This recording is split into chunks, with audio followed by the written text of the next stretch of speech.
Chapter 1635. After bidding farewell to Cheng Yaojin and the rest, Li Zishuan immediately rode out of Chang'an City. This horse was obviously not his big white. He drove the electric car to Chang'an City in the morning and did not ride a horse. Now that he had given the electric car to Yan Shaoning, he could not possibly return to Lantian County on foot, right? Hence, when he left Yan Mansion, he borrowed a horse. To Yan lied, whether Li Zishuan returned the horse or not, the Yan family would still profit from it. After all, Li Zishuan's electric car was definitely a rare treasure in this era.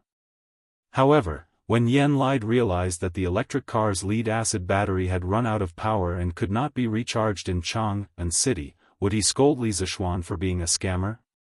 Riding alone on the road back to Lantian County, he could occasionally hear the pedestrians talking about the electric car spectacle they saw in the morning. For ordinary people like them, electric cars were beyond their scope of knowledge. This topic would probably be enough for them to talk about for a few days at their leisure. At this moment, Li Zishuan was still thinking about Cheng Yaojin's advice. Regarding Qiu Xingong, Li Zishuan had investigated Qiu Xingong's background in private after being publicly criticized by him twice in the imperial court. Although he did not know when or where he had offended this old man, he knew that this old man was definitely the third most important person in the Black Armored Army. The first most important person in the Black Armored Army was undoubtedly Li Er, and the second most important person was Duan Zhishuan. Just like what Cheng Yaojin had said, the military camp was not like the imperial court. In the military camp, military rules were like iron and military orders were like mountains. If he were to be provoked by Qiu Xingong like an idiot and charge in recklessly with his sword, he would definitely be the one at a disadvantage in the end. It seemed like before entering the Black Armored Army camp, he had to pay his respects to the leader, Duan Zhishuan. Back then, even though Li Zishuan was the right adjutant of the Black Armored Army, his identity was special. Not only was he a Yamacho from Yanhuang College, but he was also the person in charge of manufacturing the Black Armored Army's new equipment. Li Er and Duan Zhishuan didn't specify when Li Zishuan would enter the camp. In addition, Li Zishuan had to lead the Sky Chicken Brigade north to exterminate the locusts, so the time to enter the camp had to be postponed indefinitely. However, Li Zishuan planned to wait for the Black Armored Troops' new equipment to be completed before bringing it into the camp. By then, he would be able to formulate a new training plan for the Black Armored Troops to adapt to the new equipment as soon as possible. Li Zishuan rode on the old horse he borrowed from the Hades, planning his plans after entering the Black Armored Army's barracks. He leisurely walked to the workshop. "Faubert, where is Zhang Hongsheng?" After entering the workshop building, Li Zishuan found Faubert and asked directly. "Young master, are you looking for Hongsheng?" At this moment, he should be in the workshop by the river, leading the craftsmen to forge the plate armor. Faubert was slightly taken aback when he heard this. He thought for a moment before replying. In order to forge the new plate armor designed by Li Zishuan, the workshop had specially built many hydraulic stamping machines downstream of the Bar River hydropower station. They made use of the strong water pressure to forge steel quickly. "Okay. Then I'll go look for him. Faubert, I'll take my leave first." Li Zishuan nodded, then cupped his hands in salute to Faubert and left. After leaving the workshop, Li Zishuan strode south and arrived at the hydraulic stamping workshop downstream of the Bar River hydropower station. Even from a distance, he could hear the loud dang-dang-dang sounds of impact. It was so loud that it hurt his eardrums. "Marquis?" "Greetings, Marquis." Coincidentally, at this moment, a craftsman walked out of the workshop.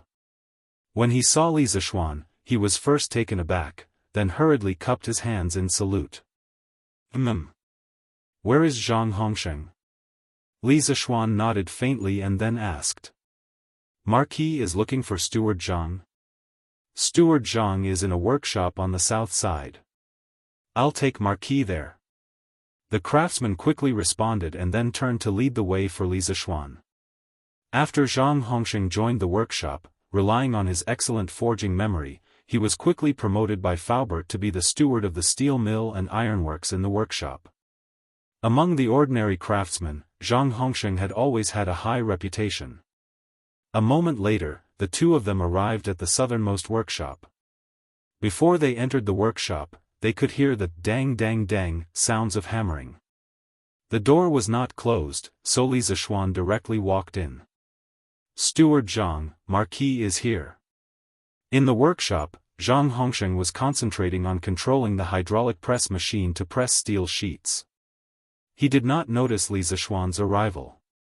The craftsman who came with Li Zishuan quickly walked to Zhang Hongsheng's side, pulled the latter's sleeve, and said loudly, "What? Marquis is here?" Zhang Hongsheng was shocked. He turned his head and saw Li Zishuan standing at the door. He quickly said to the craftsman, "Hong Bao, take care of things here. I'll be back soon."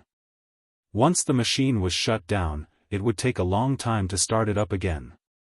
If it was not shut down, it would need someone to take care of it all the time. Therefore, Zhang Hongsheng could only temporarily let the craftsman take care of it for him. "Yes. Steward Zhang." The craftsman naturally had no objection.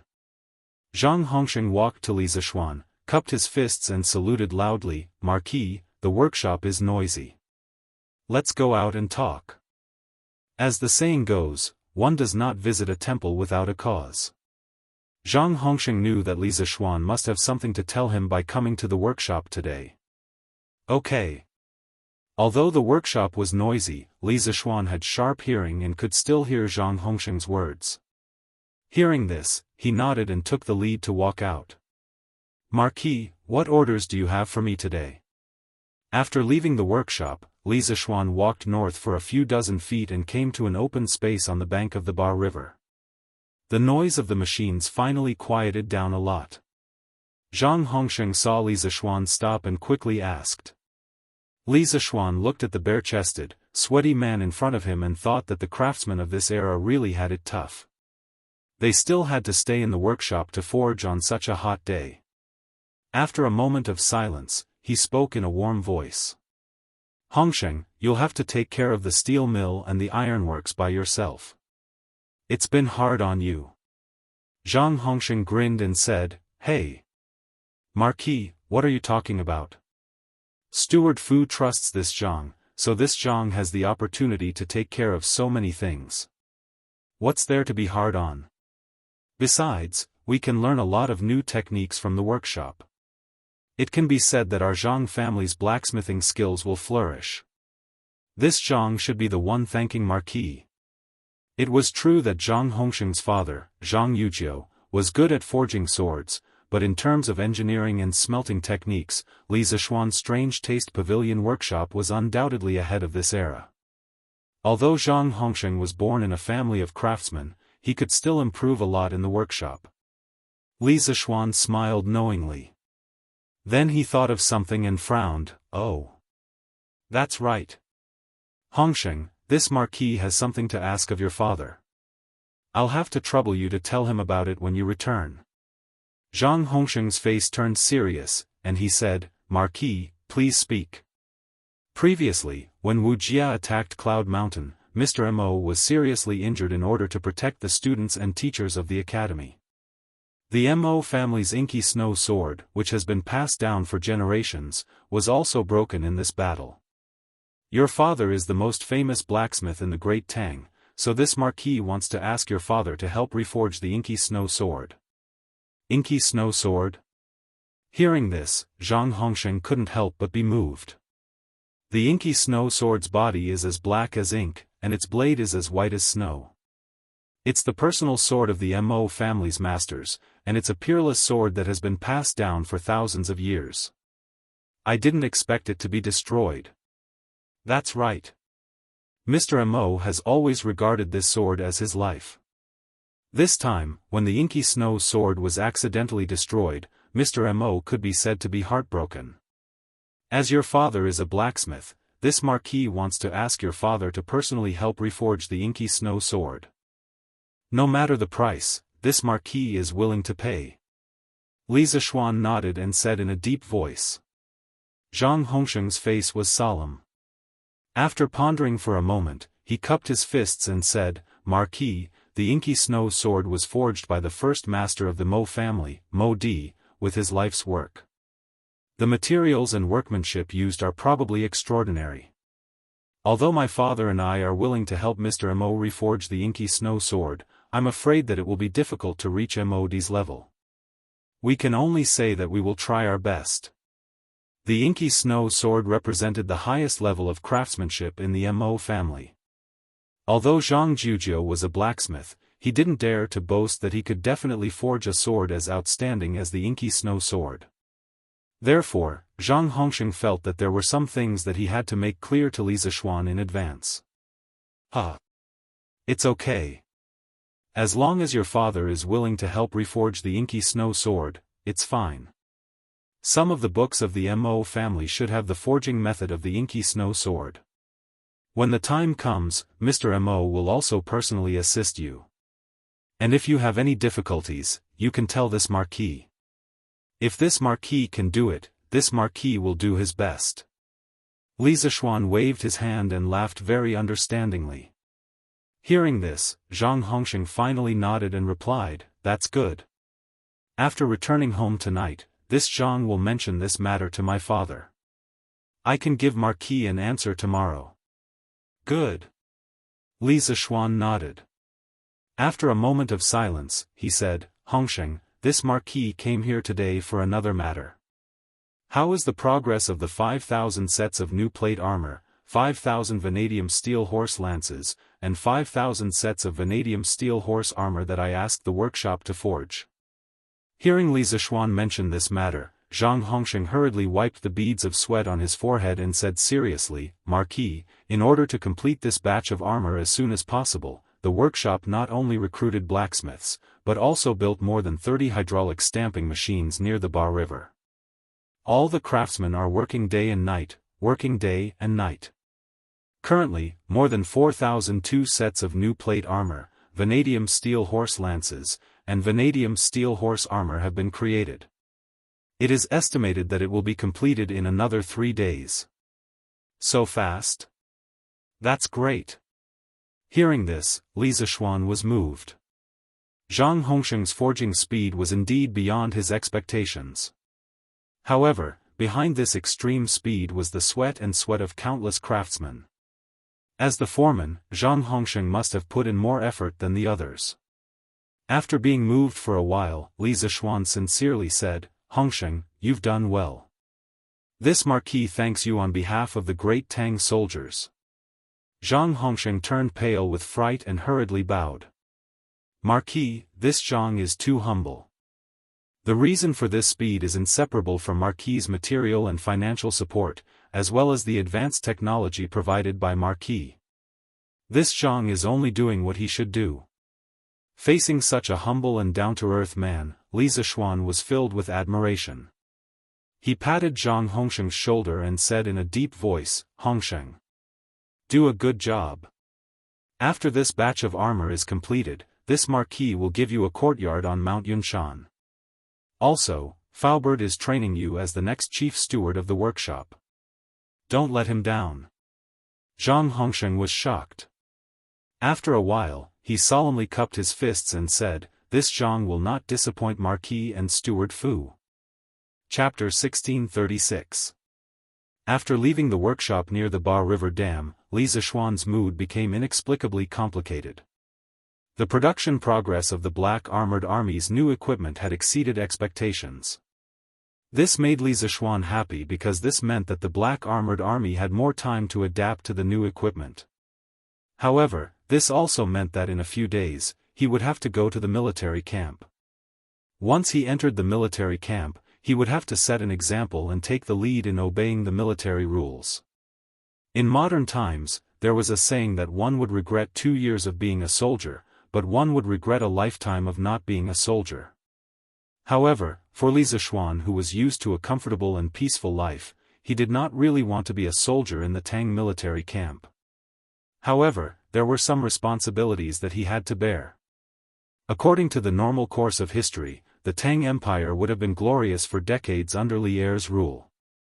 In the entire world, there was almost no one who could match the Tang Empire.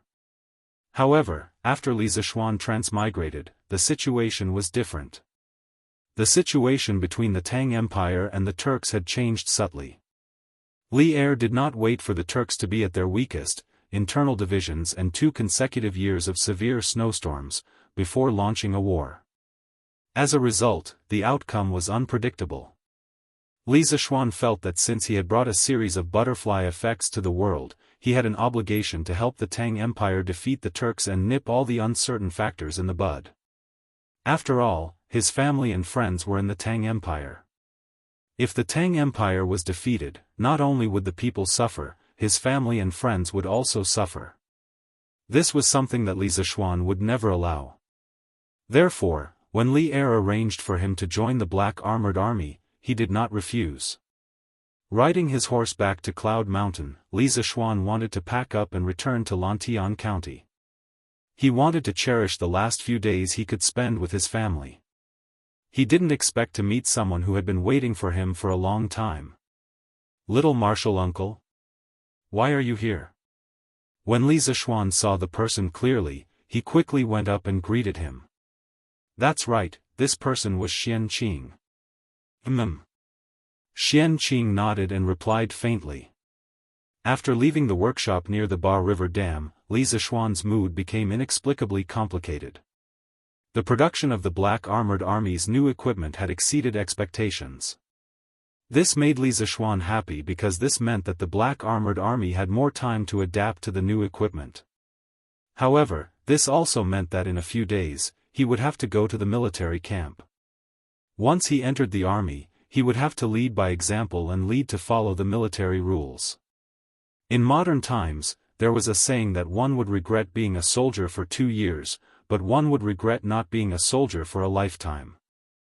However, for Li Zishuan, who was used to a comfortable and peaceful life, he didn't really want to be a soldier in the Tang army, but there were some responsibilities that he had to shoulder. According to the normal course of history, the Tang Empire would prosper for decades under Li Er's rule. In the whole world, there was almost no one who could rival the Tang Empire. However, things were different after Li Zishuan transmigrated. The situation between the Tang Empire and the Turks had changed subtly. Li Er did not wait for the Turks to be at their weakest, internal divisions and 2 consecutive years of severe snowstorms. Instead, he started a war. The outcome was hard to predict. Li Zishuan felt that since he had brought a series of butterfly effects to the world, he had an obligation to help the Tang Empire defeat the Turks. He had to nip all the uncertainties in the bud. After all, his family and friends were in the Tang Empire. If the Tang Empire was defeated, not only would the people suffer, his family and friends would also suffer. This was something that Li Zishuan would never allow. Therefore, when Li Er arranged for him to join the Black Armored Army, he did not refuse. Riding his horse back to Cloud Mountain, Li Zishuan wanted to pack up and return to Lantian County. He wanted to cherish the last few days he could spend with his family. He didn't expect to meet someone who had been waiting for him for a long time. "Little martial uncle? Why are you here?" After Li Zishuan saw the person clearly, he hurriedly went up to greet him. That's right, this person was Xian Qing. Xian Qing nodded and responded faintly. Chapter 1637. Appendicitis was a very common acute abdominal disease in modern people. Many people were familiar with it. In modern times where medical treatment was advanced, patients with acute appendicitis could be cured by surgical removal of their appendix. But in ancient times, appendicitis was an extremely dangerous disease. Because its main manifestation was abdominal pain, the ancients named abdominal and intestinal diseases such as appendicitis as intestinal carbuncle, according to the symptoms. The Han Dynasty's Golden Medicine Essentials recorded the modern appendicitis disease as follows: intestinal carbuncle occurs due to the invasion of external evil, blocking the intestines and organs, improper diet, damaging the spleen and stomach, after a full meal, rushing or worrying, anger, obstruction of qi and so on, resulting in intestinal failure, stagnation of qi and blood, stagnation of blood, stagnation of qi and dampness in the intestines, resulting in intestinal carbuncle. If the heat toxin was too strong, the rotten flesh would rot and turn into pus. The general idea was that intestinal carbuncle disease could be divided into two stages, before and after the pus. Before the pus, intestinal carbuncle disease could be alleviated or cured by decoction. But after the pus, it was almost considered acute appendicitis and the patient would be in unbearable pain. It was difficult to cure with medicine. In other words, it was a dead end. One must know that appendicitis was the disease with the highest incidence in children, both in modern times and ancient times. This was mainly because children's appendices were small, and the appendicular cavity was not easy to flow. It was also easy to have fecal stones or infection, which ultimately led to appendicitis. In ancient times where medical conditions were extremely undeveloped, the mortality rate of people with acute appendicitis was more than 99%. In ancient times, many children died young when they were underage. In fact, this had a lot to do with it. Appendicitis? What is appendicitis? After listening to Li Zishuan's inexplicable words, Xian Qing and Sun Simiao couldn't help but be puzzled. Cough cough. No. It's nothing. Li Zishuan knew that he had misspoken. How would the people of the Tang dynasty know what appendicitis was? He wanted to credit all of this to his master, Ling Suzhenren, but Xian Qing was still here. How would he dare to talk nonsense? So he quickly coughed twice to cover it up, and then opened his mouth to say, "I just think that this child may still be saved." His words were earth-shattering. In modern times, appendicitis was a very common acute abdominal disease. Many people were familiar with it. In modern times where medical treatment was advanced, patients with acute appendicitis could be cured by surgical removal of their appendix. However, in ancient times, appendicitis was an extremely dangerous disease. Because its main manifestation was abdominal pain, the ancients named abdominal and intestinal diseases such as appendicitis as intestinal carbuncle, based on the symptoms. The Han Dynasty's Golden Medicine Essentials recorded the modern appendicitis symptoms as follows: intestinal carbuncle occurs due to the invasion of external pathogens that clog and warm the intestines. Improper eating and drinking damages the spleen and stomach. After a full meal, one runs around anxiously, one's qi activity is obstructed. This leads to the failure of the intestines to conduct the intestines, stagnation of qi and blood, decay of blood and turbid qi, stagnation of dampness and heat in the intestines, resulting in intestinal carbuncle. If the heat poison was too strong, the rotten flesh would rot and turn into pus. The general idea was that intestinal abscess could be divided into two stages, the presuppuration and postsuppuration. Before the ulceration, intestinal ulceration could be alleviated or cured with decoction. However, once the ulceration started, it would be considered as acute appendicitis and the patient would be in unbearable pain. It was difficult to treat with medicine. In other words, it was a dead end. One had to know that appendicitis was the disease with the highest incidence among children, both in modern times and in ancient times. This was mainly because children's appendices were small, and the appendicular cavity was not easy to open. It was also easy to have fecal stones or infections, which ultimately led to appendicitis. In ancient times, where medical conditions were extremely undeveloped, more than 99% of people with acute appendicitis died. In ancient times, many children died young before they reached adulthood. In fact, this had a lot to do with it. Appendicitis? What is appendicitis? After hearing Li Zishuan's inexplicable words, Xian Qing and Sun Simiao couldn't help but wonder. Cough cough. No. It's nothing. Li Zishuan knew that he had made a slip of the tongue.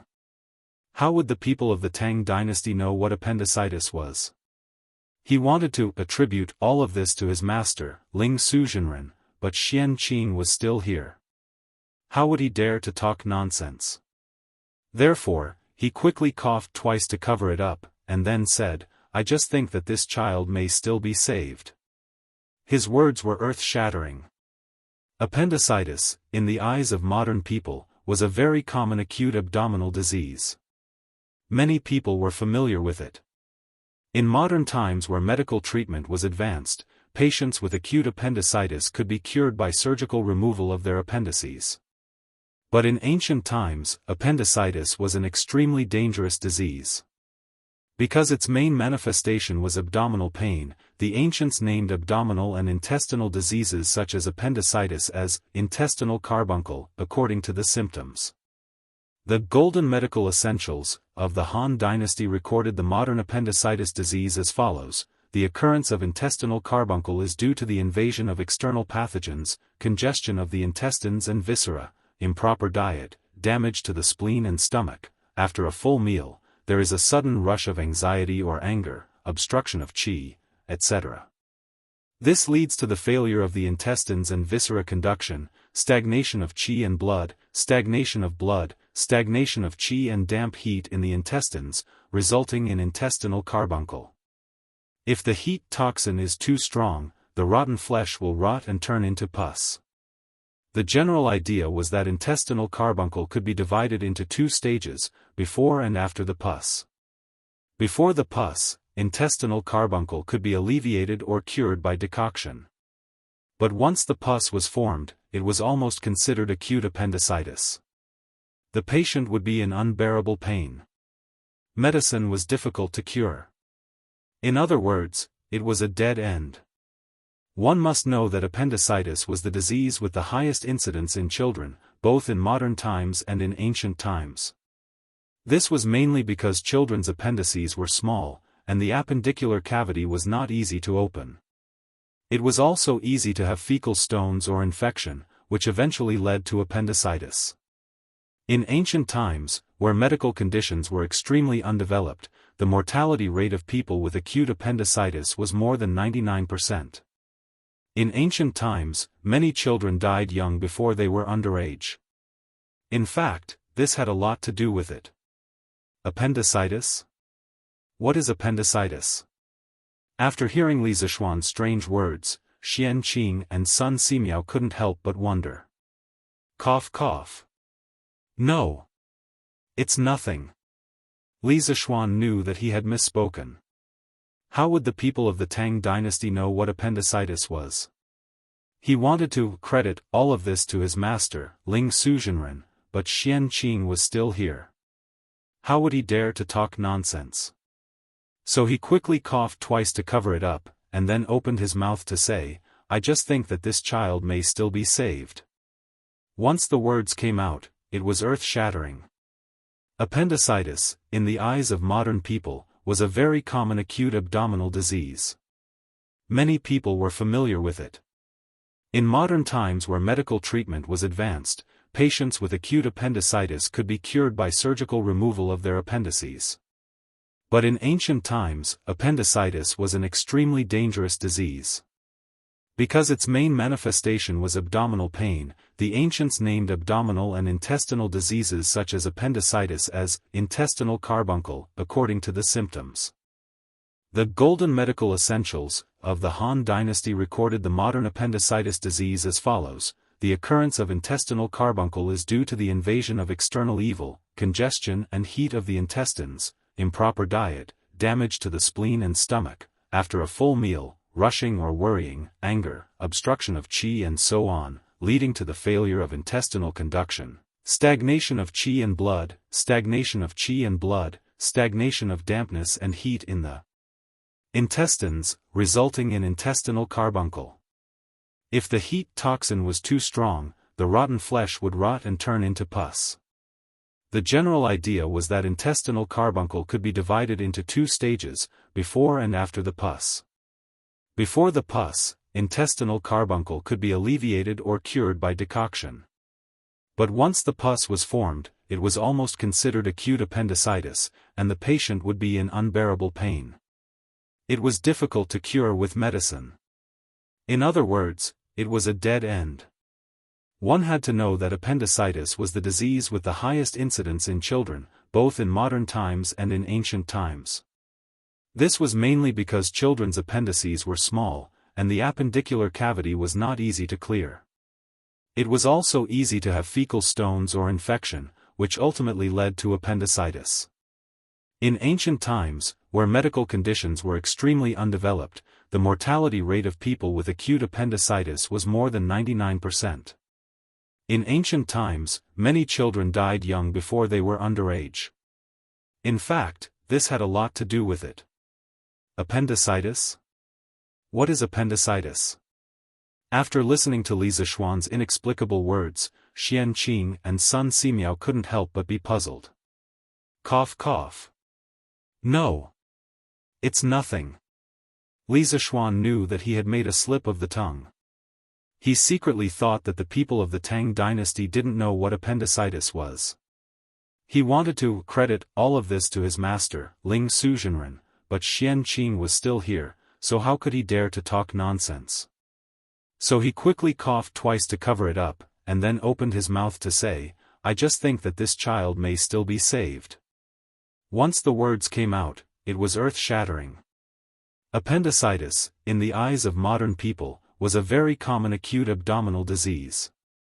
Many people were familiar with it, and in modern times where medical treatment was advanced, patients with acute appendicitis could be cured by surgical removal of the appendix. But in ancient times, appendicitis was an extremely dangerous disease. Because its main manifestation was abdominal pain, the ancients named abdominal and intestinal diseases such as appendicitis as intestinal carbuncle, according to the symptoms. The Golden Medical Essentials of the Han Dynasty recorded the modern appendicitis disease as follows: the occurrence of intestinal carbuncle is due to the invasion of external pathogens, congestion and heat of the intestines, improper diet, damage to the spleen and stomach, after a full meal, sudden rush, worry, anger, obstruction of qi and so on, leading to the failure of intestinal conduction, stagnation of qi and blood, decay of blood, turbidity of qi and dampness of heat in the intestines, resulting in intestinal carbuncle. If the heat toxin is too strong, the rotten flesh will rot and turn into pus. The general idea was that intestinal carbuncle could be divided into two stages, before and after the pus. Before the pus, intestinal carbuncle could be alleviated or cured by decoction. But once the pus was formed, it was almost equivalent to acute appendicitis, and the patient would be in unbearable pain. Medicine was difficult to cure. In other words, it was a dead end. One had to know that appendicitis was the disease with the highest incidence in children, both in modern times and in ancient times. This was mainly because children's appendices were small, and the appendicular cavity was not easy to clear. It was also easy to have fecal stones or infections, which ultimately led to appendicitis. In ancient times, where medical conditions were extremely undeveloped, the mortality rate of people with acute appendicitis was more than 99%. In ancient times, many children died young before they were underage. In fact, this had a lot to do with it. Appendicitis? What is appendicitis? After listening to Li Zishuan's inexplicable words, Xian Qing and Sun Simiao couldn't help but be puzzled. Cough cough. No. It's nothing. Li Zishuan knew that he had made a slip of the tongue. How would the people of the Tang dynasty know what appendicitis was? He wanted to credit all of this to his master, Ling Suzhenren, but Xian Qing was still here, so how would he dare to talk nonsense? So he quickly coughed twice to cover it up, and then opened his mouth to say, "I just think that this child may still be saved." His words were earth-shattering. Appendicitis, in the eyes of modern people, was a very common acute abdominal disease. Many people were familiar with it, and in modern times where medical treatment was advanced, patients with acute appendicitis could be cured by surgical removal of the appendix. But in ancient times, appendicitis was an extremely dangerous disease. Because its main manifestation was abdominal pain, the ancients named abdominal and intestinal diseases such as appendicitis as intestinal carbuncle, according to the symptoms. The Golden Medical Essentials of the Han Dynasty recorded the modern appendicitis disease as follows. The occurrence of intestinal carbuncle is due to the invasion of external pathogens, congestion and heat of the intestines, improper diet, damage to the spleen and stomach, after a full meal, sudden rush, worry, anger, obstruction of qi and so on, leading to the failure of intestinal conduction, stagnation of qi and blood, decay of blood, turbidity of qi and dampness of heat in the intestines, resulting in intestinal carbuncle. If the heat toxin is too strong, the rotten flesh will rot and turn into pus. The general idea was that intestinal carbuncle could be divided into two stages, before and after the pus. Before the pus, intestinal carbuncle could be alleviated or cured by decoction. But once the pus was formed, it was almost equivalent to acute appendicitis, and the patient would be in unbearable pain. It was difficult to cure with medicine. In other words, it was a dead end. One had to know that appendicitis was the disease with the highest incidence in children, both in modern times and in ancient times. This was mainly because children's appendices were small, and the appendicular cavity was not easy to clear. It was also easy to have fecal stones or infection, which ultimately led to appendicitis. In ancient times, where medical conditions were extremely undeveloped, the mortality rate of people with acute appendicitis was more than 99%. In ancient times, many children died young before they were underage. In fact, this had a lot to do with it. Appendicitis? What is appendicitis? After listening to Li Zixuan's inexplicable words, Xian Qing and Sun Simiao couldn't help but be puzzled. Cough cough. No. It's nothing. Li Zixuan knew that he had made a slip of the tongue. How would the people of the Tang dynasty know what appendicitis was? He wanted to credit all of this to his master, Ling Suzhenren, but Xian Qing was still here, so how could he dare to talk nonsense? So he quickly coughed twice to cover it up, and then opened his mouth to say, "I just think that this child may still be saved." Once the words came out, it was earth-shattering. Chapter 1638. Tang Joint Medical Center. When Xian Qing heard that Li Zixuan was going to cut open the little boy's abdomen and remove the purulent intestines, he couldn't help but exclaim even though he had been through a lot. Sun Simiao, who was standing not far away, also heard Xian Qing's exclamation. He immediately turned his attention to Li Zixuan, wanting to hear his explanation. Li Zixuan said seriously, "Junior uncle, this method of cutting open the body and removing the lesion is not my original idea. In the past, the miracle-working Dr. Hua Tuo used to make patients lose consciousness many times, then cut open the abdomen, remove the ulcers, wash the rot, suture with mulberry thread, and apply magic ointment. This child's intestinal ulceration is caused by the lesion in the blind tube between the cecum and ileum. As long as it is removed, he can be completely cured." In modern society, whenever surgery was mentioned, people would always subconsciously think of Western medicine. Because in people's eyes, ancient Chinese medicine only had illusory yin and yang and the 5 elements, disgusting decoctions, and magical acupuncture. Surgery seemed to have nothing to do with Chinese medicine. In fact, that was not the case. As early as the end of the Eastern Han Dynasty, an excellent doctor had done a lot of surgery. That doctor was Hua Tuo. Hua Tuo was proficient in internal medicine, surgery, pediatrics, and acupuncture. He was best at surgery and was called the ancestor of surgery by later generations. In surgery, his most outstanding contribution was the invention of anesthetic, Ma Faizan. He was the first person in the world to use anesthesia for surgery, more than 600 years before Europe. Hua Tuo also invented a set of fitness gymnastics, 5 animal frolics, so he was also regarded as the founder of fitness gymnastics in China. There is such a saying. Xian Qing murmured doubtfully, but seeing that Li Zixuan said it so confidently, he couldn't doubt it. Thinking of Li Zixuan's many magical things, Xian Qing finally chose to believe Li Zixuan. "If so, then you can start. You said that during the treatment, you need priest's son and my cooperation. If you need anything, just tell us. Time was tight. Seeing that the boy's face was getting worse and worse, Xianqing didn't hesitate and quickly made a decision. Seeing this, Sun Simiao didn't understand Li Zishuan's method of saving the boy, but he didn't say anything. All right. Li Zishuan nodded. Tang Alliance Medical Center. Hearing that Li Zishuan was going to cut open the little boy's abdomen and remove the purulent intestines, Xianqing couldn't help but exclaim. Sun Simiao, who was standing not far away, also heard Xianqing's exclamation. He immediately turned his attention to them, wanting to hear Li Zishuan's explanation.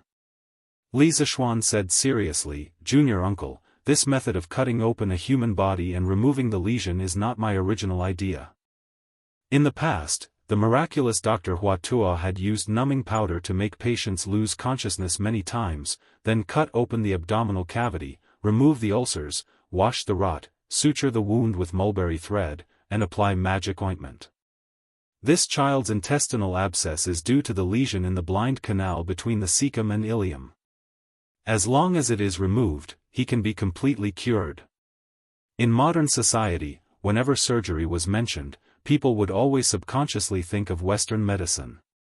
Because in people's eyes, ancient Chinese medicine only had illusory yin and yang and 5 elements, disgusting decoctions, and magical acupuncture. Surgery seemed to have nothing to do with Chinese medicine. In fact, that was not the case. As early as the end of the Eastern Han Dynasty, an excellent doctor had done a lot of surgery. That doctor was Huatua. Huatua was proficient in internal medicine, surgery, pediatrics, and acupuncture. He was best at surgery and was called the ancestor of surgery. In the field of surgery, his most outstanding contribution was the invention of the anesthesia. He was the first person in the world to use anesthesia for surgery, more than 600 years before Europe. Huatua also invented a set of fitness gymnastics, 5 animal frolics. Therefore, he was also regarded as the founder of fitness gymnastics in China. Is there such a thing? Xianqing murmured doubtfully. But seeing Li Zishuan's confidence, he couldn't doubt him. Thinking of Li Zishuan's many magical things, Xianqing finally chose to believe Li Zishuan. If that's the case, then you can start. You said that you need Priest Sun and my cooperation during the treatment. If you need anything, just tell us. Time was tight. Seeing that the little boy's face was getting worse and worse, Xianqing didn't hesitate and quickly made a decision. Seeing this, Sun Simiao didn't understand Li Zishuan's method of treatment, but he didn't say anything. Okay. Li Zishuan nodded and said, yes. At the Tang Empire Joint Medical Center. Hearing that Li Zishuan was going to cut open the little boy's abdomen and directly remove the pus, Xianqing couldn't help but exclaim. Sun Simiao, who was standing not far away, also heard Xianqing's exclamation. He immediately turned his attention to this side, wanting to hear Li Zishuan's explanation. Li Zishuan said seriously, "Junior uncle, this method of cutting open the body and removing the lesion is not my original idea. In the past, the miracle-working Dr. Huatua used mafizan to make the patient lose consciousness many times. Then he cut open the abdomen, removed the ulcer, washed the decay, sutured it with mulberry thread and applied magic ointment. This child's intestinal ulceration is caused by the lesion in the blind tube between the cecum and ileum. As long as it is removed, he can be completely cured." In modern society, whenever surgery was mentioned, people would always subconsciously think of Western medicine. Because in people's eyes, ancient Chinese medicine only had illusory yin and yang and the 5 elements, disgusting decoctions, and magical acupuncture.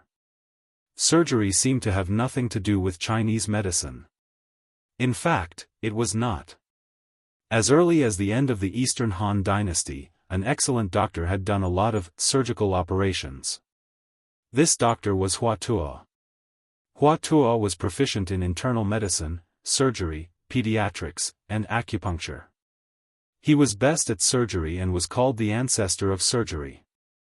In terms of surgery, his most outstanding contribution was the invention of mephisin, an anesthetic. He was the first person in the world to use anesthesia for surgery, more than 600 years before Europe. Hua Tuo also invented a set of fitness gymnastics, 5 animal frolics. Therefore, he was regarded as the founder of fitness gymnastics in China. Is there such a thing? Xian Qing murmured doubtfully. But seeing Li Zishuan's solemn vow, he could not doubt it. Thinking of Li Zishuan's many magical things, Xian Qing finally chose to believe Li Zishuan. In that case, you can start. You said that during the treatment period, you need priest's son and my cooperation. Later, if you need anything, just tell us. Time was of the essence.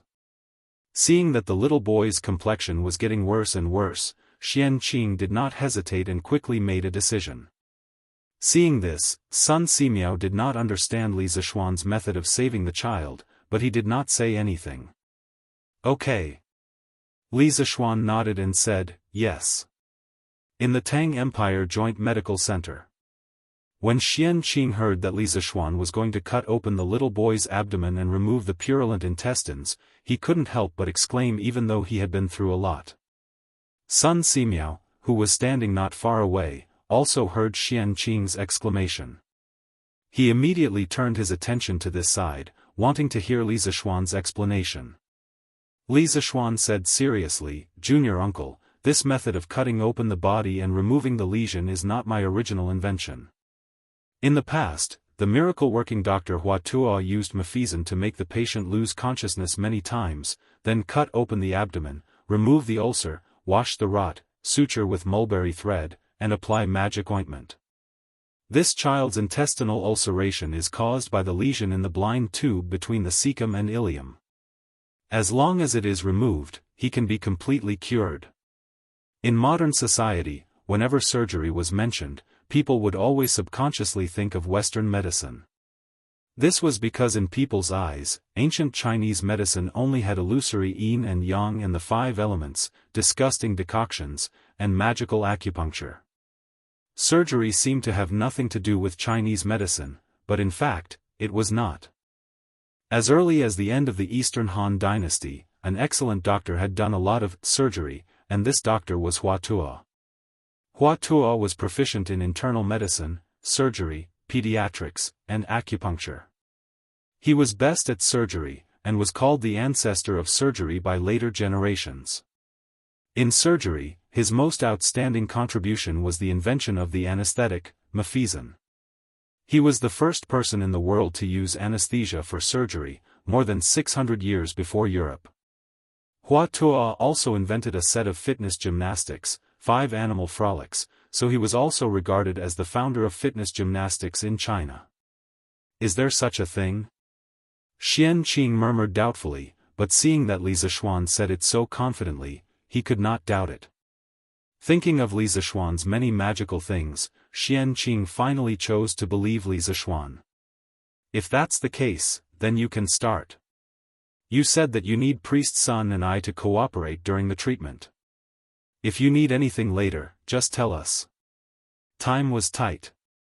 Seeing that the little boy's face was getting worse and worse, Xian Qing did not hesitate and quickly made a decision. Seeing this, Sun Simiao saw.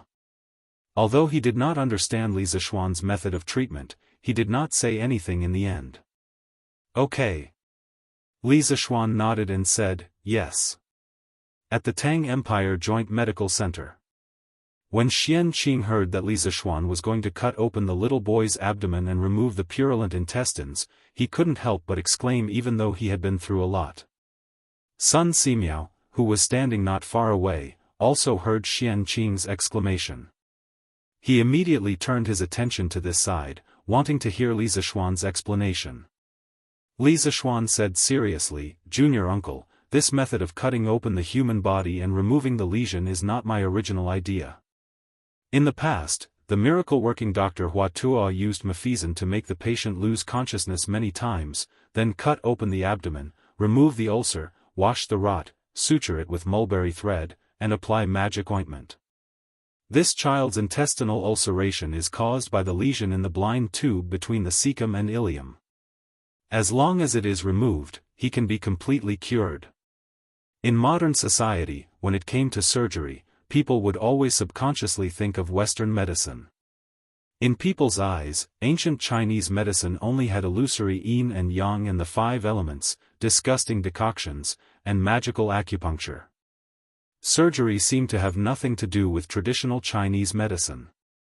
In fact, it was not so. As early as the end of the Eastern Han Dynasty, an excellent doctor had done a lot of surgical operations. This doctor was Hua Tuo. Hua Tuo was proficient in internal medicine, surgery, pediatrics, and acupuncture. He was best at surgery and was called the ancestor of surgery by later generations. In terms of surgery, his most outstanding contribution was the invention of mephisin, an anesthetic. He was the first person in the world to use anesthesia for surgery, more than 600 years before Europe. Hua Tuo also invented a set of fitness gymnastics, 5 animal frolics. Therefore, he was also regarded as the founder of fitness gymnastics in China. Is there such a thing? Xian Qing murmured doubtfully. However, seeing Li Zishuan's solemn vow, he could not doubt it. Thinking of Li Zishuan's many magical things, Xian Qing finally chose to believe Li Zishuan. In that case, you can start now. You said that during the treatment period, you need priest Sun and my cooperation. If you need anything later, just tell us. Time was tight. Seeing that the little boy's face was getting worse and worse, Xian Qing did not hesitate and quickly made a decision. Seeing this, Sun Simiao saw. Although he did not understand Li Zishuan's method of treatment, he did not say anything in the end. Okay. Li Zishuan nodded and said, yes. In the Tang Empire Joint Medical Center. When Xian Qing heard that Li Zishuan was going to cut open the little boy's abdomen to remove the purulent intestines, he couldn't help but exclaim even though he had been through a lot. Sun Simiao, who was standing not far away, also heard Xian Qing's exclamation. He immediately turned his attention to this side, wanting to hear Li Zishuan's explanation. Li Zishuan said seriously, Junior uncle, this method of cutting open the body and removing the lesion is not my original invention. In the past, the miracle-working Dr. Hua Tuo used mephisin to make the patient lose consciousness many times, then cut open the abdomen, remove the ulcer, wash the rot, suture it with mulberry thread, and apply magic ointment. This child's intestinal ulceration is caused by the lesion of the blind tube between the cecum and ileum. As long as it is removed, he can be completely cured. In modern society, whenever surgery was mentioned, people would always subconsciously think of Western medicine. Because in people's eyes, ancient Chinese medicine only had illusory yin and yang and the 5 elements, disgusting decoctions, and magical acupuncture. Surgery seemed to have nothing to do with traditional Chinese medicine. In fact, it was not. As early as the end of the Eastern Han Dynasty, an excellent doctor had done a lot of surgical operations. This doctor was Hua Tuo. Hua Tuo was proficient in internal medicine, surgery, pediatrics, and acupuncture. He was best at surgical operations and was called the ancestor of surgery by later generations. In surgery, his most outstanding contribution was the invention of the anesthetic, mephisin. He was the first person in the world to use anesthesia for surgery, more than 600 years before Europe. Hua Tuo also invented a set of fitness gymnastics, 5 animal frolics, so he was also regarded as the founder of fitness gymnastics in China. Is there such a saying? Xian Qing murmured doubtfully, but seeing Li Zishuan's solemn expression, he did not doubt it. Thinking of the many magical things Li Zishuan had, Xian Qing finally chose to believe Li Zishuan. If that's the case, then you can start.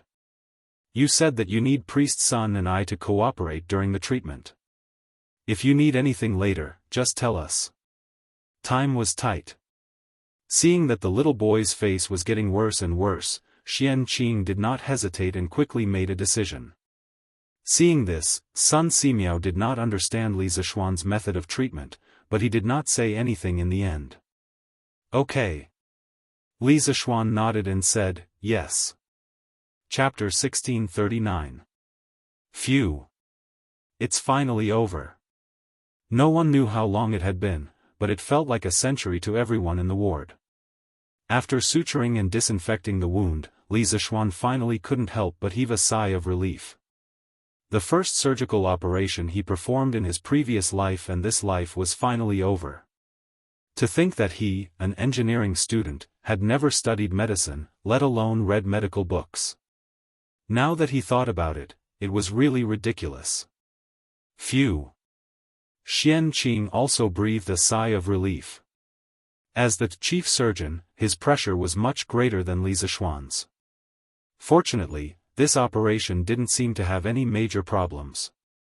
It should be considered a success. Marquis. How is he? Is this considered to be cured? Gu Qingyue, who had been a temporary nurse for half a day, hurriedly asked. Li Zishuan didn't answer but looked at Sun Simiao. The latter had put down the disinfectant gauze in his hand at this time and was pinching the little boy's wrist to take his pulse. After a while, Sun Simiao put down the little boy's wrist, got up, and stroked his beard. The delayed and tight pulse no longer exists. Instead, it has become steady and powerful. The meridians are unobstructed. The body heat is spreading outside. The intestinal abscess has indeed been completely removed. His condition is gradually improving. It's really amazing. So, this child is fine now? Hearing this, Gu Qingyue's beautiful eyes lit up, and she asked excitedly. The rest of the people standing by and watching also moved a little closer. They looked at the little boy lying on the bed excitedly as if they were looking at a peerless treasure. Yes, this little boy was a peerless treasure in the eyes of these doctors. Oh, no, it should be a priceless treasure. Because if this little boy could wake up and recover his health, it meant that the terminal illness that used to make people pale at the mention of intestinal abscess was no longer a terminal illness. The Tang Empire Joint Medical Center was fully capable of curing this disease. At the same time, if the little boy recovered, it would also mean that Li Zishuan's strange and novel treatment methods could work. This was equivalent to opening the door to a new world for these doctors. From now on, they would have one more method to treat patients and save people. Huff. It's finally over. No one knew how much time had passed, but it felt like a century to everyone in the ward. After the wound was sewn up and disinfected, Li Zishuan finally couldn't help but let out a long sigh of relief. He had finally completed his first surgery in both his previous and current lives. He was just an engineering student who had never studied medicine, let alone read any medical books. Now that he thought about it, it was really ridiculous. Whoosh! Xian Qing also heaved a sigh of relief. As the chief surgeon, his pressure was much greater than that of Li Zishuan. Fortunately, this operation did not seem to have any major problems. It should be considered a success. Marquis. How is he? Is this considered to be cured? Gu Qingyue, who had been a temporary nurse for half a day, hurriedly asked.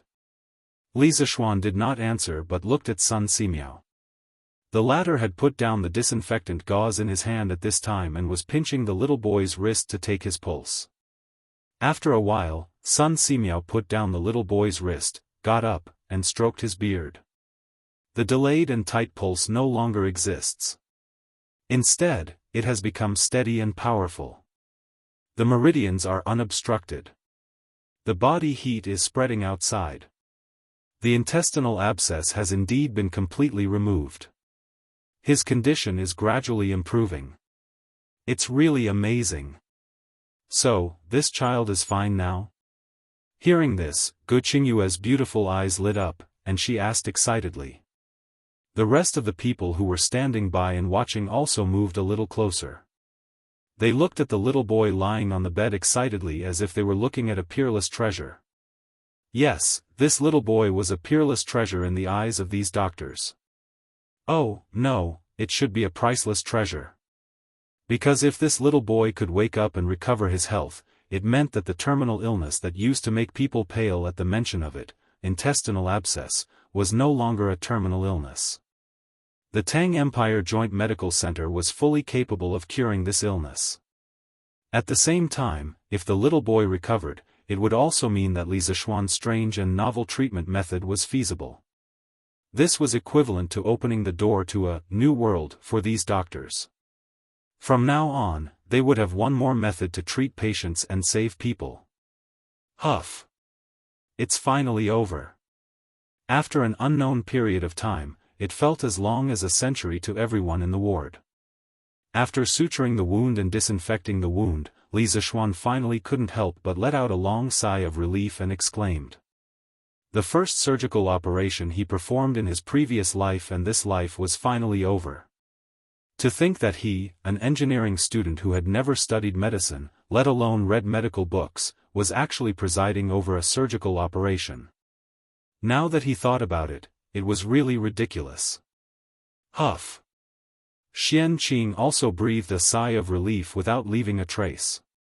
As the chief surgeon, his pressure was much greater than Li Zishuan's. Fortunately, this operation didn't seem to have any major problems, so it should be considered a success. Marquis. How is he? Is this considered to be cured? Gu Qingyue, who had been a temporary nurse for half a day, hurriedly asked. Li Zishuan didn't answer but looked at Sun Simiao.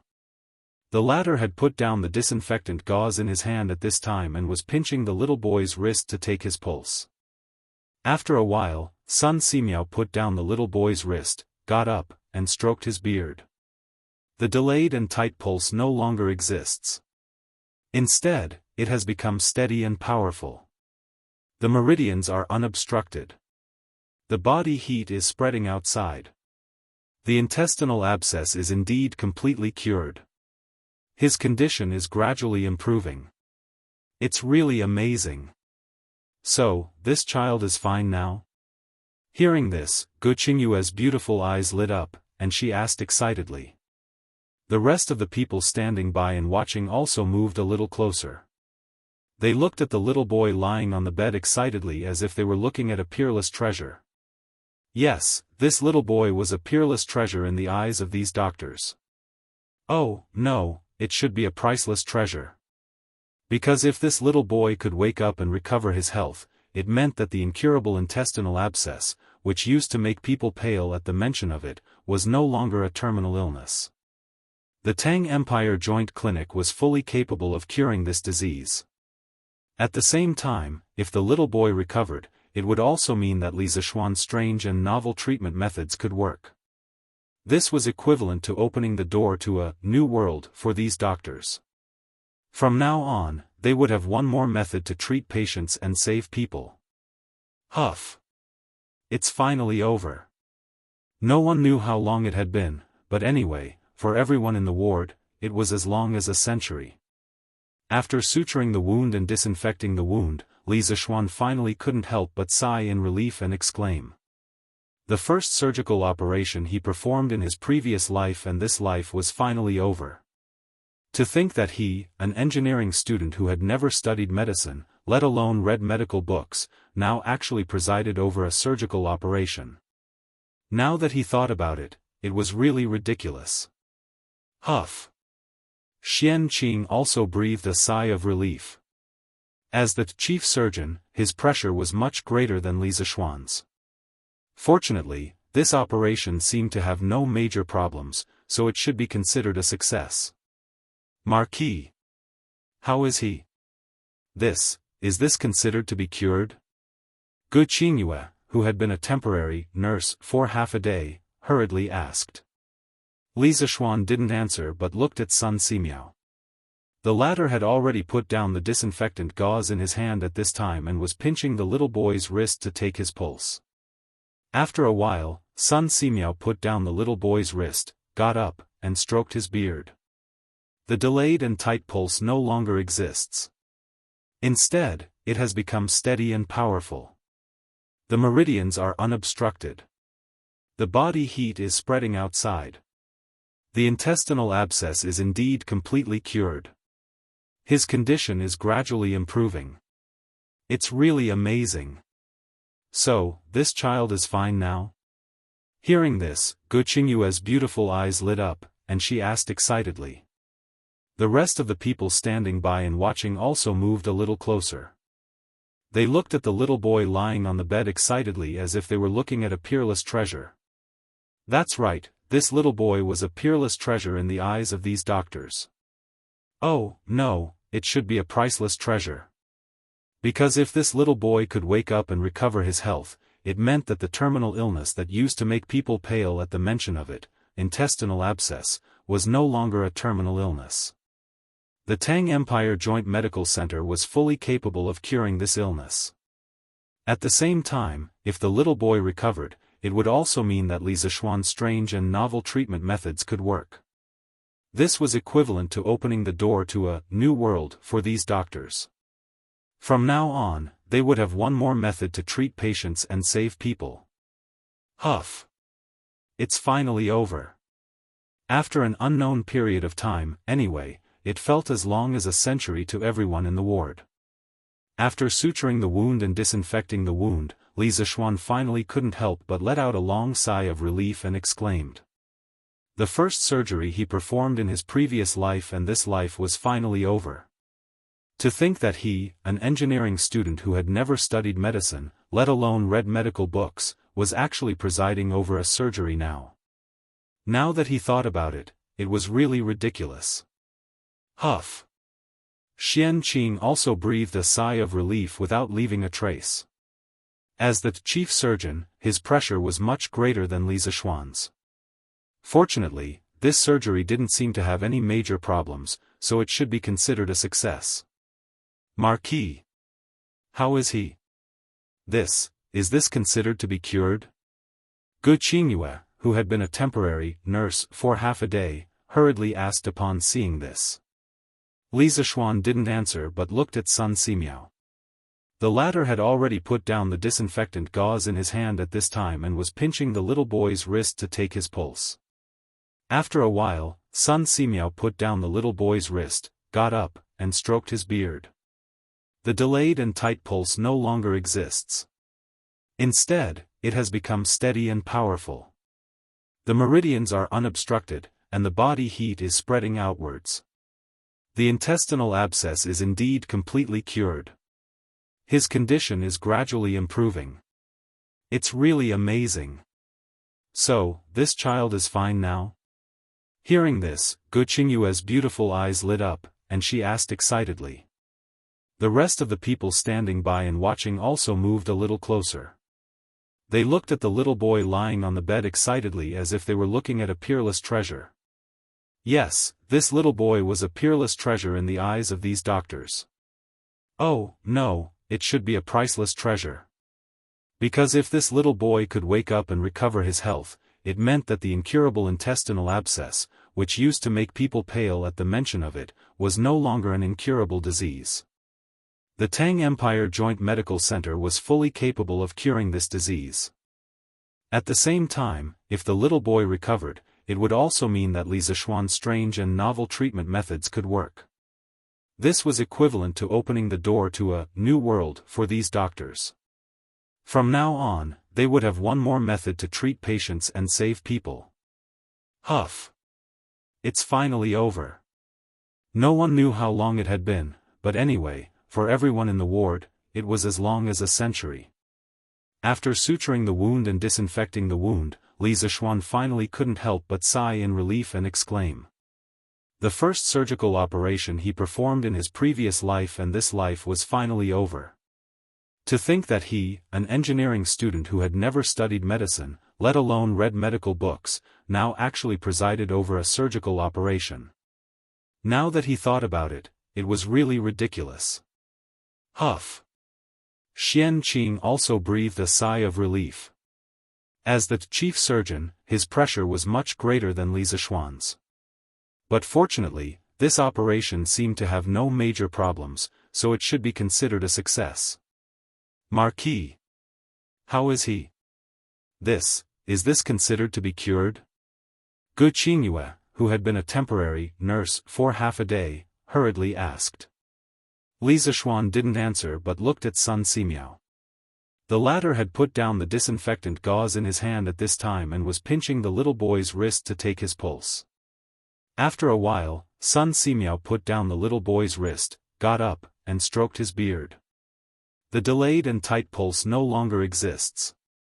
Instead, it has become steady and powerful. The meridians are unobstructed.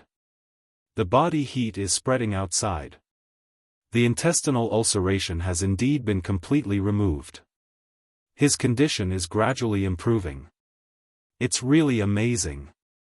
So, this child is fine now? Hearing this, Gu Qingyue's beautiful eyes lit up and she asked excitedly. Qingyue's beautiful eyes lit up and she asked excitedly. Qingyue's beautiful eyes lit up and she asked excitedly. Qingyue's beautiful eyes lit up and she asked excitedly. Qingyue's beautiful eyes lit up and she asked excitedly. Qingyue's beautiful eyes lit up and she asked excitedly. Chapter 1640. Oh. Zhang Wenzhong had a very long dream. In the dream, he fell into a swamp. He desperately tried to get up, but he sank deeper and deeper.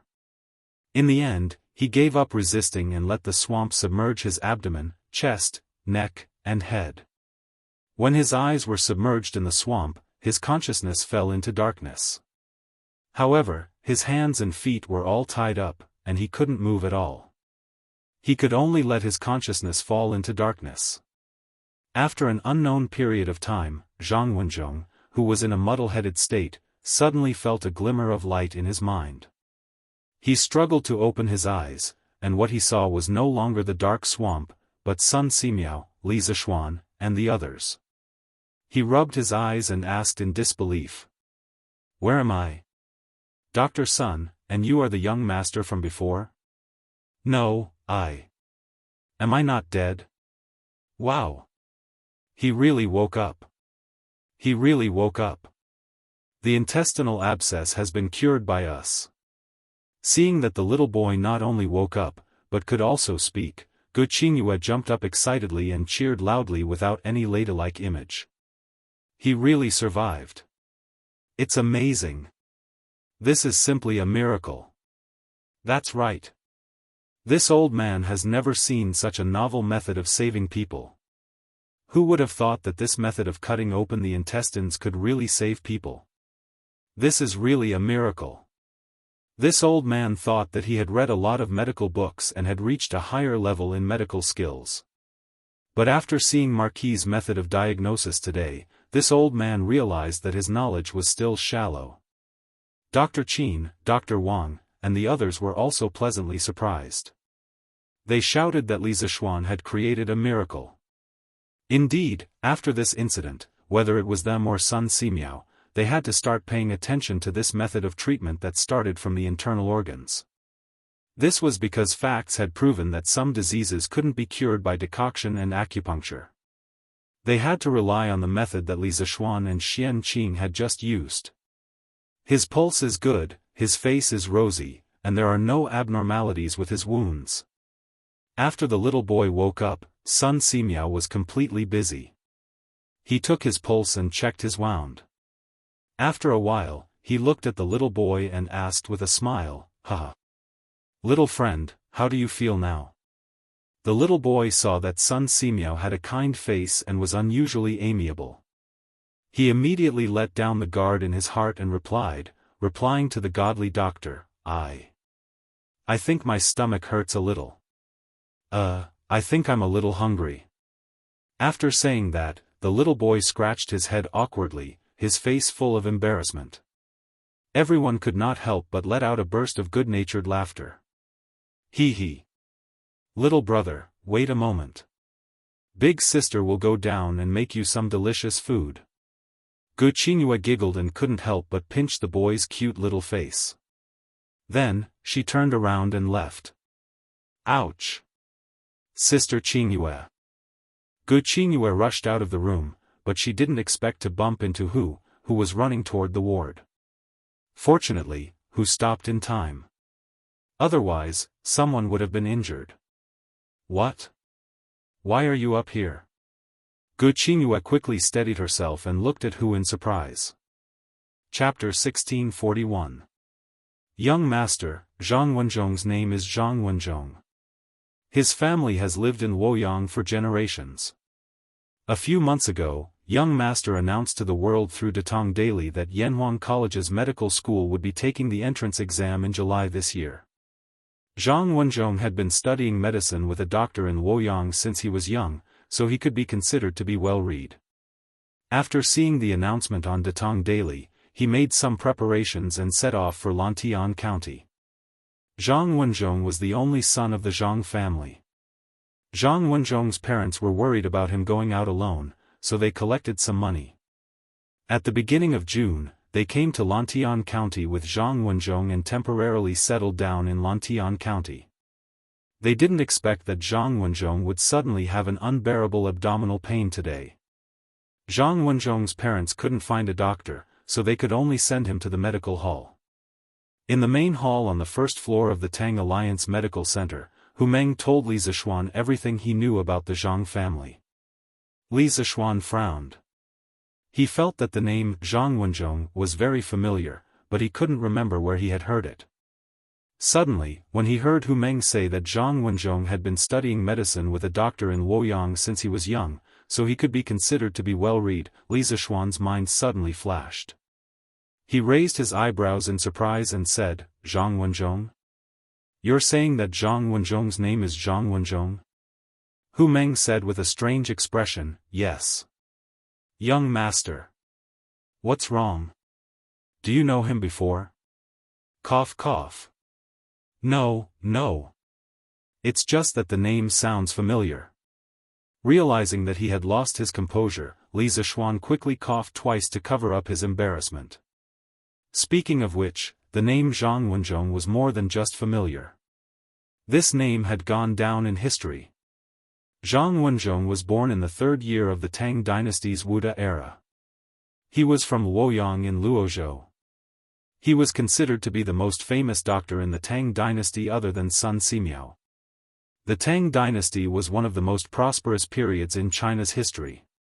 Medicine, like other fields, also made great progress. There were medical monographs such as Tang New Materia Medica. International medical exchanges were increasingly frequent, which promoted the development of China's medicine. At the same time, the care and support of the imperial court had also created favorable conditions for the development of medicine. A large number of famous medical experts had appeared, and Zhang Wenzhong was an outstanding representative. According to historical records, Zhang Wenzhong was especially good at treating wind disease. His theory and experience in treating wind disease were unique in the medical history of China. They were very creative and had greatly promoted the development of TCM. In the 3rd year of Yifeng, Li Ji of Gaozong suddenly fell seriously ill. Dizzy and unable to see, the situation was very critical. Zhang Wenzhong was ordered to treat the patient and soon found out the cause of the illness. He suggested that the patient should be treated by pricking the head with needles to make the patient bleed. The powerful Wu Zetian thought that Zhang Wenzhong was purposely toying with Gao Zong and wanted to execute him. Gao Zong said, attending to the doctor and discussing the patient's illness, "What crime is that? What's more, I'm very sick. It's better to let him treat me." Zhang Wenzhong hurriedly performed the acupuncture treatment. Gao Zong's symptoms disappeared as expected. The dizziness was gone, and he could see again. Wu Zetian was very happy. She repeatedly thanked him and said, "The heavens have blessed me as a teacher." She also gave him a treasure as a reward. Zhang Wenzhong's superb medical skills could be seen from this. In his previous life, Li Zishuan had heard about Zhang Wenzhong's story from his history teacher. However, he had never thought that he would be able to see Zhang Wenzhong in person one day. Moreover, he had accidentally saved Zhang Wenzhong. He did not know that Zhang Wenzhong's original fate was to face this disaster. Or was it because of his appearance that Zhang Wenzhong had to face this disaster of life and death? Although there were many people named Zhang Wenzhong, the Zhang Wenzhong in front of him might not be the Zhang Wenzhong in history. However, the Zhang Wenzhong in front of him had the same name, age, and place of birth. There was no doubt that he was the famous Zhang Wenzhong in history. Oh. That's right. What day is it in July? Suddenly, Li Zishuan woke up from his memories and asked Hu Meng. Hu Meng's face was even more strange. She subconsciously replied, "Today is the 13th of July. What's wrong, young master? The 13th of July? Li Zishuan was shocked. He frowned and said, "The medical school's entrance exam was set on the 15th of July. Does that mean that the entrance exam will start in 2 days? Hu Meng nodded and said, "Yes. It's not just the medical school. The engineering school's entrance exam is also on the 15th of July. Ah. I almost forgot about something important." Li Zishuan patted his head and looked a little annoyed. After a while, he said to Hu Meng, "Meng, get someone to take care of Zhang Wenzhong. I'll go find your teacher." Chapter 1642. Roam the Jianghu? Huh. Just you? A 7 or 8-year-old girl with her hands on her hips was speaking in the language of the Jianghu. No matter how one looked at it, this scene was a little funny. It also made Li Zishuan laugh. Hearing the doubt in Li Zishuan's tone, Chen Shuozhen suddenly became anxious. "Marquis, do you not believe in me?" "Humph. This time, I brought my little sister from Qingxi County to Chang'an. Along the way, I saved many people who were bullied by bullies and taught many swindlers a lesson. Everyone calls me a heroine." "Heroine?" Hearing this, Li Zishuan could not help but laugh and said, "Haha. Heroine Chen, do you know martial arts?"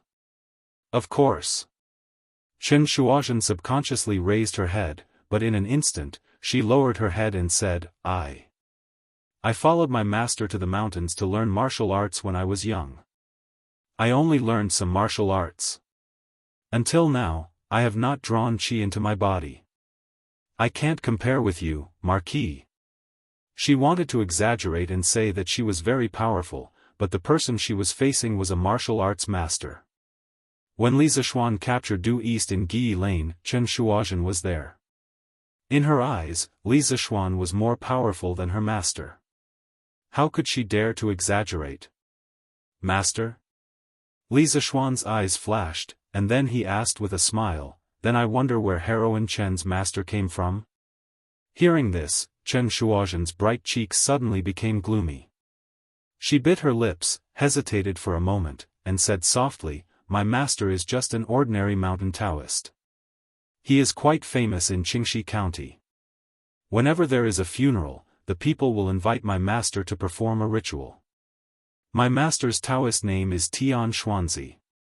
No one knows his real name, and he has never told me. When I was 6 years old, my parents both left, leaving me and my little sister to depend on each other. Every day, I would go to the village to herd the cows. In exchange, the steamed buns and rice were barely enough for me and my little sister. The villagers pitied us and often gave us some food to eat. However, I knew that they didn't have it easy either. Most of the time, we didn't accept their gifts. That winter, there was a sudden heavy snowfall in the Jianghu region. Our family was already destitute, we didn't even have warm clothes, let alone firewood and bamboo charcoal. On New Year's Eve, other families had a warm reunion, but my younger sister and I almost froze to death in the heavy snow. At that time, Master happened to come down the mountain and saw me and my younger sister hugging each other in the windy thatched hut. Master sympathized with us and brought us back to the Taoist temple. In fact, Master was the only one in the Taoist temple at that time. Later, Master heard that my younger sister and I had no one to rely on at the foot of the mountain, so he accepted us as his disciples. Usually, we help Master clean the Taoist temple and eat and drink on the mountain. Apart from teaching us Taoism, Master also taught us some martial arts. Usually, apart from working and practicing on the mountain, we can also go down the mountain to visit home. It's very free. It's just that I'm very active by nature. In the past 2 years, I haven't even learned half of the martial arts that master taught me. Chen Shuozhen and her younger sister are both women, but they were accepted as disciples by an old Taoist. It seems illogical, but it makes sense if you think about it. Yin and Yang is called Tao. Taoism is a religion that advocates equality between men and women. Even in the ancient feudal society where men were superior to women, it was still so. The Taoist classic, Taiping Jing, says, the Tao of heaven and earth is yin and yang, each exerting half of its power. When they combine, they become one. Taoism believes that the feminine beauty of women is in line with the Taoist ideology of being as kind as water. Therefore, in the Taoist system, there are many female deities with high status, such as Goddess Hutu and Lady Mother of the Chariot. In history, there were also many famous female Taoist priests, such as the female Taoist priest Wei Huatsuan of the Jin dynasty, also known as Lady Nanyue and Lady Purple Void. After listening to Chen Shuozhen, Li Zixuan suddenly understood. According to the historical records, in the 4th year of Yonghui, Qingxi County would experience a flood that was rarely seen in 100 years. The people would not be able to make a living, and they would have to sell their children. They would be homeless and starving. At that time, Chen Shuozhen would secretly open the granary of the owner to help the victims because she couldn't bear to see the villagers suffer. In the end, she would be discovered by the owner, tied up, and beaten black and blue. After that, the villagers would rescue Chen Shuozhen. In order to escape the search of the soldiers, Chen Shuozhen escaped to the Fuchuan Mountain at the junction of the 3 counties. The Fuchuan Mountain was also known as the Taiwei Mountain. Chen Shuozhen hid in the depths of the mountain and disguised herself as a Taoist nun. While recuperating, she used Taoism to gain followers. She said that she met the Taishang Laojun and was accepted as a disciple. She also said that she was the fairy of the 9 heavens who descended to the mortal world and was known as the Holy Mother of Red Heaven. Therefore, in history, the reason why Chen Shuozhen could rebel and become an emperor was because she used the name of Taoism to mystify and expand her followers. However, Li Zixuan did not expect Chen Shuozhen to have been influenced by Taoism when she was very young. It was no wonder that this girl could rely on the art of mystifying to gain so many followers when she grew up. Then how is your master now? Why did you leave Qingxi County and come to Chang'an? After a long silence, Li Zixuan collected his thoughts and looked at Chen Shuozhen with a complicated expression. In fact, every successful person's success was partly due to chance, but also partly due to necessity. With Chen Shuozhen's tenacious and indomitable willpower, Li Zixuan wouldn't find it strange at all that she was able to accomplish something great. Although this big was quickly suppressed by the imperial court, Chen Shuozhen was still a person worthy of respect. Hearing Li Zixuan ask about Tian Xuanzi's recent situation, Chen Shuozhen's eyes reddened. Master passed away more than 2 months ago. After my sister and I buried him, we became orphans again.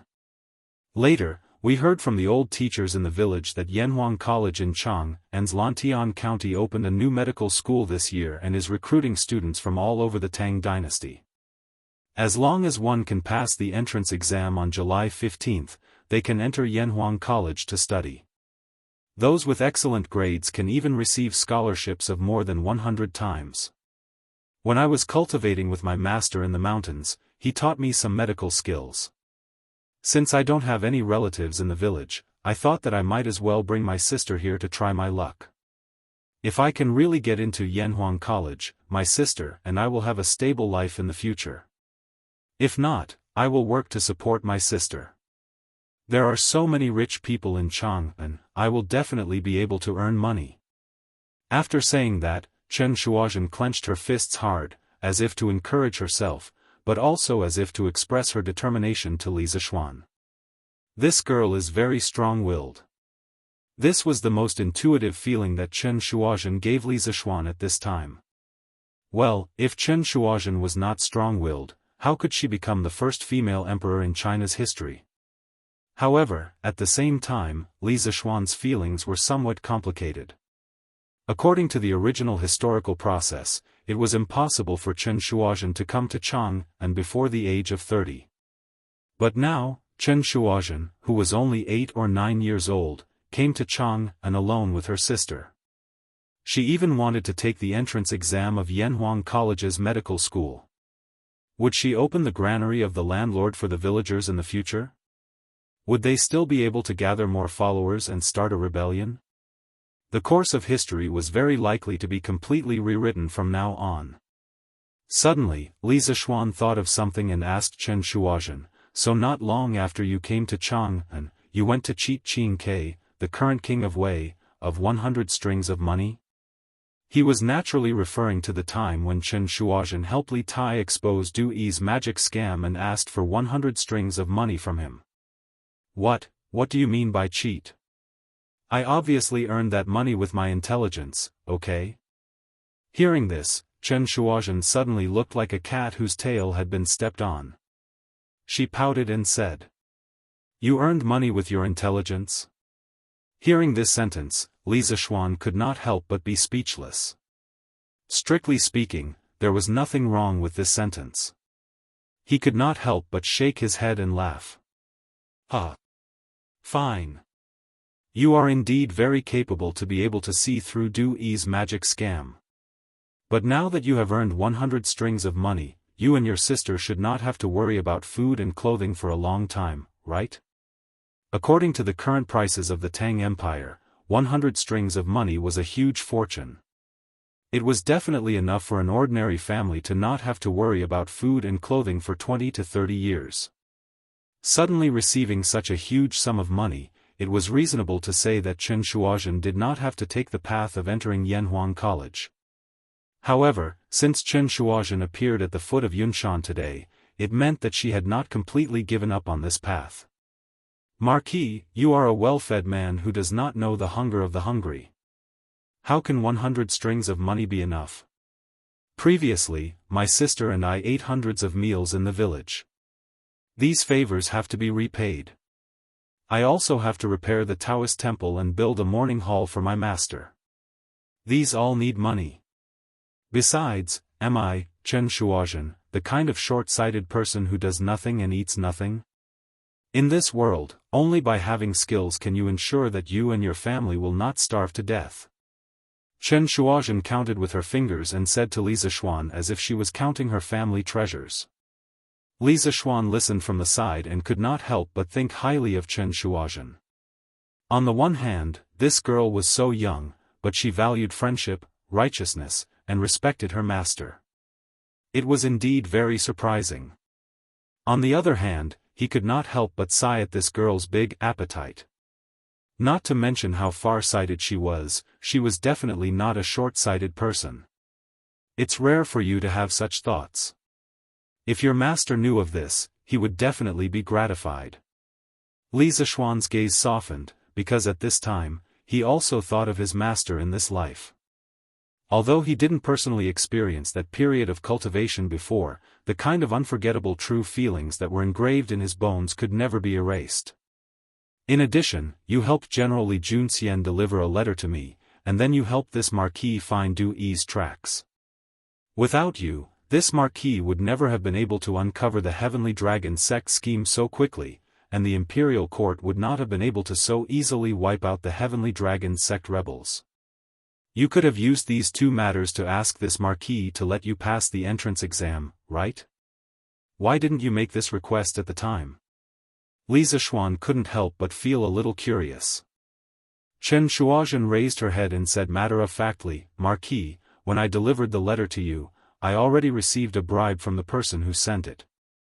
If I were to take another bribe from you, that would be too disrespectful of the principles of the Jianghu. Later on, when you captured Du East at Gi Lane, rather than saying that I helped you, it would be more accurate to say that you saved me from Du Yi. If I were to ask you for another bribe, that would be ungrateful. I, Chen Shuozhen, am unable to do such a thing." This girl was rather clear-minded. If you said that she was greedy for money, she truly was. Back then, she had cheated Li Tai of 100 strings of coins, but she was not unprincipled in her greed. It was said that a gentleman who loved money had to obtain it in a proper way. Although Chen Shuozhen had not reached the threshold of being a gentleman, she knew better than anyone what kind of money she should take and what kind she should not take. This was a very principled girl. Eager to be strong, loyal, and righteous, with a hint of the Jianghu, principled, these were the evaluations Li Zishuan had of Chen Shuozhen. "You're really special, girl." Li Zishuan looked at Chen Shuozhen with a complicated gaze and couldn't help but sigh, "But if I took the initiative to give you a chance to directly become a student of Yanhuang College, would you be willing to accept?" "Really?" Chen Shuozhen's eyes lit up, and a look of interest appeared on her face. However, she coughed lightly and said reservedly, "Since it's Marquis who took the initiative to give me a chance, how could I not accept?" Chapter 1643. What is this? At the foot of Cloud Mountain, the vexed Chen Shuozhen was about to leave and go home. Suddenly, she saw a piece of paper folded in half lying on the road in front of her. Realizing that something was amiss, she hurriedly went forward and picked up the paper.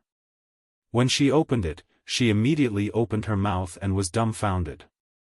Yanhuang College's Medical College Admission Exam, 15th day of the 7th month of the 2nd year of the Zhengguan era in the Tang Dynasty. This is the Yanhuang College's Medical College Admission Exam? I'm not mistaken, right? Yes, the paper in her hand was the exam question for the Yanhuang College's Medical College Admission Exam the day after tomorrow. Li Zishuan had just taken it from Yen Silu. "Go home. I have to go back quickly." Chen Shuozhen was only stunned for a moment, but she immediately came back to her senses. She quickly folded the paper and carefully put it in her arms. Then, she looked around carefully. When she saw that there was no one around, she immediately walked towards the road in the north. She seemed to have understood something. He. This little girl. On the top of a tree 10 feet away from where Chen Shuozhen was standing, Li Zishuan and Dui were standing on the top of the tree with their lightness skills. After seeing Chen Shuozhen pick up the paper, Li Zishuan shook his head, then put away the smile on his face and ordered Dui beside him, "Follow her these 2 days. Remember, follow her secretly. Don't let her find out.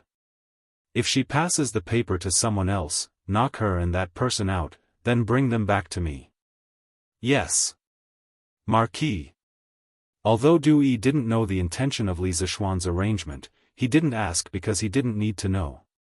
He just needed to do what Li Zishuan asked him to do. But why did that little girl look so familiar? As if seeing through the doubts in his heart, Li Zishuan said, "That's enough. Don't think too hard about it. That girl is the little girl who found you a few days ago and pointed you out to me. Now that things have come to this, don't hold any resentment towards her. You're not allowed to use your position to avenge private wrongs."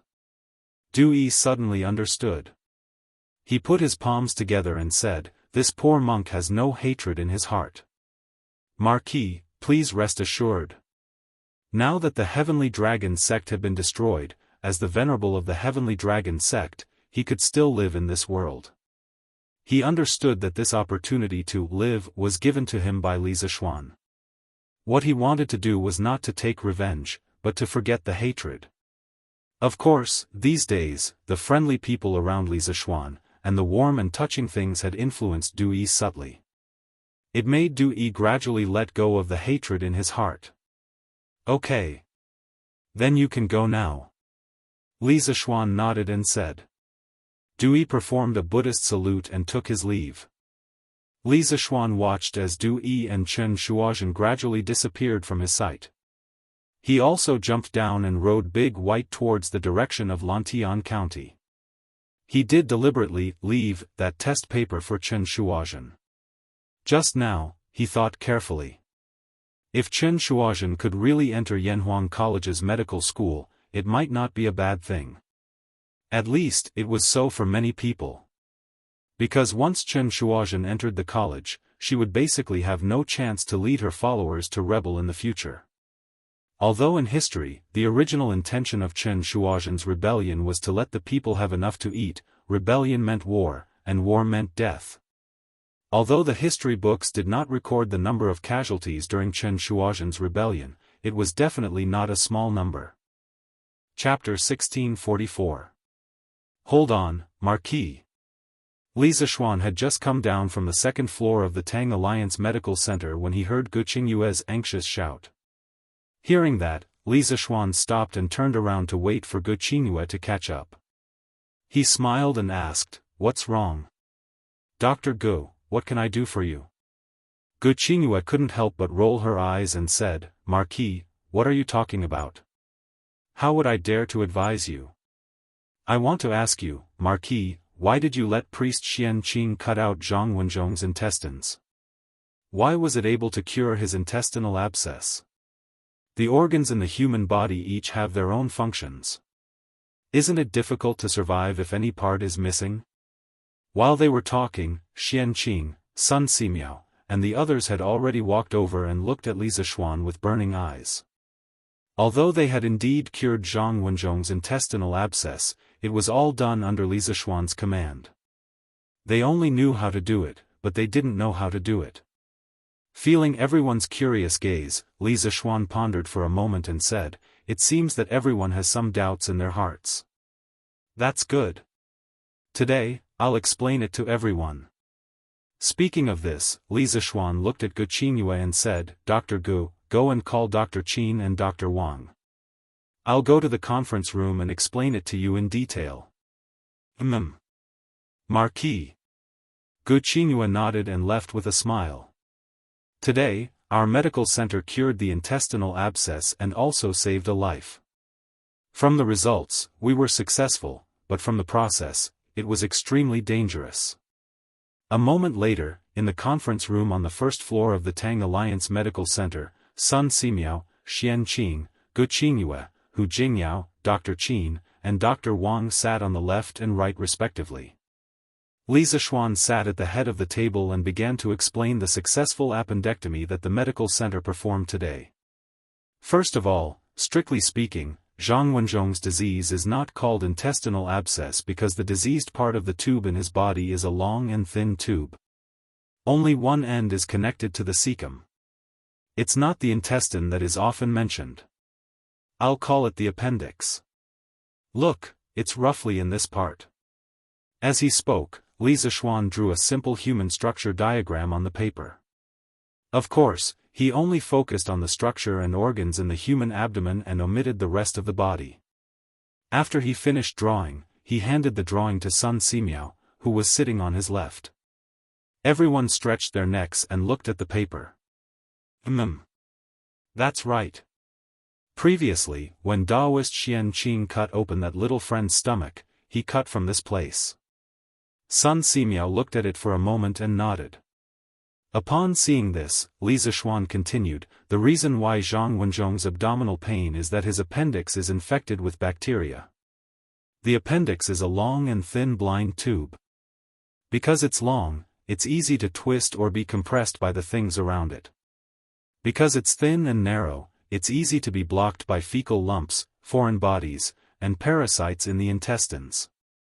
These can cause obstruction in the appendix cavity.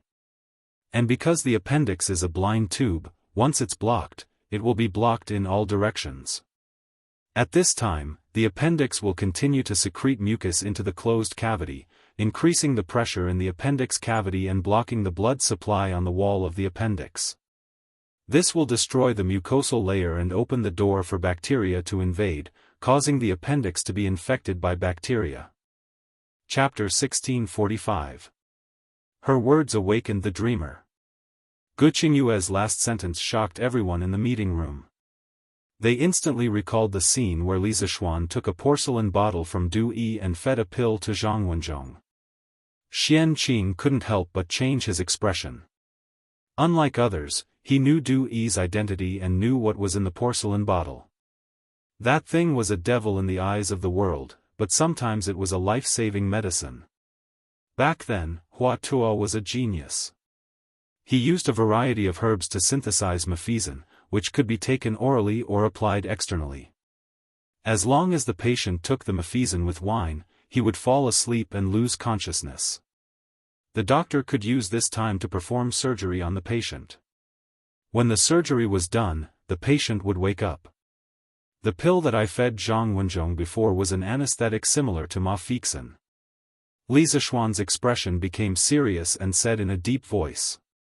Mafixin? Isn't the formula of Mafixin lost? Our Gu family searched for it for a long time but couldn't find it. Marquis, how did you find it? Gu Qingyue opened her eyes wide and said excitedly. Gu Qingyue came from a super medical family like the Gu family, so she naturally heard of Mafixin. Not only her, but the Gu family also spent a lot of effort to search for the formula of Mafixin and the medical books written by Hua Tuo. However, after so many years, they didn't find anything substantial. That was because Hua Tuo's medical books were lost a long time ago. It was said that Hua Tuo treated Cao Cao's headache. After acupuncture and medicine, Cao Cao was cured. Cao Cao was very happy and wanted Hua Tuo to be his personal doctor. Hua Tuo didn't want to be a doctor who lived in the palace all day, so he refused Cao Cao. Cao Cao wasn't easy to talk to. If Hua Tuo didn't agree, Cao Cao wouldn't let him go. Again and again, he had stayed there for more than 2 months in one go. Later, Hua Tuo lied that his wife was sick in bed for a long time and no one was taking care of her. He wanted to go home and wait for his wife to recover before coming back to serve Cao Cao. Cao Cao believed him and sent someone to send him home. After the person came back, he told Cao Cao that Hua Tuo's wife was sick, but he didn't want to be a doctor. Cao Cao was very angry. Not long after, Cao Cao's head started acting up again. He had no choice but to send for Hua Tuo. Hua Tuo looked at Cao Cao's condition and pondered for a moment. He then said to Cao Cao, if you want to completely cure your illness, you must first drink Mafixin, and then cut open your skull to extract the wind saliva in your brain. Only then can you be completely cured. Cao Cao was hesitant. In addition, the vile man secretly spoke ill of Hua Tuo. Cao Cao suspected that Hua Tuo had bad intentions and did not dare to ask Hua Tuo to treat him in time. Seeing this, Hua Tuo ridiculed Cao Cao in public. In a fit of anger, Cao Cao threw Hua Tuo into prison. After Hua Tuo was imprisoned, he fell ill and realized that there was no hope for him to be released. Thus, he made up his mind to summarize his life's experience in treating people and pass it down to the later generations. It took Hua Tuo 1 year and 3 months before he finally finished writing it. It was called the Green Capsule Scripture.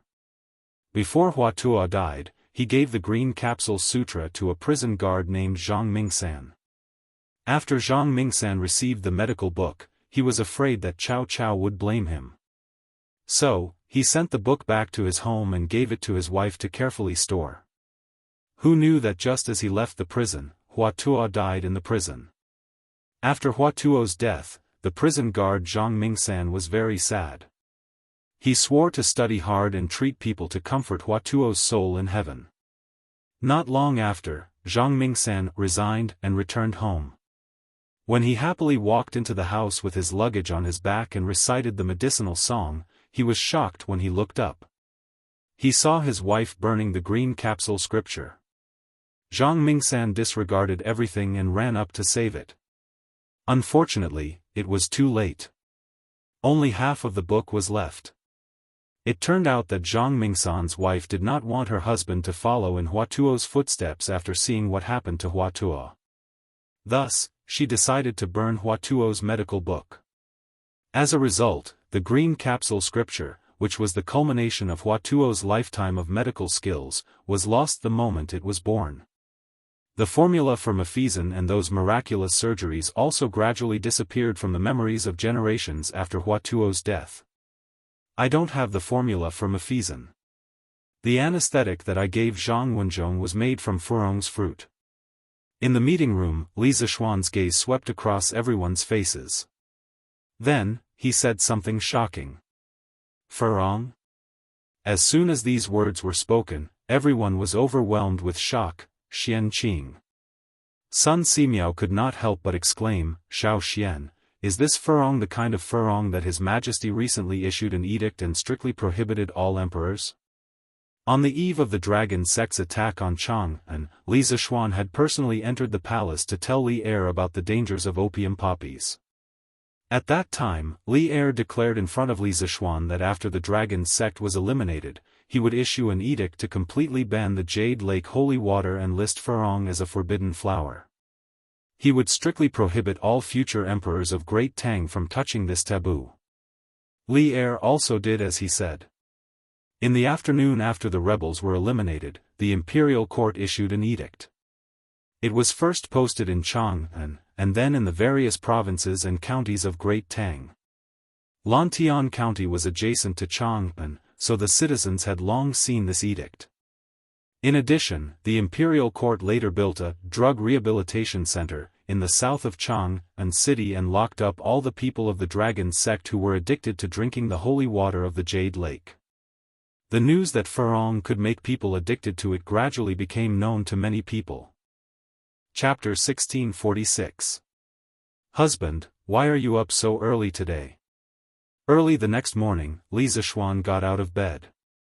Han Yushi, who was used to someone sleeping in, turned her head to look at the sky outside the window and couldn't help but ask curiously. Hey! Wife!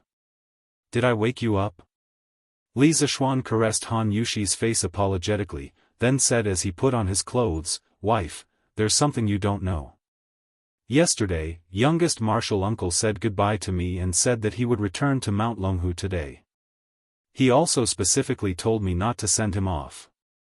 However, youngest martial uncle not only saved my life, but also saved Mr. Wenji and Mr. Mo. After this farewell, I don't know when we'll meet again. If I don't send him off, I won't feel at ease. Youngest martial uncle is leaving? Han Yushi was shocked when she heard this. As Li Zishuan returned home late yesterday, the couple fell asleep after dinner, so Han Yushi didn't know about the news of Xianqing returning to Mount Longhu. Husband, why didn't you tell me and my parents about such a big matter last night? Youngest martial uncle went down the mountain to help you so much this time. Now that youngest martial uncle is leaving, how can we not send him off? I'll go with you, husband. Li Zishuan shook his head and said, No need. Wife. Youngest martial uncle already said that he doesn't want me to send him off. If I bring you with me in a big way, youngest martial uncle will blame me again. It's still early now. Sleep a little longer. As he spoke, Li Zishuan had already put on his clothes. He leaned over and kissed his wife's forehead, comforting her softly. Okay then. Han Yushi thought about it and could only agree. But after a moment, she said, But you're going so early. Youngest martial uncle shouldn't have woken up yet, right? Li Zishuan couldn't help but laugh. Wife, you're thinking wrongly. Since martial uncle doesn't want me to personally send him off, he'll definitely leave early in the morning. If I'm late, he'll probably have already left. In his memory, Xianqing was like this. He was cold, indifferent, and didn't like to trouble others.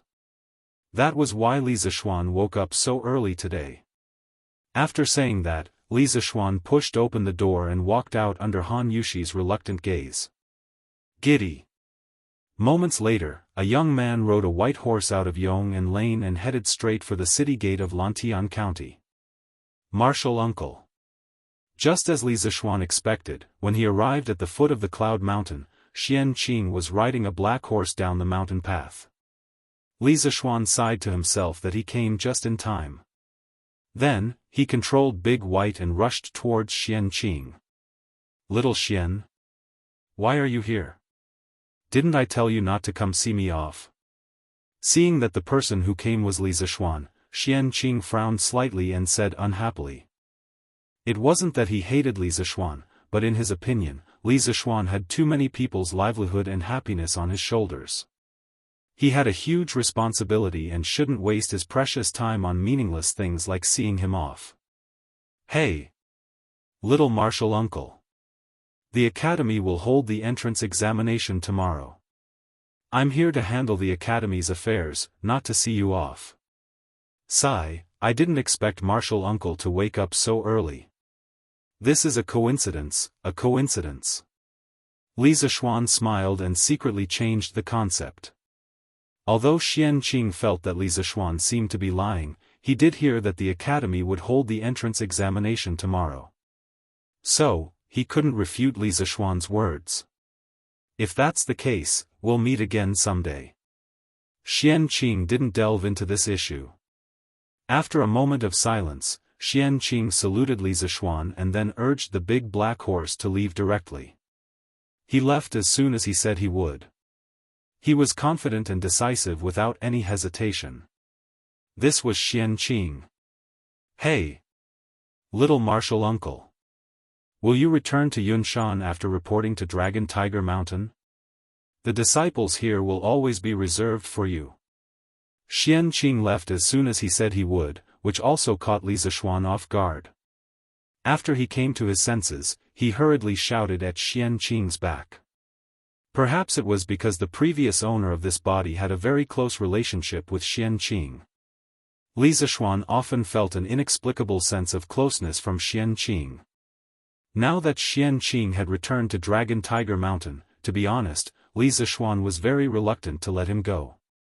It wasn't that he wanted to keep a peerless master like Xianqing to protect the academy, but after such a long time together, he now liked to be with Xianqing very much.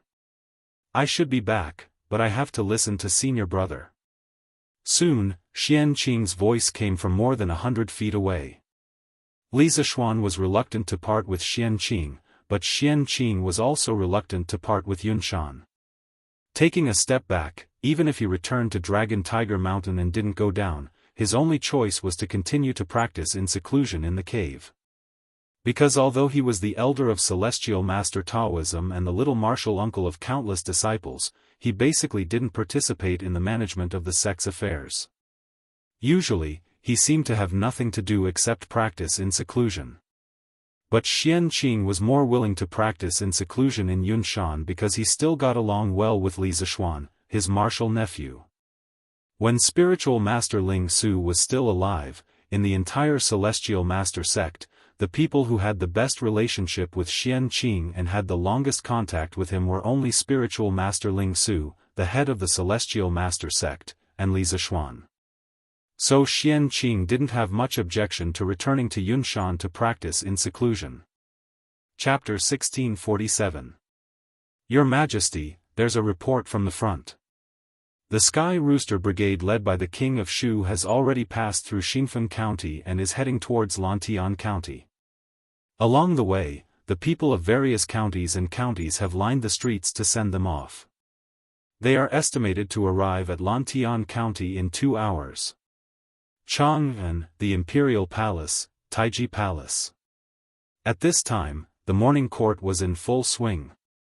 The civil and military officials were arguing endlessly over the issues of the country and the people. Suddenly, a eunuch walked in from outside the hall and trotted to the front of the hall. He bowed and reported to Li Er. What? Kurer has returned with the Sky Chicken Brigade? Li Er was jolted awake by the eunuch's words, and his eyes focused as he sternly asked the eunuch. Your Majesty, it is absolutely true. It is said that the Marquis of Yong has already taken all the officials of Lantian County to welcome the Sky Chicken Brigade. The eunuch hastily said. Li Er's face was brimming with joy as he loudly declared to the officials. Half a month ago, Guangzhou was covered in locusts. If the Marquis of Yong had not led the Sky Chicken Brigade to destroy the locusts, all of Guangzhou would have starved and plunged into misery and suffering. Although those children of the Sky Chicken Brigade are not Great Tang soldiers, they have saved the people of the Great Tang. Now that they are returning in triumph, we must personally go and welcome them and celebrate their success. Your Majesty speaks the truth. The Sky Chicken Brigade has saved the people from calamity, and its contribution is no less than that of the Great Tang soldiers guarding the border. Today, they should receive this honor. As soon as Li Er finished speaking, all the officials were shocked. After all, since ancient times until now, those who were able to get the emperor to personally come out of the city to welcome them were usually soldiers who had just returned victorious from battle. While all the officials were shocked, an old official immediately stood out and supported Li Er. This man was the Minister of Revenue, Xiao Yu. It was said that when the plague of locusts had first broken out, Xiao Yu, the steward of the Great Tang, had seen the flood of locusts and the various provinces and counties send petitions to the imperial court for help. His heart had turned cold. The Great Tang had only been able to recuperate for a few years, and now, a plague of locusts of this scale had broken out. Wasn't the Great Tang trying to empty its treasury? But later, Li Zishuan took the initiative to take on the burden of eliminating locusts, and with the help of the Sky Pheasant Brigade, they were able to eliminate more than half of the locusts in the Guangzhong area. The losses of the imperial court were reduced to a minimum. In the entire imperial court, other than Li Er, the one who was most grateful to the Sky Pheasant Brigade was Xiao Yu. Therefore, at this time, of course, he had to come out and support the Sky Chicken Brigade. I agree. The Sky Pheasant Brigade has indeed contributed a lot to the swift eradication of the locust plague. Wei Zheng also stepped forward and cupped his fists. Although Wei Zheng was somewhat implicated in the Heavenly Dragon sect's rebellion, not only was he demoted, he was also fined 3 years of salary by Li Er. However, after this matter, Wei Zheng seemed to be more at ease. He was even more fearless in the court and could say whatever he wanted. This subject agrees. As soon as Wei Zheng finished speaking, many other officials began to chime in as well. Cheng Yaojin was also among them. Old Cheng couldn't help but smile. The return of the Sky Pheasant Brigade meant that Cheng Chumo had also returned. Although he often beat up Cheng Chumo, the bond between father and son was deep, and blood was thicker than water. This was something that could not be severed. Good. Since that's the case, today's morning court will end here. All officials, follow us out of the city to welcome the triumphant return of the Sky Pheasant Brigade. Seeing that all the officials were in agreement, Li Er made the final decision. Chapter 1648. Greetings, Your Majesty. Soon, under Hu Hanyan's lead, Cheng Chumo, Li Ku, and the children from Plum Village and Han Village rode their bicycles to the pavilion. When they saw Li Er in his dragon robe and the officials in their official robes, Old Hu and the others were shocked. But fortunately, Old Hu did not lose his composure. He quickly jumped off his bicycle and came to a stop 10 feet away from Li Er, cupping his fists and bowing. Greetings, Your Majesty. The group of youths behind Old Hu also saluted. Greetings, Father. After half a month, Li Ku finally saw Li Er again. He could not hide the excitement on his face as he stepped forward and bowed. Then, he saluted Li Qingxian beside Li Er. Greetings, elder brother. Li Qingxian was the crown prince. Although they were brothers, they would be his subjects in the future. Rise. Li Er first waved to the crowd, then looked at Li Ku with a gentle expression. Ku, you've worked hard on the journey. It's not hard at all. Li Ku replied. Then, under Li Zishuan's gaze, Li Ku's expression turned solemn as he saluted. Reporting to father, the Sky Pheasant Brigade did not disappoint. In half a month, we eliminated a total of 72 provinces and counties of locusts, benefiting more than 4 million people. Along the way, we borrowed chickens from the people, causing the Sky Pheasant Brigade's chickens to reach a maximum of 600,000. On the way back, I've already sent people to return the borrowed chickens to the people. If any are lost, they will be compensated according to the market price. Now, only the 100,000 chickens that we brought out of Lantian County are left. Eliminating locusts in 72 counties of locusts, benefiting more than 4 million people. Hearing this, whether it was the civil and military officials or the ordinary people on both sides of the road, they were all moved. The parents whose children were standing behind Li Ku all puffed out their chests, their faces full of pride. Good. Good. Good. Although he had already known this news, Li Er could not help but be delighted when he heard Li Ku announce it in front of so many people. He said, "Good," 3 times, then looked at the members of the Sky Pheasant Brigade in front of him and said loudly, "I will reward all the members of the Sky Pheasant Brigade." Zhao Song, announced the decree. Yes. Zhao Song bowed and accepted the order. Then, he took out the imperial edict from his sleeve. With a solemn expression, he read aloud, "The Emperor of the Tang Empire decrees that at the end of the 6th month, locusts will descend from the heavens to the Tang Empire. The locusts will fill the sky and eat away at the crops.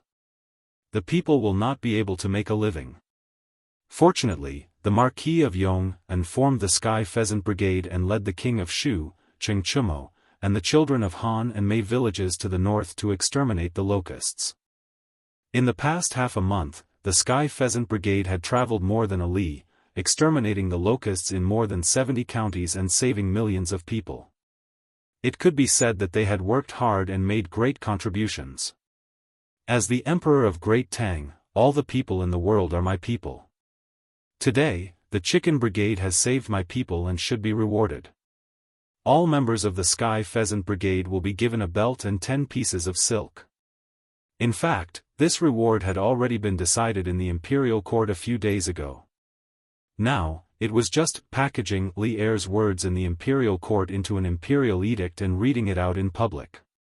In terms of monetary value, this reward could not be said to be generous. However, some things could not be measured by money. The intrinsic honor and symbolic meaning of this reward was far greater than its surface value.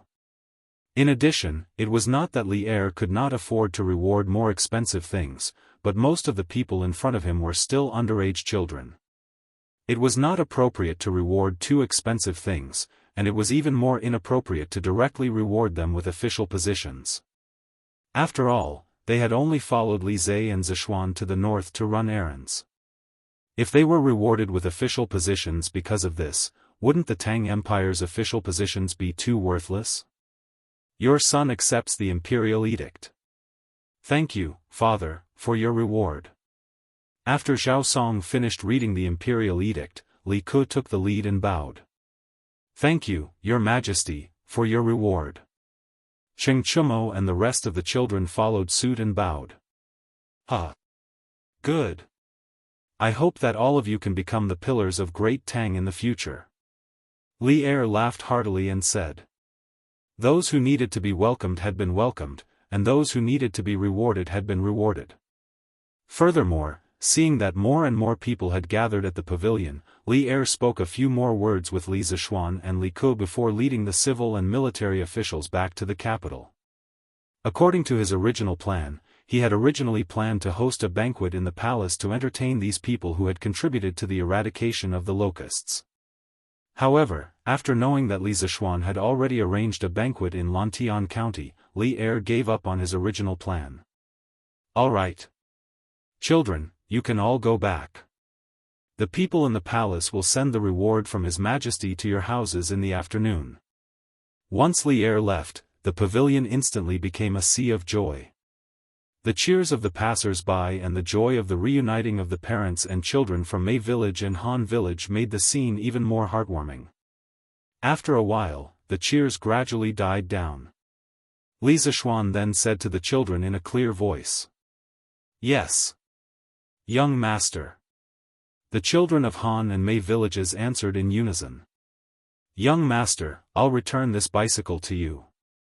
Ernyo from Han village pushed the bicycle out and said timidly. The children were stunned. Logically speaking, now that they had received the reward from Li Zishuan, they should not covet Li Zishuan's bicycle anymore. However, they were used to riding such high-end bicycles. If they were to hand over the bicycle now, they would be a little reluctant. Young master, we want to return the bicycle. Although they were reluctant, in the end, the children overcame their greed and took the initiative to push the bicycle to the front and said to Li Zishuan. He. Young master, didn't I make an agreement with you before? After the eradication of the locusts, the bicycle will all belong to you. This is my reward for all of you. Li Zishuan's heart skipped a beat. He then smiled and said to everyone, "Young master, you can't do that." Old Hu hurriedly said, "This time, the children have indeed worked hard to eradicate the locusts. However, His Majesty has already rewarded them for this. How can they take your bicycle now? Isn't this insatiable greed? They will be criticized by the villagers." "That's right. Young master. The bicycle is too expensive. It's a waste to give it to these children. You should take it back." Second Master Lu also came to watch the show today. At this time, he also spoke up to persuade him. Li Zishuan smiled and said, "Uncle Hu, Second Master Lu, you don't have to persuade me anymore. His Majesty's reward is his, and mine is mine. I, Li Zishuan, have always been a man of my words. Since I made such a promise to the children, there is no reason to go back on it today. I can't take back these bicycles." At this point, he turned to the group of children and said loudly, "All right. Children. Ride your bicycles home quickly. Remember to come to Zuaxian restaurant in the county town at noon. I have prepared a big meal for you. Those who come late can only eat chicken buttocks." Ha ha ha. As soon as he finished speaking, the crowd burst into laughter. However, the children also understood Li Zishuan's meaning, so they immediately cheered. "Oh! Let's go home. I have a bicycle. I don't want to eat chicken buttocks." When the other villagers saw this scene, they couldn't help but cast envious glances at the children. Not only did they receive a reward from the emperor, but they also received a new generation bicycle from Chitsu Pavilion Workshop. This thing was now a rare item, and it was in short supply. Casually selling it could sell for a few hundred strings of coins. These children from Han and Mei villages could now be considered to have gained both fame and fortune. Xiao Ku, Chu Mo, and Iron Egg, the three of you quickly revise your homework these 2 days. After the academy's entrance exam is over, you and Kushir Qing who didn't make it for the final exam will be arranged to take a makeup exam together. Your makeup exam results will be counted as the final exam results, and you will participate in the ranking of the entire grade. The children from Han and Mei villages rode their bicycles back to their homes. Li Zishuan brought Li Ku, Ching Chumo, and Iron Egg directly to Lantian County Town. Li Tai, Sun Zifan, Yuchi Baolin, Qin Huayu, and the others naturally followed along. These people were usually on very good terms with each other. Now that they had reunited after such a long time, they naturally had endless things to talk about. Only when they arrived at the entrance of the drunken Immortal Inn did they calm down slightly. At this moment, Li Zishuan opened his mouth and instructed. "What? Makeup exam?" When Ching Chumo heard this, it was as if he was struck by lightning. He broke down and said, "Yamacho, you can't do this. The few of us worked so hard to kill the locusts in the northern counties and traveled thousands of miles in half a month. As soon as we came back, you arranged for us to take a makeup exam. Isn't this too unreasonable?" If there was one thing that Ching Chumo was most afraid of now, it was definitely the exam. This was because he was very clear about his academic standards. He knew that he would definitely fail every exam. If he did poorly in the exam, not only would he embarrass himself in class, but he would also be beaten by old Sheng when he returned home. So, how could he not be afraid of the exam? Li Ku and Iron Egg pursed their lips and didn't say anything. Although the two of them didn't study in the academy for half a month, with their foundation, they wouldn't be afraid of the exam. Even if Li Zishuan arranged an exam for them immediately, they wouldn't be afraid, not to mention that there were still a few days to prepare for the makeup exam. They had even less reason to be afraid and worried. Then what do you want? Don't tell me you want me to give you a score of 80 points for every subject to the Academic Affairs Office? Li Zishuan glanced at Ching Chumo and said unhappily. Good, good, good. Yamacho, that's a good idea. I agree with both hands. Look at how hard we worked to kill the locusts in the north. Even if we didn't get credit, we still worked hard, right? Giving 80 points isn't too much at all. I'm sure the other students will understand. When Cheng Chumo heard this, he was overjoyed. He nodded excitedly like a chicken pecking at rice. Understand your head. Li Zishuan glared at him and couldn't help but say, if you have the time to talk nonsense with me, why don't you go back to the academy and review your homework? There will be new students entering the academy next semester. If you are the last in the entire academy, you will be embarrassed. Let's see how you can raise your head in front of your junior brothers and sisters. Chapter 1649. Master. There's a lady outside who wants to visit you. Chang'an City, Hanging Pot Hall. A young man dressed in a scholar's robe ran into the inner hall and bowed to an old man sitting inside. The old man had just brewed a pot of top-notch immortal tea. He raised his head and said, "Didn't I tell you? Ordinary patients will be treated by your eldest brother and second brother. If they can't make a decision, they can come to me." What's wrong? What's wrong with that lady? Why does she want to see me? The young man wiped the sweat off his forehead and bowed. Master, that lady is not sick. She just said she wants to see you. The old man frowned and said unhappily, not sick. Our Hanging Pot Hall has been treating people in Chang'an City for more than 10 years. If people don't come here for treatment, what else can they come here for? The young man pinched the golden beans hidden in his sleeves. Obviously, he was bribed. After a moment of hesitation, he gritted his teeth and said, Master, that lady said she came from a medical family in Jiangnan.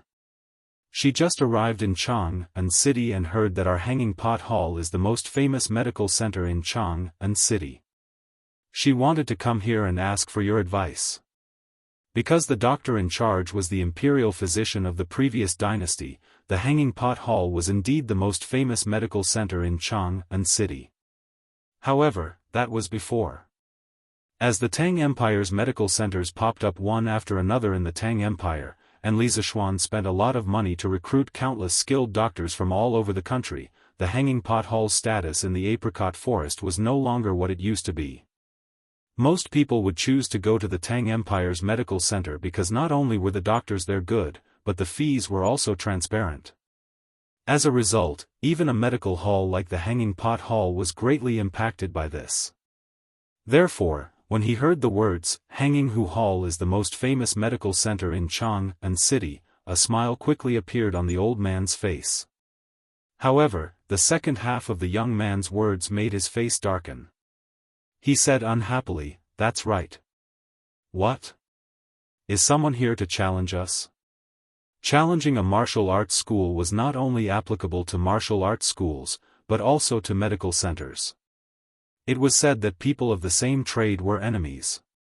Between some medical centers that had a competitive relationship, there would often be this kind of a medical exchange that was full of competition.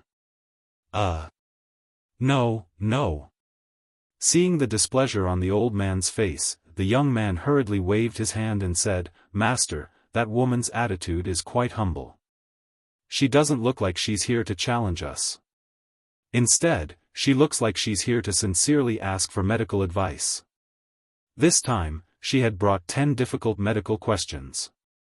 She said that she was willing to give anyone who could help her solve each question 5 strings of money as thanks. She also said that she had searched all the medical centers in Chang'an, but no one could help her solve these 10 problems. What? 5 strings of coins per question? Does this woman really think that no one can answer her question? The old man was shocked when he heard this.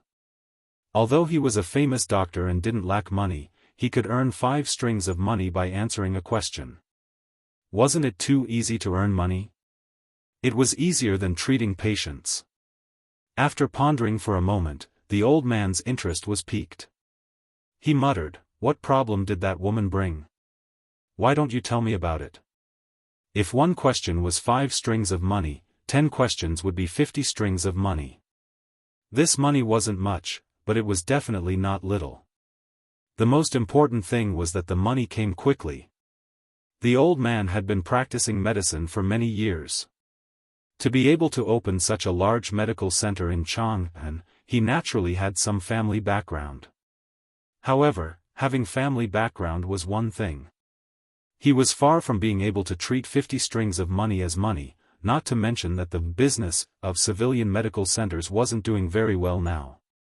On the other hand, he had saved countless people in his life. He still had a certain level of confidence in his medical skills. Naturally, he was eager to try the 10 questions of the strange woman. Master. That woman didn't tell me. She said that her questions could only be told to the person with the highest medical skills in our medical center. The young man replied, then scratched his head and asked tentatively, if Master doesn't want to see her, I'll send her away. After saying that, he turned to leave. The old man hurriedly said, wait. I want to go out and see who this woman is. The old man stood up and was about to leave. However, he paused. He picked up the cup of freshly brewed immortal tea on the table and drank it in one gulp. Then, he said to the disciple, Changfeng, help me take good care of this immortal tea. I'll continue drinking it when I come back. Even though Zheng Yinhong had increased the supply of immortal tea, it was not the season for tea after all. Generally speaking, this thing was still in short supply in Chang'an. It was very scarce. The old man had to pull a lot of strings to get half a tael of tea. Master, don't worry. I'll take good care of it. The young man hurriedly replied. The old man nodded and left with his hands behind his back. Dr. Wang, why hasn't your master come out yet? In the side hall of the hanging pot hall, a bright-eyed girl sat elegantly. After a long time, she couldn't help but ask. Miss, please wait a moment. Master should be coming out soon. The man sitting opposite the girl hurriedly said. I heard that someone came to the hanging pot hall to ask for medical advice. I didn't expect it to be a little girl. At this moment, an old voice came from outside the door. Then, an old man with a white beard walked in. This person was the owner of the hanging pot hall, the former Sui dynasty's imperial physician, Lin Jichang. Speaking of which, Lin Jichang was a little curious about the woman who came to the clinic to ask for medical advice from his disciple. But now that he saw that the woman sitting in the hall was only 8 or 9 years old, he immediately lost interest. After all, in his opinion, how much medical skills could such a little girl know? A gentleman judges people by their ability, not by their appearance. Kai Wenji was able to distinguish the sound of strings when she was 6 years old. Dr. Lin, why are you looking down on me because of my young age? The contempt in the old man's voice was obvious, but the girl's face didn't show any displeasure. She stood up and said politely. Her every move showed that she was a lady from a noble family.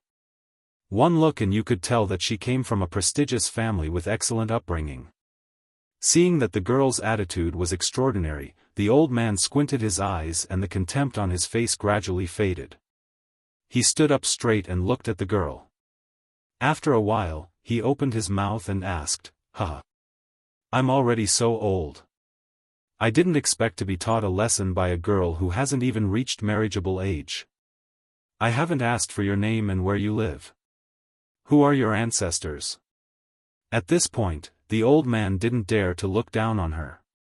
He had practiced medicine in Chang and for more than 10 years and had met many high-ranking officials and dignitaries. He believed that someone who could talk like this didn't come from an ordinary family. It was better not to offend her for no reason. The girl smiled and bowed. My name is Chen Weiniang. This is my maid. My father is Chen Fangzheng. My family lives in Yuezhou. My ancestors have been practicing medicine in Jiangnan for generations. A few days ago, I came to Chang and with my father to visit my relatives.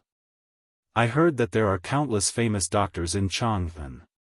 I've been studying medicine with my father since I was young, so I wanted to learn from the famous doctors in Chang'an.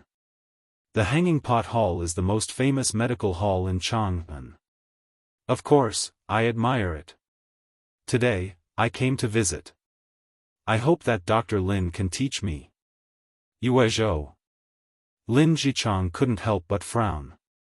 He was a local of Chang'an and had never been to the south, much less Yuezhou. He knew nothing about the situation in Yuezhou.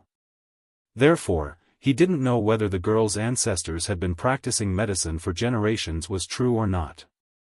But just by looking at the way she spoke, this young girl was undoubtedly from a big family. After all, how could a small family raise such an elegant and natural girl? As for whether her ancestors had been practicing medicine for generations, he would know after a test. So you're from Yuezhou. Please sit, please sit. As the saying goes, one doesn't hit a smiling face. The girl had been acting gracefully and courteously from beginning to end. He could only treat her with courtesy. However, it wasn't until this moment that Lin Jichang noticed that there was another girl standing behind the young lady. That girl looked even younger, and when she heard Chen Weining say that this girl was her maid, she couldn't help but secretly frown. How could such a young girl serve her master well? Dr. Lin, please. Chen Weining extended her hand and made an inviting gesture. Then, she turned around and sat in her original seat. The maid beside her quickly followed her and stood quietly behind her. He. I just heard from my disciple that Miss Chen brought back 10 difficult medical questions. I wonder if that's true. After the two of them sat down, Lin Jichang took the initiative to speak and went straight to the point. Chen Weining smiled faintly and said, "That's true. And for every question you answer correctly, I'm willing to pay you 5 strings of money as thanks." Hearing this, Lin Jichang's eyes flashed with joy. But it was only a fleeting moment. He pondered for a moment and waved his hands solemnly, he.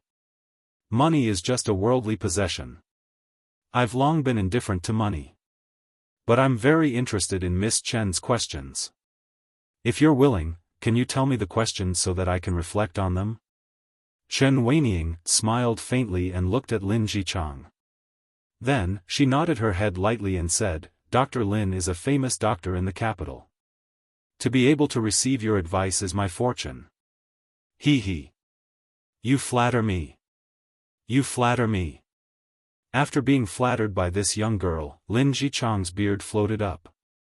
He quickly stroked his beard and pretended to be modest as he waved his hand. Then, he said in a deep voice, "Since this young lady thinks so highly of this old man, then please give me your question." Answering a few questions could earn him the admiration and praise of the younger generation. Also, he could receive a generous reward of 10 strings of money. Lin Jichang felt that the more such free things came, the better. Dr. Lin is indeed a straightforward person. Chen Weining praised and said, "Since that's the case, I'll give you the questions." Chapter 1650. In the treatise on febrile diseases, it is said that the disease of the taiyang is the opposite of the treatment. Therefore, when the stomach is full of pain, it belongs to the taiyin. Cassia twig and peony decoction is used to treat it. When the stomach is full of pain, cassia twig and yellow decoction is used to treat it. When the taiyin is the disease, the pulse is weak, and it is convenient for the person to continue the treatment. Those who use rhubarb and peony decoction should reduce it. May I ask godly Dr. Lin, what is the meaning of great pain? What is the mechanism of great pain and great pain? In the side hall of the Hanging Pot Hall, there were only Lin Jichang, Chen Weining, and her servant left. The disciple of the medical center who had been in the hall had already left at the request of Chen Weining. The door was tightly shut. Chen Weining thought for a moment and asked. Hearing this, Lin Jichang's eyes flashed with joy. He originally thought that the little girl in front of him would ask some very tricky questions, but he didn't expect her questions to be so simple. He pretended to think for a moment, then stroked his beard and answered. "Miss Chen, this great pain is the abdominal pain that refuses to be pressed. As for great pain when the stomach is full of pain, it belongs to the cold and the heat. Using rhubarb and peony decoction is a battle between tonifying and purging. In terms of great pain, those who use rhubarb and peony decoction should reduce it. The great pain is compared to the great pain when the stomach is full of pain. It is more severe and can be treated with cassia twig and yellow decoction. I wonder if I can explain it clearly. After saying this, Lin Zhichang's face showed a trace of pride. Obviously, this kind of question was child's play to him. Godly Dr. Lin is indeed knowledgeable, and your medical skills are superb. I admire you very much. Divine Dr. Lin, please listen to my second question.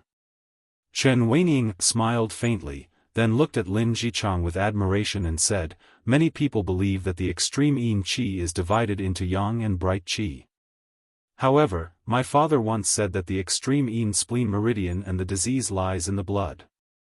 These two sayings have made me very confused. I wonder if godly Dr. Lin can dispel my doubts. Lin Zhichang's expression was slightly sluggish. The question that Chen Weining had asked earlier was a basic question in medicine. Anyone who had studied the Treatise on Typhoid and Miscellaneous Diseases, written by Zhang Zhongjing, the medical sage of the Eastern Han Dynasty, would be able to answer it. However, the question that Chen Weining was asking now could not be answered just from medical knowledge. It had to be analyzed with practical medical experience. To a professional, they could tell a person's standard from a question. Now, with just this second question, Lin Zhichang was very sure that this little girl in front of him was definitely an expert. This time, Lin Zhichang thought for a long time before replying, these two sayings have their own logic. However, I believe that these two sayings are not the medical sage's original intention. First of all, the pain when the stomach is full may not be an external symptom. The cinnamon twig and peony soup is also not an external and internal remedy. The medical sage had already stated very clearly in the Treatise on Typhoid and Cold, the pain when the stomach is full belongs to the extreme yin. Originally, it was an external symptom. However, after a mistake, the illness has changed. It belongs to the extreme yin, and it is said that the extreme yang symptom is broken. Using the cinnamon twig and peony soup may not be an external remedy. You have to know that the cinnamon twig and peony soup does not have the effect of directly causing perspiration. Instead, it is used to regulate the spleen and stomach. Using the cinnamon twig and peony soup not only does not require porridge, but also uses the peony that was harvested with acid. It can be seen that it does not have the effect of dispersing. I call this prescription an external and internal remedy. It is not appropriate to treat both the extreme yin and extreme yang diseases. In actual treatment, the symptoms of pain when the stomach is full often do not have any external symptoms. It is often used with the small jinzhong decoction or the cinnamon twig and peony soup. These are sufficient evidence. After that, Lin Zhichang couldn't help but wipe the sweat on his forehead. Just now, he didn't know how many cases he had deduced in his mind. Fortunately, he had rich medical experience. Otherwise, he might have been stumped by this question. However, the final result was not bad. He was very satisfied with this answer. It was just that coming up with this answer was too nerve-wracking. He could only pray in his heart that Chen Weining's next question would not be as difficult as this one. Otherwise, at his age, he would not be able to withstand such mental exhaustion. Clap, clap, clap. After listening to Lin Zhichang's answer, Chen Weining could not help but clap her hands and say, Divine Dr. Lin's medical skills are indeed brilliant. Your views have really enlightened me. If my father heard Divine Dr. Lin's words, he would be overjoyed. Who knows, he might even come to visit you. Ha! You flatter me. This old man is just a bit older and has a bit more experience in medicine, that's all. Lin Zhichang waved his hand and said with a smile, Miss Chen, please ask the third question. One question was 5 strings of cash and he had already earned 10 strings of cash. Although the second question was more nerve-wracking, compared to treating patients, this method of earning money was undoubtedly much easier. Chen Weining nodded and said with a serious face, "All right then. Divine Dr. Lin, please listen to the third question. 10 questions have been answered. Today's exchange with Divine Dr. Lin has benefited me greatly. Here is 50 Tang Yuan, please kindly accept it." It was close to noon when Chen Weining finished all 10 questions. At this time, she stood up and bowed to Lin Jichang. Then, she handed over 5 Tang Yuan notes and said. Lin Jichang was very tired at this time. His face showed deep exhaustion. Obviously, it was not easy for him to answer these 10 questions. He stood up and took the Tang Yuan from Chen Weining without leaving a trace. Then, he said, "He. Well said, well said. Miss Chen, if you have any questions about your medical skills in the future, you are welcome to come to the Hanging Pot Hall again." I will.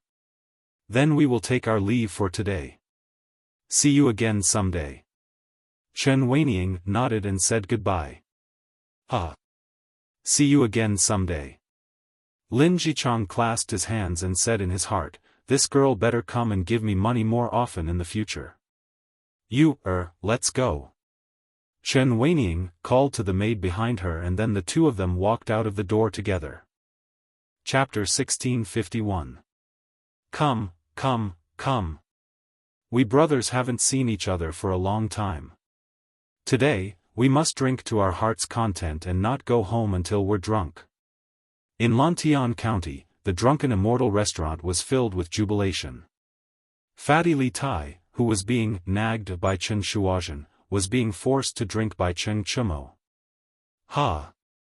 Long time no see. Isn't it just half a month? I think Chumo, you just want to take this opportunity to drink a few more jars of Yamacho's good wine. Li Tai rolled his eyes at Cheng Chumo. Then, he displayed his poisonous tongue and mocked. However, Cheng Chumo was a thick-skinned person. Facing Li Tai's mockery, he did not feel embarrassed at all. Instead, he became even more enraptured. He winked and said smugly, "Hee. Qingke, you know me best. Yamacho tricked me in front of the clinic just now. Qingyue twisted my ears dozens of times. If I don't eat this lunch today, wouldn't I suffer a great loss? Come. If you're brothers, drink all the wine in this cup in one gulp." At the end of his sentence, he picked up a bowl of wine and shouted at everyone at the table. Sitting at this table were Li Ku, Chu Yanfu, Fang Yizhi, Zhang Sunchong, and a few other officials from Chang'an City. "Brother Chou Nyo, come. I'll drink with you. Cheers." Yuchi Baolin and Cheng Chumo were very close. When he heard this, he immediately stood up and poured himself a cup of wine and said loudly, "Come. Chou Nyo, little Ku, I'll drink to you. This time, you followed Yamacho to the north to kill locusts. It's been hard on you. To Chou Nyo, little Ku." Qin Huayu, Sun Zifen, Zhang Sunchong, and the rest all stood up. Li Tai saw this and could only raise his cup and say, "Good. Then I'll drink with you. Consider it a toast to you and little Ku." Good. Let's do this. Cheng Chumo laughed heartily. He raised his head heroically and poured the entire bowl of wine into his stomach. Hee. Chou Nyo, what were you doing with Dr. Gu just now? I heard that the relationship between the two of you is not ordinary. Hee. Sun Zifen chuckled and said with a wretched expression. Although this bastard was young, he had read a lot of those kinds of books. Of course, this was also a common problem among the children of ancient aristocratic families and high officials, they were precocious. Hearing that, Li Tai squinted his eyes and immediately joined in, "That's right. You just called Dr. Gu, Qingyu. Hurry up and tell me, is there something between you and Dr. Gu, Hearing this, the rest of the people instantly turned their gazes to Cheng Chumo. Although Cheng Chumo was not stingy, when it came to this kind of man and woman, even he, who had always been uncouth, was a little embarrassed at this moment.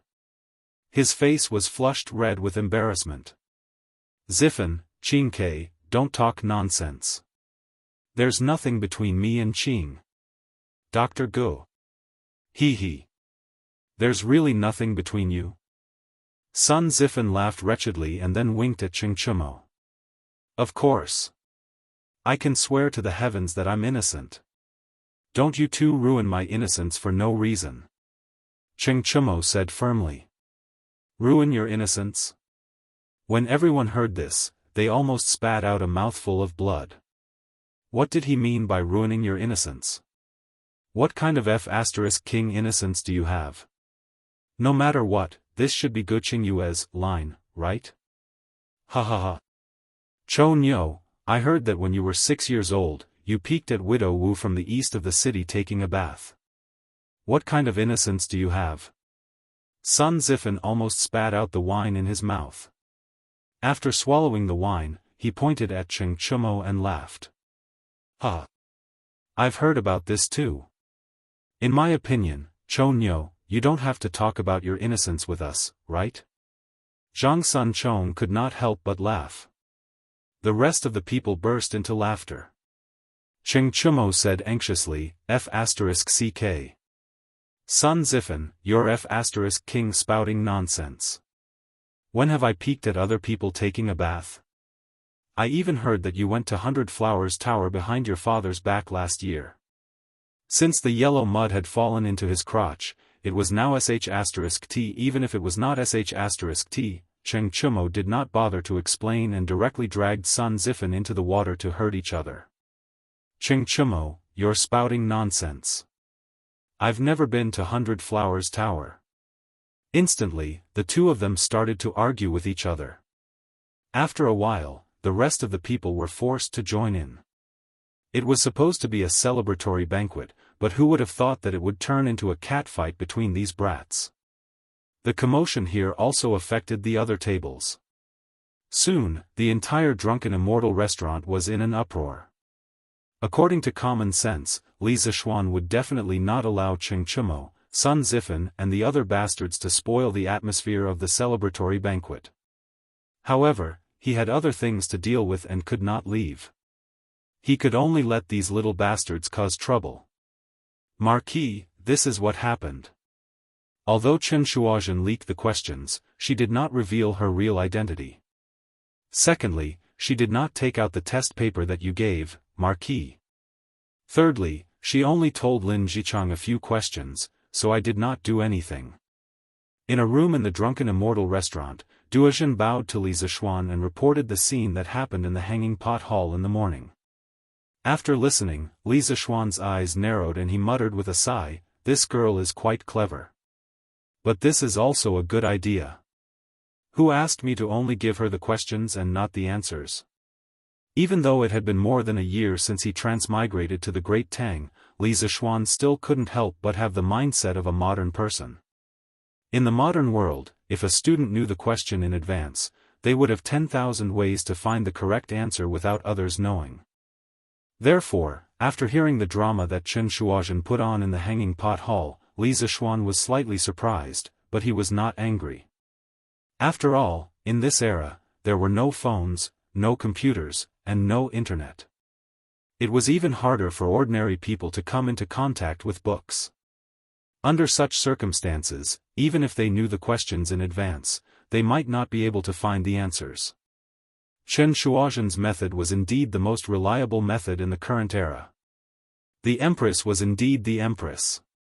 This quick-wittedness made Li Zishuan have a whole new level of respect for her.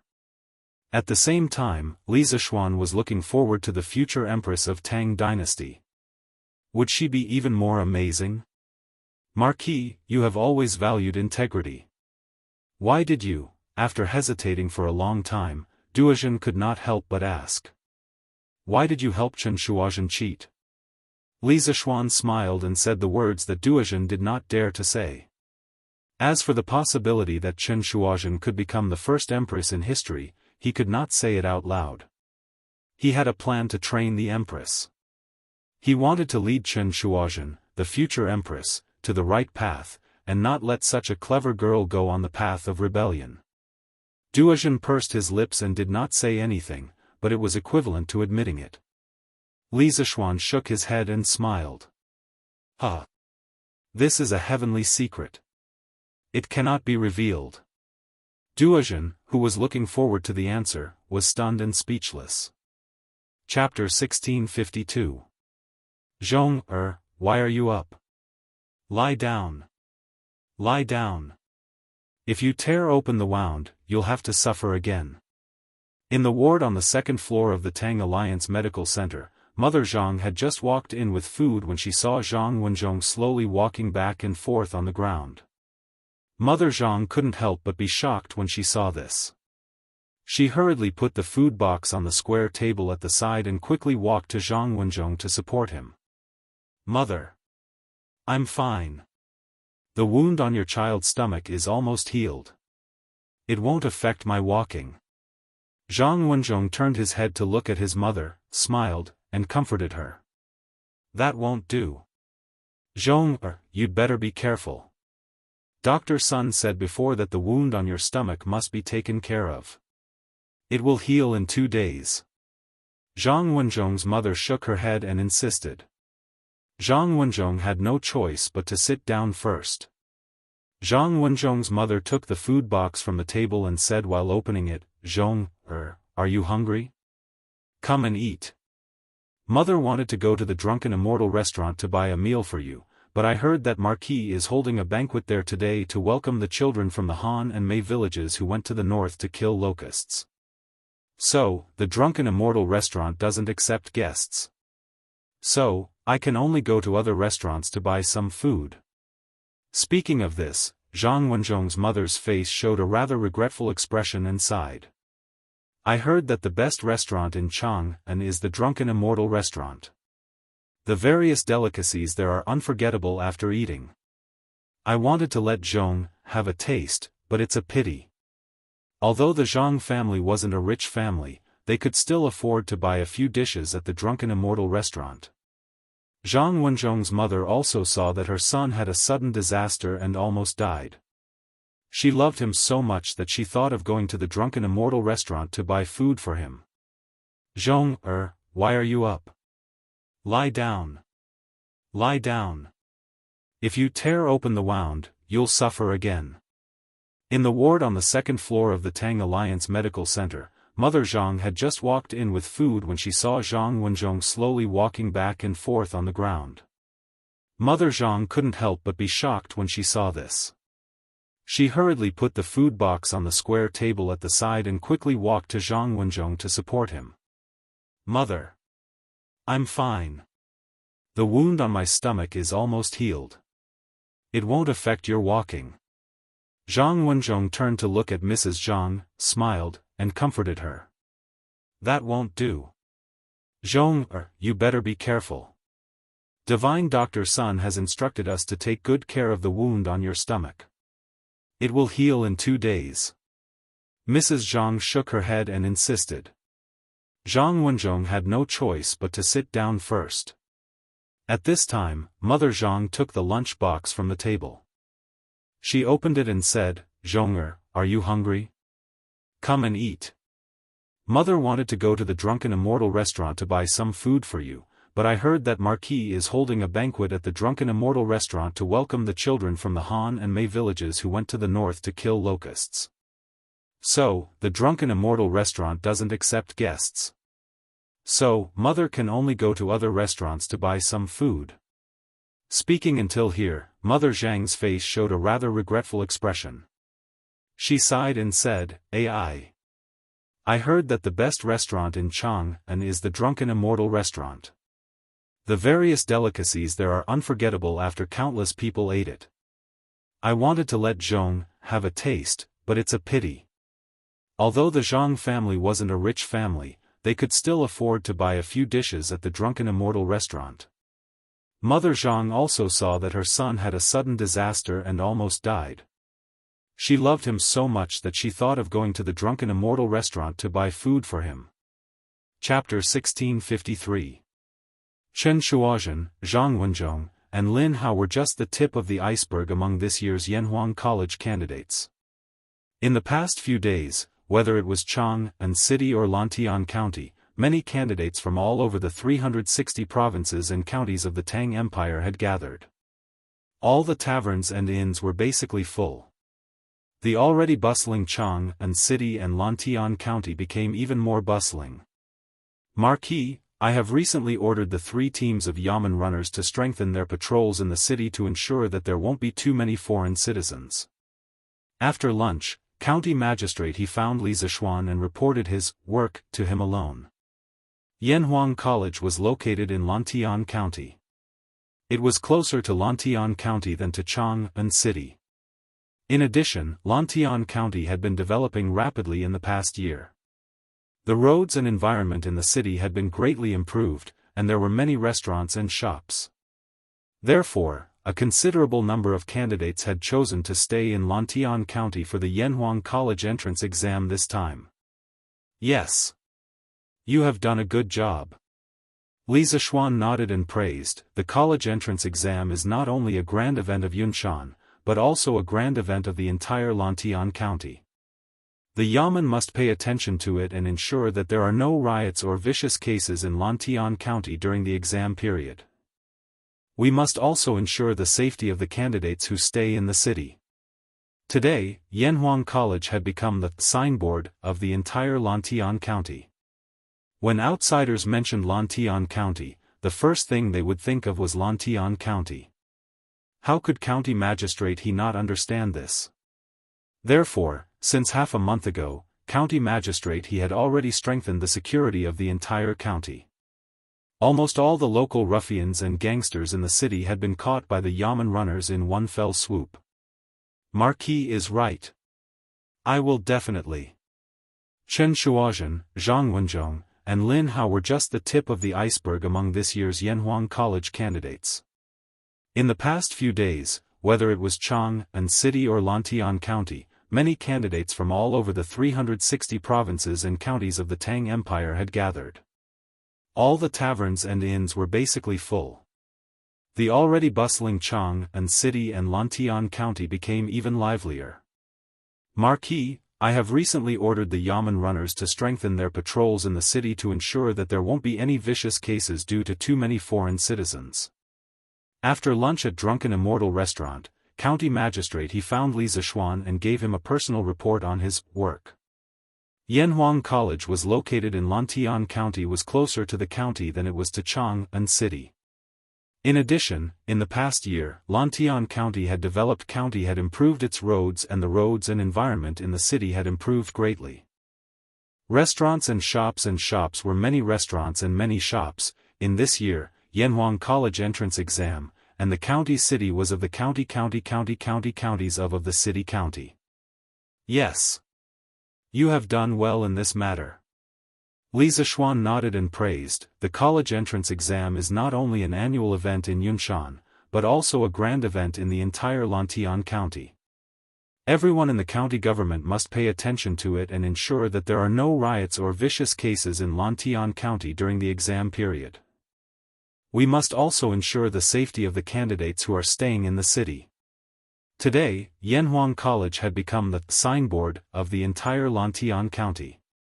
When outsiders mentioned Lantian County, the first thing they would think of was Lantian County. How could County Magistrate he not understand this? Therefore, since half a month ago, County Magistrate he had strengthened the security of the entire county. Almost all the local ruffians and gangsters in the city had been caught by the Yamen runners in one fell swoop. Marquis is right. Chen Shuozhen, Zhang Wenzhong, and Lin Hao were just the tip of the iceberg among all the candidates of Yanhuang College this year. In the past few days, whether it was Chang'an City or Lantian County town, many candidates from the 360 provinces and counties of the Tang Empire had gathered. All the taverns and inns were basically full. Chang'an City and Lantian County town, which were already very lively, became even livelier. Marquis, I've recently ordered the 3 teams of Yamen runners to strengthen their patrols in the city to ensure that there won't be any vicious cases due to the large number of outsiders. After lunch, County Magistrate he found Li Zishuan and gave him a private report on his work. Yanhuang College was located in Lantian County. It was much closer to the county seat of Lantian County than to Chang'an City. In addition, Lantian County had been developing rapidly in the past year. The roads and environment in the city had been greatly improved, and there were many restaurants and shops. Therefore, a considerable number of students had chosen to stay in Lantian County for the entrance examination of Yanhuang College. You've done well in this matter. Li Zishuan nodded and praised. The entrance examination of the college is not only an annual event in Yunshan, but also a grand event in the entire Lantian County. The entire county government must pay attention to it and ensure that there won't be any riots or vicious cases in Lantian County during the examination period. We must also ensure the safety of the candidates who stay in the city. Today, Yanhuang College had become the signboard of the entire Lantian County. When outsiders mentioned Lantian County, the first thing they would think of was Lantian County. How could county magistrate he not understand this? Therefore, since half a month ago, county magistrate he had strengthened the security of the entire county. Almost all the local ruffians and gangsters in the city had been caught by the Yamen runners in one fell swoop. Marquis is right. This lowly official will definitely. Chen Shuozhen, Zhang Wenzhong, and Lin Hao were just the tip of the iceberg among all the candidates of Yanhuang College this year. In the past few days, whether it was Chang'an City or Lantian County, there were many candidates from more than 360 states and counties of the Tang Empire gathered. All the taverns and inns were basically full. The already bustling Chang'an City and Lantian County became even livelier. Marquis, this lowly official has recently ordered the Yamen runners to strengthen their patrols in the city to ensure that there won't be any vicious cases due to too many outsiders. After lunch at the Drunken Immortal restaurant, county magistrate he found Li Zishuan and reported his work in private. Yanhuang College was located in Lantian County. It was undoubtedly closer to Lantian County than to Chang'an City. In addition, Lantian County had been developing rapidly in the past year. The roads and environment in the city had been greatly improved, and there were many restaurants and shops. Therefore, for this Yanhuang College entrance examination, a considerable number of candidates had chosen to stay in Lantian County. You've done well in this matter. Li Zishuan nodded and praised. The entrance examination is not only a grand event in Yunshan, but also a grand event in the entire Lantian County. The Yamen must pay attention to it and ensure that there won't be any riots or vicious cases in Lantian County during the examination period. We must also ensure the safety of the candidates who stay in the city. Today, Yanhuang College had become the signboard of the entire Lantian County. When outsiders mentioned Lantian County, the first thing they would think of was Lantian County. How could county magistrate he not understand this?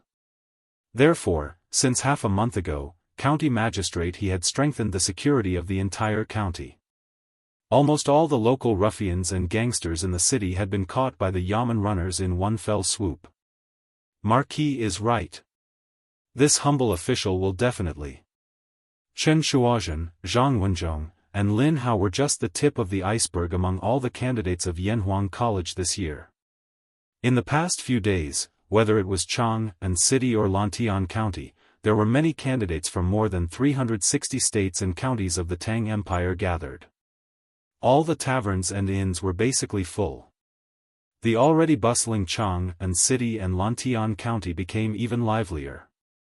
Marquis, this humble official has recently ordered the Yamen runners to strengthen their patrols in the city to ensure that there won't be any vicious cases due to too many outsiders. After lunch at the Drunken Immortal restaurant, county magistrate he found Li Zishuan and reported his work in private. Yanhuang College was located in Lantian County. It was undoubtedly closer to Lantian County than it was to Chang'an City. In addition, Lantian County had been developing rapidly in the past year. The roads and environment in the city had been greatly improved, and there were many restaurants and shops. Therefore, for this Yanhuang College entrance examination, a considerable number of candidates had chosen to stay in Lantian County. You have done well in this matter. Li Zishuan nodded and praised. The college entrance examination is not only a grand event every year in Yunshan, but also a grand event for the entire Lantian County. The Yamen must pay attention to it and ensure that there are no riots or vicious cases in Lantian County during the examination period. We must also ensure the safety of the candidates who stay in the city. Today, Yanhuang College had become the signboard of the entire Lantian County. When outsiders mentioned Lantian County, the first thing they would think of was Lantian County. How could County Magistrate he not understand this?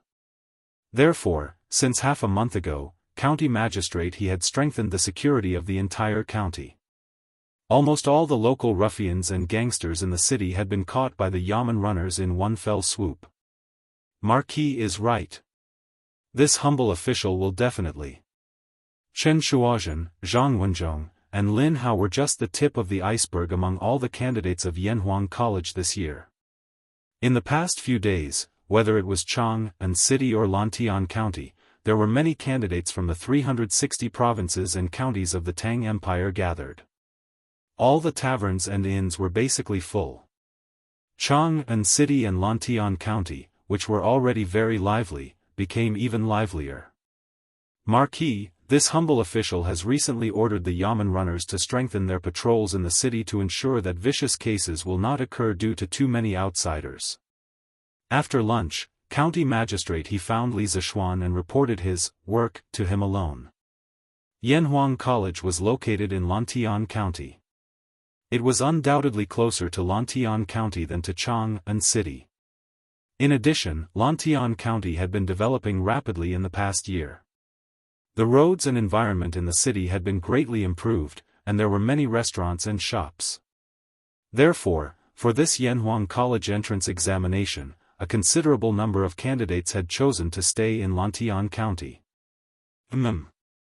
You have done well in this matter. Li Zishuan nodded and praised. The college entrance examination is not only a grand event of Yunshan, but also a grand event of the entire Lantian County. The Yamen must pay attention to it and ensure that there are no riots or vicious cases in Lantian County during the examination period. We must also ensure the safety of the candidates who stay in the city. Today, Yanhuang College had become the signature of the entire Lantian County. When outsiders mentioned Lantian County, the first thing they would think of was Lantian County. How could County Magistrate he not understand this? Therefore, since half a month ago, County Magistrate he had strengthened the security of the entire county. Almost all the local ruffians and gangsters in the city had been caught by the Yamen runners in one fell swoop. Marquis is right. This humble official will definitely. Chen Shuozhen, Zhang Wenzhong, and Lin Hao were just the tip of the iceberg among all the candidates of Yanhuang College this year. In the past few days, whether it was Chang'an City or Lantian County, there were many candidates from the 360 provinces and counties of the Tang Empire gathered. All the taverns and inns were basically full. Chang'an City and Lantian County, which were already very lively, became even livelier. Marquis, this humble official has recently ordered the Yamen runners to strengthen their patrols in the city to ensure that vicious cases will not occur due to too many outsiders. After lunch, County Magistrate he found Li Zishuan and reported his work to him alone. Yanhuang College was located in Lantian County. It was undoubtedly closer to Lantian County than to Chang'an City. In addition, Lantian County had been developing rapidly in the past year. The roads and environment in the city had been greatly improved, and there were many restaurants and shops. Therefore, for this Yanhuang College entrance examination, a considerable number of candidates had chosen to stay in Lantian County. You have done well in this matter. Li Zishuan nodded and praised. The college entrance examination is not only a grand event of Yunshan, but also a grand event of the entire Lantian County. The Yamen must pay attention to it and ensure that there are no riots or vicious cases in Lantian County during the examination period. We must also ensure the safety of the candidates who stay in the city. Today, Yanhuang College had become the signature of the entire Lantian County. When outsiders mentioned Lantian County, the first thing they would think of was Lantian County. How could County Magistrate he not understand this? Therefore, since half a month ago, County Magistrate he had strengthened the security of the entire county. Almost all the local ruffians and gangsters in the city had been caught by the Yamen runners in one fell swoop. Marquis is right. This humble official will definitely. Chen Shuozhen, Zhang Wenzhong, and Lin Hao were just the tip of the iceberg among all the candidates of Yanhuang College this year. In the past few days, whether it was Chang'an City or Lantian County, there were many candidates from the 360 provinces and counties of the Tang Empire gathered. All the taverns and inns were basically full. Chang'an City and Lantian County, which were already very lively, became even livelier. Marquis, this humble official has recently ordered the Yamen runners to strengthen their patrols in the city to ensure that vicious cases will not occur due to too many outsiders. After lunch, County Magistrate he found Li Zishuan and reported his work to him alone. Yanhuang College was located in Lantian County. It was undoubtedly closer to Lantian County than to Chang'an City. In addition, Lantian County had been developing rapidly in the past year. The roads and environment in the city had been greatly improved, and there were many restaurants and shops. Therefore, for this Yanhuang College entrance examination, a considerable number of candidates had chosen to stay in Lantian County. You have done well on this matter. Chapter 1654. Bandit. Robber. I'm a bandit. Super double. Super double. F***CK. Lin Hao. The cards in your hand are so bad, what's the point of super doubling? Green Sparrow, didn't you realize that when you shouted, super double, it brought you several times more happiness? Haha. Did I hit the nail on the head? Green Sparrow, come on, let's continue. Lose a few more copper coins, but you can get several times more happiness. Why not? In the first month of this year, Li Tai suddenly had the idea of meeting Iron Egg's new disciple. Therefore, a charity gambling king, super free card game was staged in the backyard of the Lin family's house. Li Tai and Lin Hao, who had never met each other, inexplicably became good friends because of this. It was just that. Lin Hao was not so thin at that time. It was mainly because of this that Li Tai did not recognize him at the first moment. Of course, it was also because the two had not seen each other for several months. Wow! Green Sparrow? It's you? You? How did you gain weight again? Lin Hao said in surprise when he saw Li Tai beside Li Zishuan. They were indeed good friends. As soon as they met, they stabbed each other and hurt each other. Li Zishuan almost laughed out loud. If you know how to talk, talk more. On the other hand, Li Tai looked as if he had eaten feces. He spat out in exasperation, F***CK. We haven't seen each other for several months. Lin Hao, why can't you speak human language? What's wrong? You're not convinced that you lost last time? You want to fight again? This exasperation was mostly because for some reason, Lin Hao had suddenly lost a lot of weight. As a result, Li Tai felt a trace of loneliness and desolation. Although the Great Tang considered fat to be beautiful, there was still a limit to how fat one could be. Moreover, after following Li Zishuan for so long, Li Tai also understood that if a person was too fat, they would suffer from many problems. Last year's military training had indeed made Li Tai lose a lot of weight. However, after a year of studying and living a comfortable life, especially since he didn't like to exercise much and preferred to stay in the classroom or the laboratory to study, his weight quickly regained back. Now, he was almost at his peak level. In fact, Lin Hao had never known Li Tai's true identity, but even if he knew, with his naive and straightforward nature, he would not be submissive to Li Tai and flatter him. At this time, he held his head high and his chest puffed out, not showing any signs of weakness as he retorted, "Who lost?" "I didn't lose last time. I remember that only Sir won last time. Both of us lost." Sir is also here? Greetings, Mr. Han. While speaking, Lin Hao finally saw Iron Egg standing behind Li Zishuan. Although he could call Iron Egg by his name because of their good relationship, outside, he still had to respectfully call Iron Egg Sir. After all, respecting one's teacher was a rule that everyone in this era had to abide by. "Call me Bandit." "Rob Bandit." "I'm a bandit." Super double. Super double. F***CK. Lin Hao.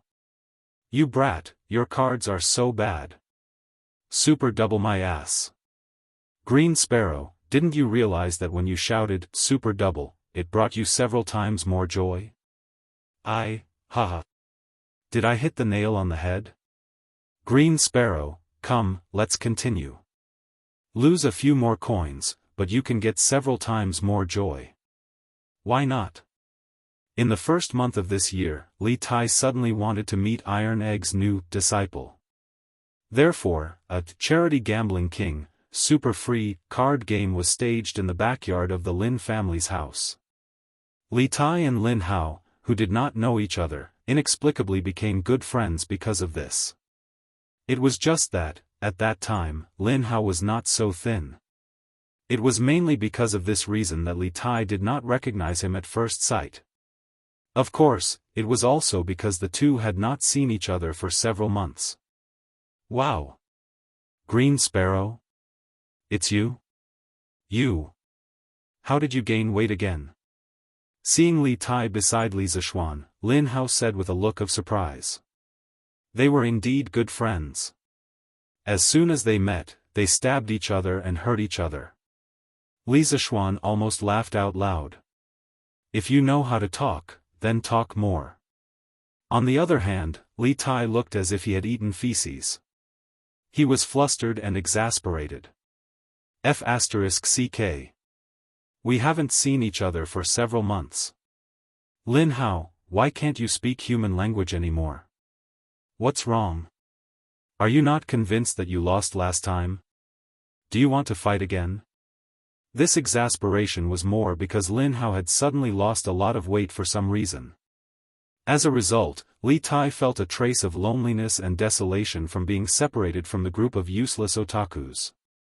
Although the Tang dynasty considered fat to be beautiful, there had to be a limit to it. Moreover, after following Li Zishuan for so long, Li Tai also understood that if a person was too fat, there would be a lot of problems with the body.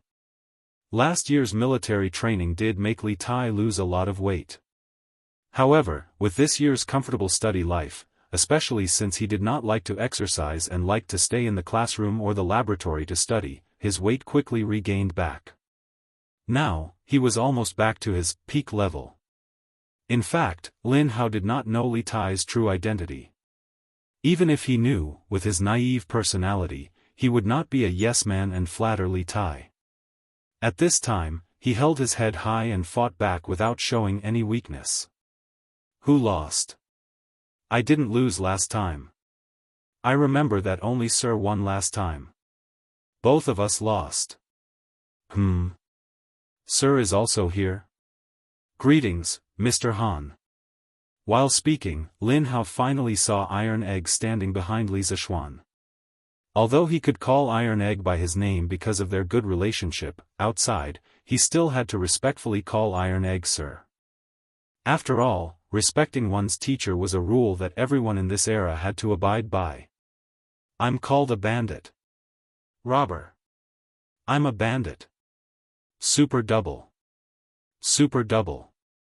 F***CK. Lin Hao. You brat, your cards are so bad.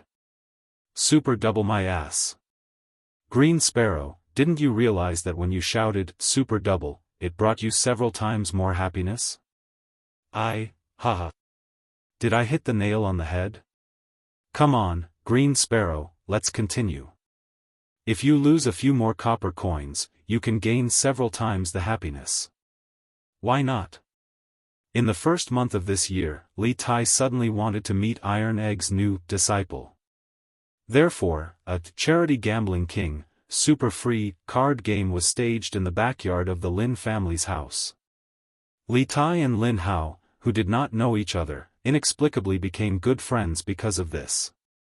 It was just that, at that time, Lin Hao was not so thin. It was mainly because of this that Li Tai did not recognize him at first sight. Of course, it was also because they had not seen each other for several months. Wow! Green Sparrow? It's you? You? How did you gain weight again? Lin Hao said in surprise when he saw Li Tai beside Li Zishuan. They were indeed good friends. The moment they saw each other, they stabbed each other and hurt each other. Li Zishuan almost laughed out loud. If you know how to talk, talk more. On the other hand, Li Tai looked as if he had eaten feces. He spat in exasperation, F***ck. We haven't seen each other for several months. Lin Hao, why can't you speak human language? What's wrong? Are you not convinced that you lost last time? Do you want to fight again? This exasperation was more because for some reason, Lin Hao had suddenly lost a lot of weight. As a result, Li Tai felt a trace of loneliness and desolation. Although fat was considered beautiful in the Tang dynasty, there had to be a limit to it. Moreover, after following Li Zishuan for so long, Li Tai also understood that if a person was too fat, there would be a lot of problems with the body. Last year's military training had indeed caused Li Tai to lose a lot of weight. However, after a year of peaceful study life, especially since he didn't really like to exercise and always liked to stay in the classroom or the laboratory to study, his weight quickly regained back. Now, he was almost back to his peak standard. In fact, Lin Hao did not know Li Tai's true identity. However, even if he knew, with his naive and straightforward personality, he would not be a yes-man to Li Tai and flatter him. At this time, he held his head high and fought back without showing any weakness.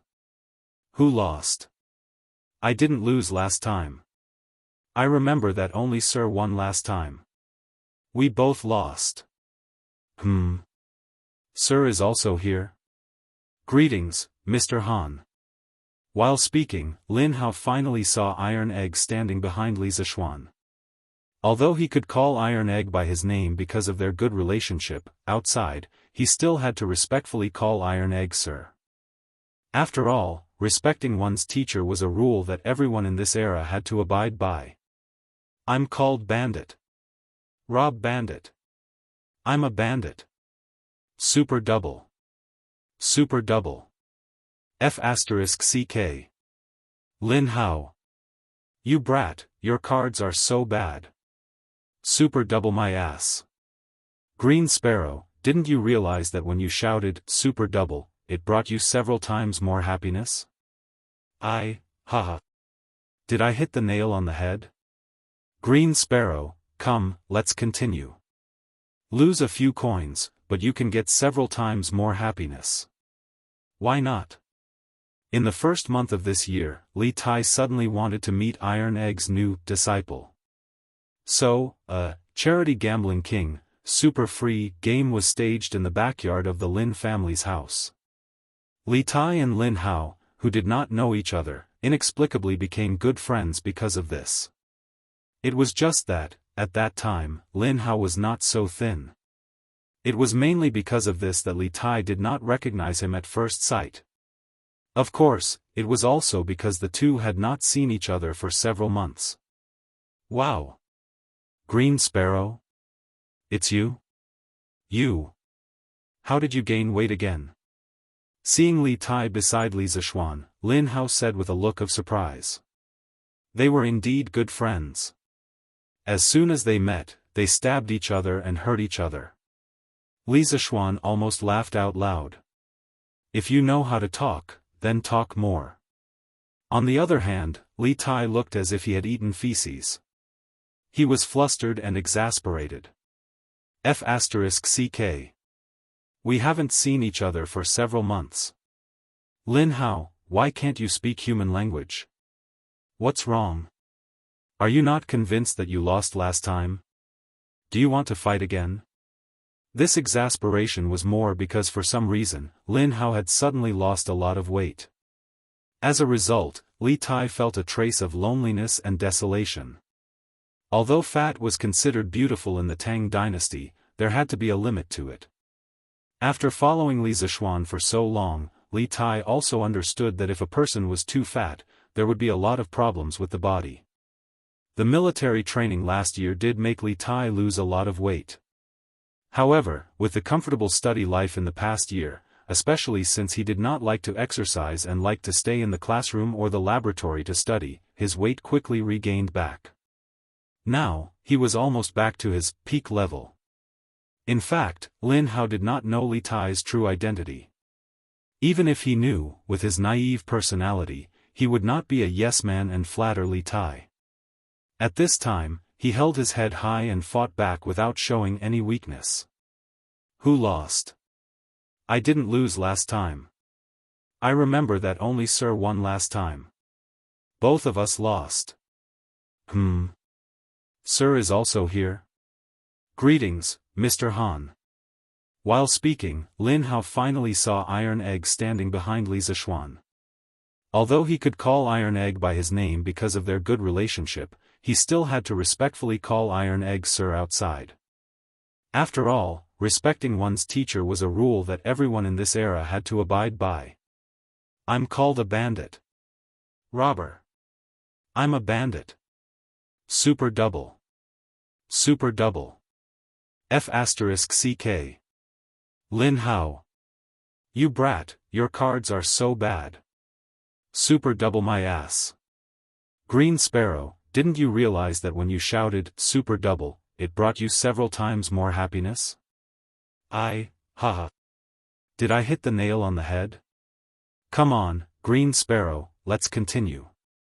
If you lose a few more copper coins, you can gain several times the happiness. Why not?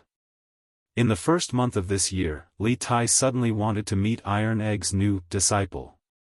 Therefore, a charity gambling king, super free card game was staged in the backyard of the Lin family's house. Li Tai and Lin Hao, who did not know each other, inexplicably became good friends because of this. But Lin Hao was not so skinny at that time. It was mainly because of this that Li Tai did not recognize him at first sight. Of course, it was also because they had not seen each other for several months. Wow! Green Sparrow? It's you? You? How did you gain weight again? Lin Hao said in surprise when he saw Li Tai beside Li Zishuan. They were indeed good friends. They stabbed each other and hurt each other as soon as they saw each other. Li Zishuan almost laughed out loud. If you know how to talk, talk more. On the other hand, Li Tai looked as if he had eaten feces. He spat in exasperation, F***CK. We haven't seen each other for several months. Lin Hao, why can't you speak human language anymore?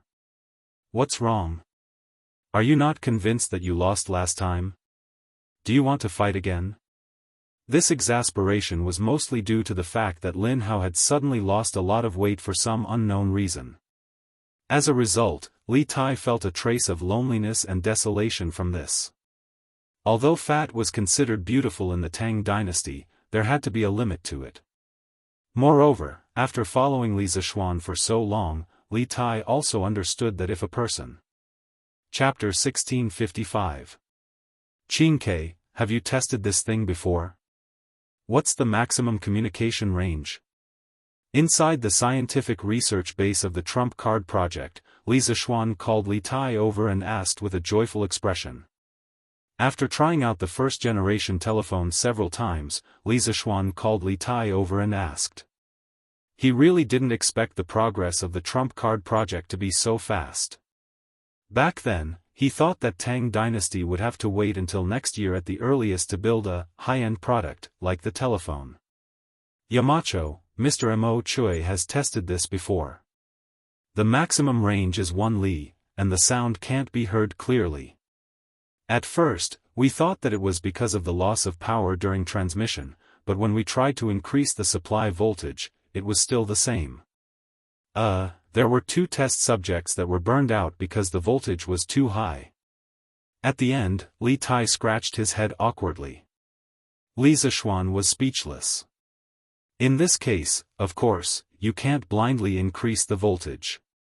Some of the components in the telephone have a certain voltage tolerance value.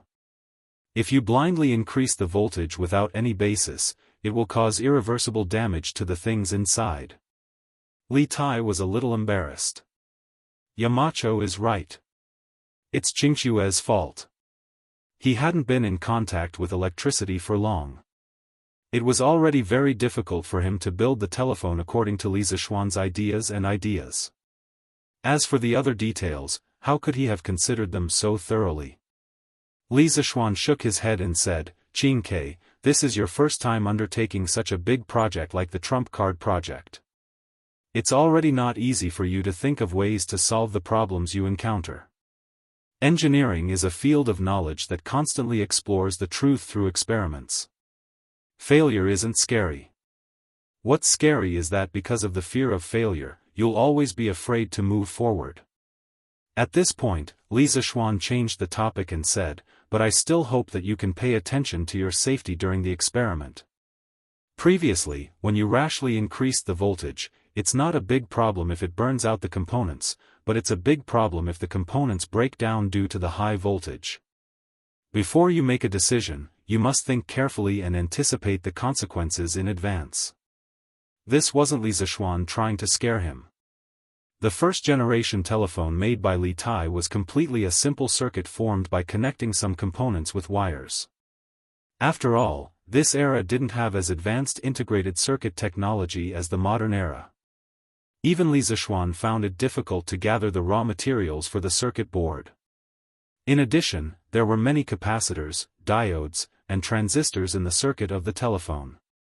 Once something broke due to the high voltage, it was completely possible for it to cause a leak. When that happens, the person holding the telephone would be electrocuted. Hearing Li Zishuan's solemn face, Li's face also, he said solemnly, "I will remember Yamacho SS's teachings." Li Zishuan nodded with gratification. The little fatty in front of him was Li Er's treasure. He could arrange for him to do research, but he couldn't let this little fatty lose his life. Otherwise, Li Er would definitely not let him have a good time. Therefore, he must keep up with Li Tai's safety education. "But Yamacho, why is the transmission range of this telephone only 1 li? This problem has been troubling me and Mr. Mo Chui for a long time." After a short pause, Li Tai returned to the topic and asked. Chapter 1656. There were 3 important industrial revolutions in human history. The first one was in the middle of the 1860s. The technological revolution started in England was a huge change in the history of technology. The steam engine was widely used as a power engine, pushing the world from the handicraft era to the steam era. The second industrial revolution happened in the last 30 years of the 19th century and the beginning of the 20th century. The industrial focus changed from light industry to heavy industry, and new industries such as electricity, chemistry, and petroleum appeared. The world went from the steam era to the electric era. The third industrial revolution happened in the 40s and 50s of the 20th century. There were major breakthroughs in the fields of nuclear energy, electronic computers, microelectronics, aerospace, molecular biology, and genetic engineering. It marked the arrival of a new scientific and technological revolution. The most significant one was the rapid development and widespread use of electronic computers. It opened up the information era. These 3 industrial revolutions were actually accompanied by a power revolution. From the steam engine to the internal combustion engine, and then to electricity. Each power revolution brought about more advanced productivity, greatly increasing the productivity of society. If one looked closely at the changes that Li Zishuan had made in Tang over the past year, one could see that he had skipped the steam engine and the internal combustion engine. He had directly launched the third power revolution in history, electricity. However, although some things could be bypassed in a short period of time, they could not be bypassed forever. This was especially true for important things like the steam engine and the internal combustion engine. Human society did not eliminate the steam engine and the internal combustion engine just because there was electricity. Even in the 21st century, where electricity was developed, there were still steam engines and the internal combustion engine. For example, the cars on the streets used the internal combustion engine, and the thermal power plants still used the steam engine. These two things were the cornerstone of human productivity. They were absolutely indispensable. Thermal power station. Yamacho, the book, Physics, says that magnetism can generate electricity. But can fire generate electricity too? In the laboratory, after hearing Li Zixuan say that he was building a thermal power station, Li Tai was shocked and puzzled. Li Zixuan smiled and said, "Of course, fire can't generate electricity directly. However, it can indirectly generate electricity through energy conversion, just like the Ba River hydropower station." Can you say that it's water-generated electricity? No. Because it was the water that pushed the impeller of the water wheel and drove the rotor of the generator to cut the magnetic field lines, electricity was produced. It's the same for the thermal power station. Li Zixuan's words touched Li Tai greatly. After a moment of silence, Li Tai said excitedly, "Yamacho. I understand now. You said earlier that all the energy in the world is conserved and can be converted into each other. This thermal power station must have converted heat energy into kinetic energy, and kinetic energy into electrical energy. It's just like a hydropower station." Li Zixuan nodded approvingly. "Qingke, your guess is correct. This thermal power station is essentially similar to a hydroelectric power station." "Yamacho, but fire doesn't flow like water. How can it generate kinetic energy?" Li Tai did not become complacent because of Li Zixuan's praise. Instead, he frowned and asked. "Yes." This was the most difficult technical problem that the thermal power station had to overcome. "Qingke, bring me a pen and paper." Chapter 1657. In the laboratory. Li Tai looked at Li Zixuan quietly as if he was looking at a god. At this time, he even forgot to look at Li Zixuan's drawing because he was really shocked by Li Zixuan's unique skill. Huff. After an unknown period of time, Li Zixuan drew the last line on the Xian paper. At the same time, he finally opened his eyes. The steam engine in his previous life had been improved by generations of painstaking effort. The three views of the steam engine had been drawn in great detail on the thin Xian paper. Although the Xian paper was light, the content on it was as heavy as 1,000 caddies, enough to change the entire world. Cough cough. As soon as Li Zixuan opened his eyes, he saw Li Tai looking at him with a face of worship. His entire body was motionless as if he was possessed. Li Zixuan was not used to this, so he coughed heavily and waved his hand in front of Li Tai's eyes. He said half-jokingly, "Hey hey hey. Qingke, stop looking. You won't be able to learn it. Stop looking, you won't be able to learn it." Listen, is this something a human would say? Can there be such an unreliable teacher in this world? Just a moment ago, Li Tai was still looking up to Li Zixuan as a god. At this moment, his lofty and glorious image had instantly fallen to the bottom of the valley. He had become a super poisonous tongue. Li Tai recovered from his worship and looked at Li Zixuan with some resentment. "Yamacho, Tai really won't be able to learn your inhuman drawing skills. But I will definitely be able to learn the things on your drawing." Seeing the thousands of lines on the drawing the shape of the machine, Li Tai felt a little better. After saying that, the little fatty nimbly went forward and took the drawing in his hands. He quickly rolled it up and stuffed it into his sleeve, as if he was afraid that someone would snatch it away. Li Zixuan shook his head helplessly, but he did not say anything to stop him. This drawing was meant for Li Tai in the first place. It did not matter if the little fatty snatched it away or not. Qingke, this drawing is the 3 views of the steam engine. It's very precious. You have to take good care of it. In addition, this is the top secret of Yanhuang College and the Strange Taste Pavilion Workshop. It is strictly forbidden to reveal it to anyone. After a pause, Li Zishuan patted the little fatty on the shoulder and earnestly instructed him. Li Tai nodded heavily and replied, Yamacho, don't worry. Tai knows the severity of the situation. If the drawing exists, the man exists. If the drawing dies, the man dies. Tai swears to protect the college's top secret.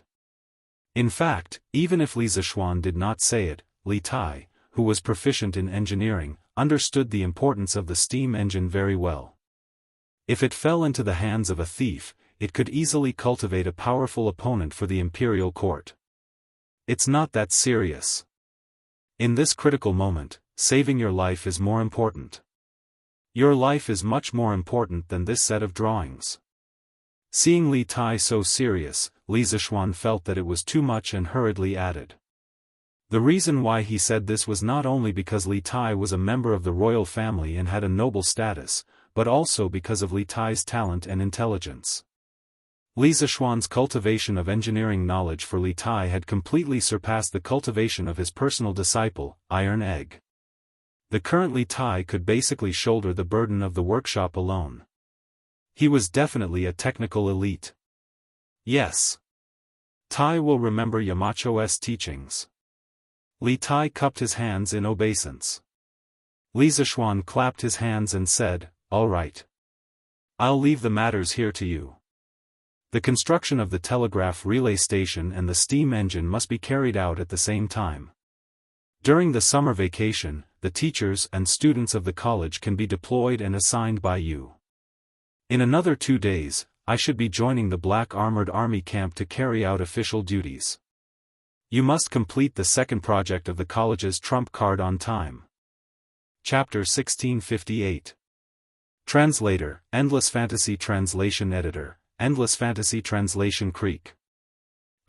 midnight, the moon rose above the treetops. The door of the main room in the west courtyard of Lantian Marquis Mansion was open from the outside, and a tall figure took the opportunity to walk in. Husband. Why are you only back now? Inside the house, a woman in a cloak walked over quickly. When she saw the man who just walked in, she was surprised and grumbled. Wife, you're not asleep yet. The black figure turned around and laughed dryly at the woman. I can't sleep alone, so I've been waiting for husband to come back. The woman responded and then asked in confusion, Husband, isn't today the day the Sky Rooster Brigade returns? Where did you go? Sigh. Don't mention it. I was kidnapped by a lunatic for the entire afternoon. The man waved his hand, his tone full of helplessness. That's right, this man was Li Zishuan, and that woman was Han Yushi, who was still awake. Speaking of which, Li Zishuan had just returned from the workshop outside Lantian County. Lunatic? Where did this lunatic come from? What are you talking about, husband? Han Yushi's face was full of confusion when she heard that, and she blinked in confusion. Sigh. Who else could it be? Qingke. This little fatty is crazy. Translator, Endless Fantasy Translation Editor, Endless Fantasy Translation Creek. midnight, the moon rose above the treetops. The door of the main room in the west courtyard of Lantian Marquis Mansion was open from the outside, and a tall figure took the opportunity to walk in. Husband. Why are you only back now? In the house, a woman in a cloak walked over quickly. When she saw the man who just walked in, she was surprised and grumbled. Wife, you're still awake. The black figure turned around and laughed dryly at the woman. I can't sleep alone, so I've been waiting for husband to come back. The woman responded and then asked in confusion, Husband, isn't today the day the Sky Rooster Brigade returns? Where did you go? Sigh. Don't mention it. I was kidnapped by a lunatic for the entire afternoon. The man waved his hand, his tone full of helplessness. That's right, this man was Li Zishuan, and that woman was Han Yushi, who had yet to fall asleep. Speaking of which, Li Zishuan had just returned from the workshop outside Lantian County. Lunatic? Where did this lunatic come from? Husband, what are you talking about? Han Yushi's face was full of doubt when she heard this. She blinked her eyes and asked in confusion. Sigh. Who else could it be? The Blue Sparrow. This little fatty is going crazy. Translator, Transin Editor, Transin Creek. At 11:15, the moon rose above the treetops. The door to the main room in the small courtyard west of the Marquis residence of Lantian County was open from the outside. A tall figure took advantage of this opportunity to walk in. Husband. Why are you only back now? Inside the house, a woman wearing a cloak quickly walked over. When she saw the man who had just entered, she was surprised and grumbled. Wife, you haven't slept yet. The black figure squatted out and turned to look at the woman with a dry laugh. I can't sleep alone, so I've been waiting for husband to come back. The woman responded and then asked in confusion, Husband, isn't today the day the Sky Rooster Brigade returns? Where did you go? Sigh. Don't mention it. I was kidnapped by a lunatic for the entire afternoon. The man waved his hand, his tone full of helplessness. That's right, this man was Li Zishuan, and that woman was Han Yushi, who had yet to fall asleep. Speaking of which, Li Zishuan had just returned from the workshop outside Lantian County. Lunatic? Where did this lunatic come from? Husband, what are you talking about? Han Yushi's face was full of confusion when she heard that. She blinked her eyes and asked in confusion. Sigh. Who else could it be? The Blue Sparrow. This little fatty is going crazy. Chapter 1659. Creak creak creak. Crescent moon shyly hid in the clouds. Xiao He and Xiao Shi, the two maidservants next door, covered their heads in the blankets. The sweet and warm night passed quickly. A ray of sunlight pierced through the sky, and a small corner of the sun appeared on the horizon. The roosters reared by the people in the city began to crow. A new day had finally begun. Husband, it's time to wake up. Lantian County, Marquis Yong An's Manor. Han Yushi had actually woken up a long time ago, but she stared blankly at Li Zishuan's face, who was sleeping soundly beside her. For a moment, she was actually mesmerized. After a long while, she raised her head to look at the light outside the window. She hurriedly pushed Li Zishuan and said softly. Oh. Let me sleep for a while more. Li Zishuan turned over and mumbled. Husband, aren't you going to the academy today? The academy has an exam at 7:45. Although Han Yushi also wanted Li Zishuan to continue sleeping, she also didn't want Li Zishuan to be immersed in the land of warmth and neglect official business. Academy? Exam? Hearing that, Li Zishuan immediately sat up from the bed. He rubbed his sleepy eyes and asked subconsciously, Wife, what time is it now? In this era, there were no watches, no quartz clocks, and no mobile phones.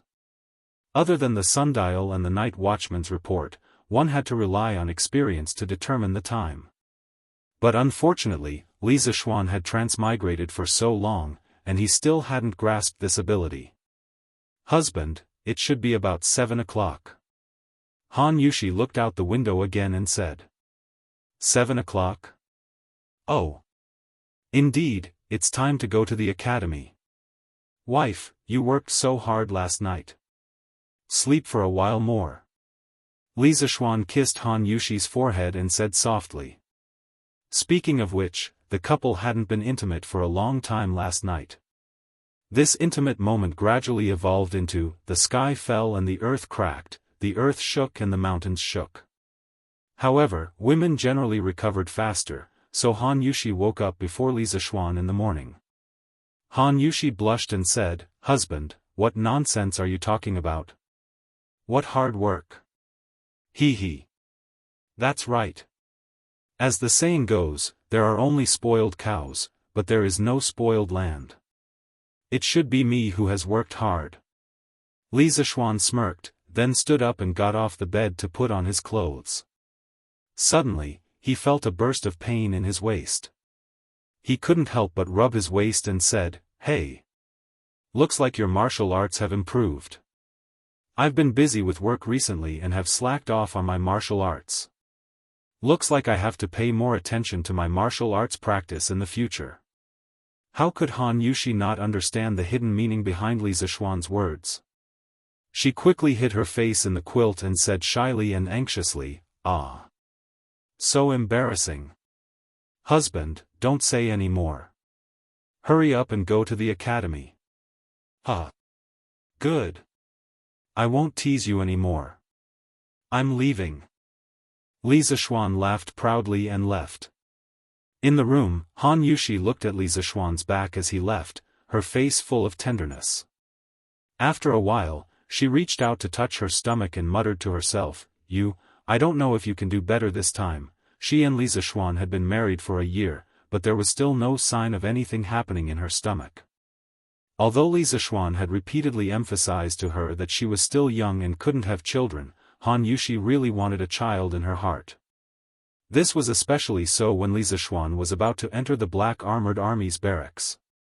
Han Yushi felt a sense of urgency. She was worried that if Li Zishuan was really sent to the battlefield one day, then, she wanted to leave an heir for the Li family. Li Zishuan had slept in because of his excessive exercise last night, but today, many people had already woken up before dawn. The city gates of Chang'an City, as well as the surrounding Lantian County and Xinfeng County, opened an hour earlier than usual. Countless candidates participating in the entrance examination of Yanhuang Academy, as well as accompanying students, parents, and family members, swarmed out of the city as soon as the city gates opened, rushing towards the direction of Yunshan. This was an annual event for Yanhuang College, as well as Chang'an City and the surrounding counties. Because every time this event happened, Chang'an City would be full of talents. Shops, restaurants, and inns would also make a lot of money because of this event. Compared to last year, Yanhuang College's number of students this year was much larger. It wasn't just because of the addition of the medical school, but more because after a year of development, more and more people were aware of and acknowledged the importance of engineering. One of the most obvious changes was that some of the high-ranking officials and dignitaries in Chang'an City no longer objected to their children applying for Yanhuang College. Chapter 1660. Young master, we can't go up the mountain with you later. What should we do? In the middle of the group, Lin Hao was surrounded by 4 maids. Although the sun hadn't risen to the top of their heads, the maids still held up an umbrella for Lin Hao. This lineup looked very flashy. After listening to his maid's words, Lin Hao curled his lips and said, "If I can't go up, then I can't go up. It's not like I haven't been up Yunshan before. Don't worry, this young master won't get lost up there." "What? Brother, you've been up Yunshan before?" Before the servant girls could say anything, one of the examinees behind Lin Hao asked. Lin Hao frowned. He usually didn't like to talk to strangers, but since someone took the initiative to talk to him, he couldn't not answer. He could only nod lightly and say, "Yes. Last year on New Year's Eve, I was lucky enough to see fireworks on Yunshan." New Year's Eve? Fireworks? What are fireworks? That scholar was obviously not from here. Hearing this, he immediately asked all sorts of questions like a curious baby. Lin Hao immediately said smugly, "Hey. Fireworks? Fireworks are things that can shoot up into the sky and bloom into colorful sparks. The entire sky can be dyed in rainbow light. It's very beautiful." What? Yanhuang College has such a divine object? Yanhuang College is indeed a magical place. I must get into Yanhuang College. Lin Hao's words were a disguised advertisement for Yanhuang College. The eyes of the examinees standing beside him lit up when they heard this. One after another, they shouted that they must get into Yanhuang College. They must see this divine object with their own eyes. Young master. This servant isn't worried that you will get lost on Yunshan. This servant is worried that you won't have lunch. Young master, we can't go up the mountain with you later. What should we do? In the middle of the group, Lin Hao was surrounded by 4 maidservants. Although the scorching sun had not yet risen to the top of his head, the maidservant still held up an umbrella for Lin Hao. This lineup looked very flashy. Lin Hao's mouth twitched when he heard his maid's words. So what if I can't go up? It's not like I haven't been on this young master Yunshan before. Don't worry, this young master won't get lost up there. What? Brother, have you been to Cloud Mountain? Before the servant girls could say anything, one of the examinees behind Lin Hao asked. Lin Hao frowned. He generally didn't like to talk to strangers, but since someone took the initiative to talk to him, he couldn't not answer. He could only nod lightly and say, N. Last year on New Year's Eve, I was fortunate enough to go up to Yunshan to see the fireworks. New Year's Eve? Fireworks? What are fireworks? That scholar was obviously from another city. Hearing this, he immediately asked all sorts of questions like a curious baby. Lin Hao immediately said smugly, Heh. Fireworks? Fireworks are things that can shoot up into the sky and bloom into colorful sparks. The entire sky can be dyed in rainbow light. It's so beautiful. What? Yanhuang College has such a divine object? Yanhuang College is indeed a magical place. I must get into Yanhuang College. Lin Hao's words were a disguised advertisement for Yanhuang College. The eyes of the examinees standing beside him lit up when they heard this.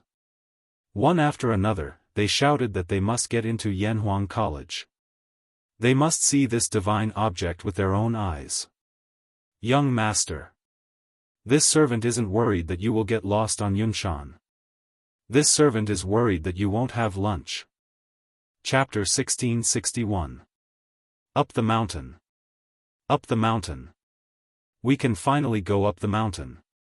As soon as Mo Zhong finished speaking, the candidates at the foot of Yunshan Mountain were in an uproar. The students held their exam number plates and lined up in 4 lines. They passed through the inspection of the academy's guards one by one. Then, they all excitedly climbed up the mountain as if they were on a pilgrimage. On both sides of the mountain road, there were 2 academy guards every 10 feet. In addition, Li Er had personally come to Yunnan Mountain today. So, although there were many candidates, there were no queue cutting or shoving. The students walked in an orderly manner on the mountain road paved with stone steps. There were many people, but it wasn't noisy. This was because everyone was fantasizing about the magnificent scenery on Yunshan Mountain. They weren't in the mood to make a ruckus. The students were climbing the mountain. At the end of the mountain road, Li Er, Li Zishuan, Li Gang, and the others were silently watching the students on the mountain road. This time, there were more than 10,000 candidates who applied for Yanhuang College's School of Engineering and Medical School. The scale was far greater than last year, and it was even more grand than the imperial examination. Looking at the bustling candidates on the mountain road, Li Er, Li Gang, and the others couldn't help but sigh. Yanhuang College's development in the past year was really too fast. In just 1 year, it went from being doubted by everyone to being famous today. It was simply a miracle. 10 steps, 9 steps, 8 steps, 3 steps, 2 steps. After about half a cup of tea's time, the candidates at the front finally reached the top of the mountain. As far as the eye could see, there were many tall buildings in the open space in the north. These tall buildings were completely different from all the buildings in this era. Although they didn't look as beautiful as the carved beams and painted rafters, they had a simple style. Especially the glass-supported windows and curtain walls. From afar, it made people feel as if they were in a fairyland.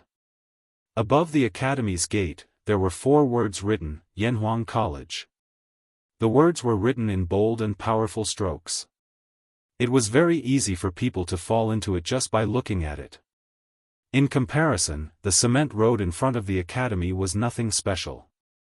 This was because the candidates had already seen the magic of the cement road on their way to Yunshan Mountain. Immortal Palace.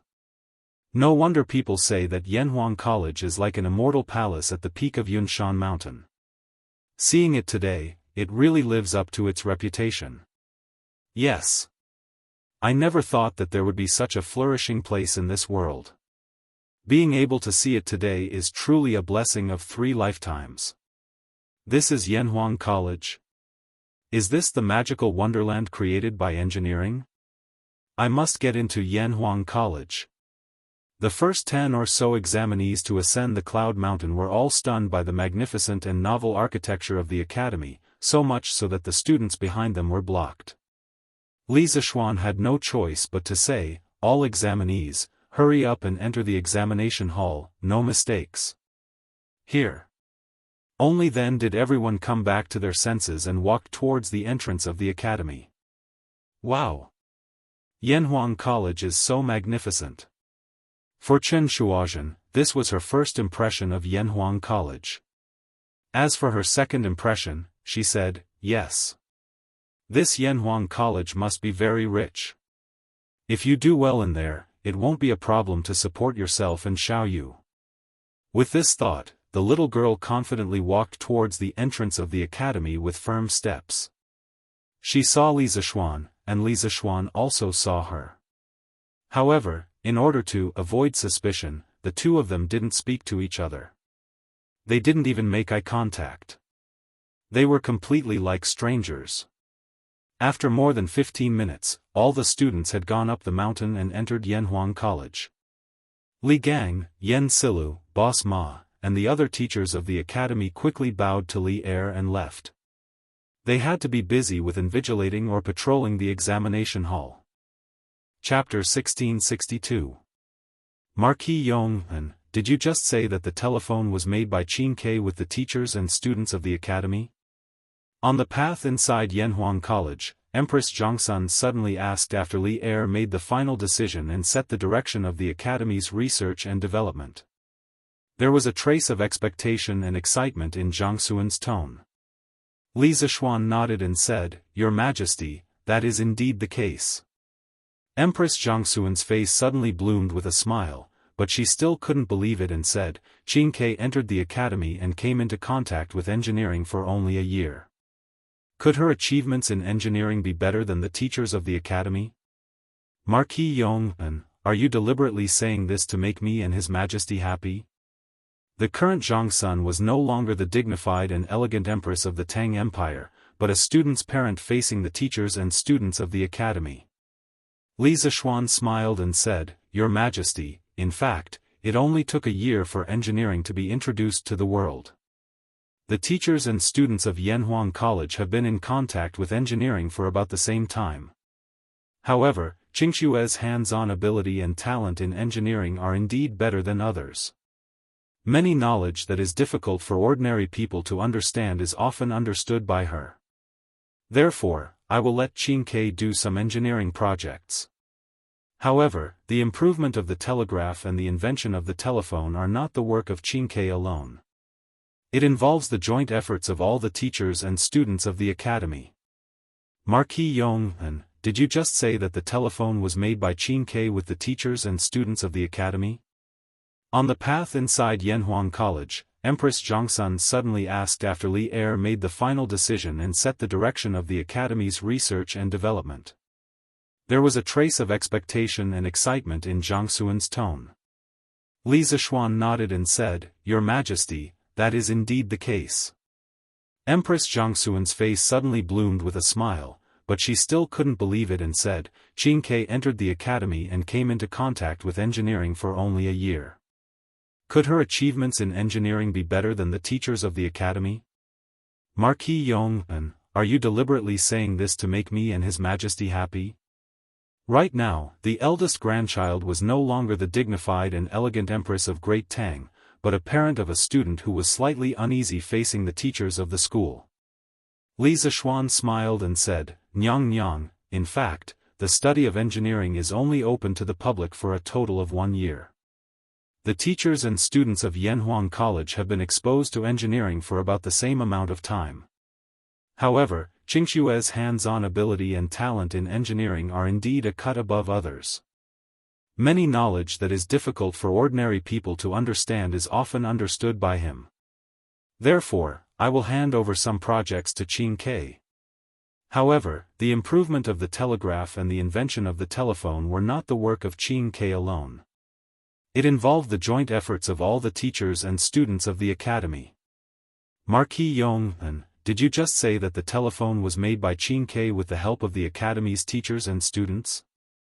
On the path inside Yanhuang College, Empress Zhongsun suddenly asked after Li Er made the final decision on the next research and development direction of the academy. There was a hint of expectation and excitement in Zhang Xuan's tone. Li Zishuan nodded and said, "Nyang Nyang, that is indeed the case." Empress Zhang Xuan's face suddenly bloomed with a smile, but she still couldn't believe it and said, "Qing Ke entered the academy and came into contact with engineering for only a year. Could her achievements in engineering be better than the teachers of the academy?" Marquis Yong, are you deliberately saying this to make me and His Majesty happy?